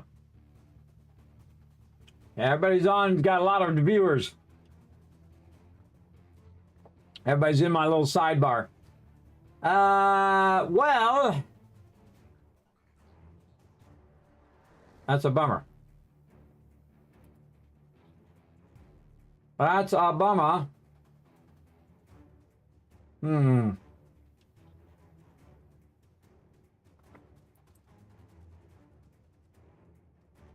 Well, all right. No, it's okay. We'll just peace out. I'm not going to raid somebody with 1,000 viewers, everybody. That doesn't help the small guy. So I'm just going to peace out and rest up. I'm all worn out anyway. So let's go ahead and show you guys some love right over here. And you can show the stream some love by going over here to these social medias and following those links in the chat.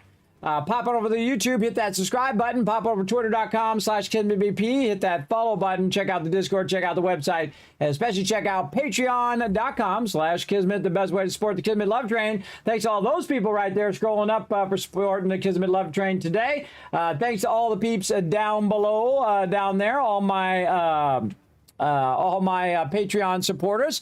I hope you guys enjoyed the stream. Make sure to hit that follow button so you know the next time I go live, which is going to be later tonight, 10 p.m. Eastern Standard Time. We're going to play some Astroneer, which is an incredibly fun game, everybody. We're really crushing it now. We're going to try to get our way to the new DLC, which is Glitch Walkers. I don't know if we'll get to it tonight, but we're going to try. We're going to work our way across all the various other content first, and then do Glitch Walkers after we do all of that.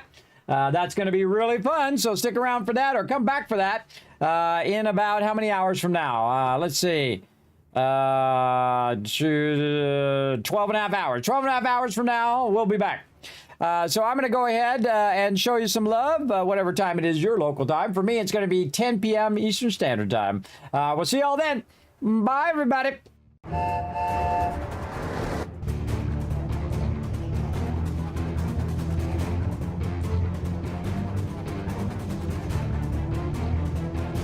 Hi, this is Noor. Thanks for watching. Hit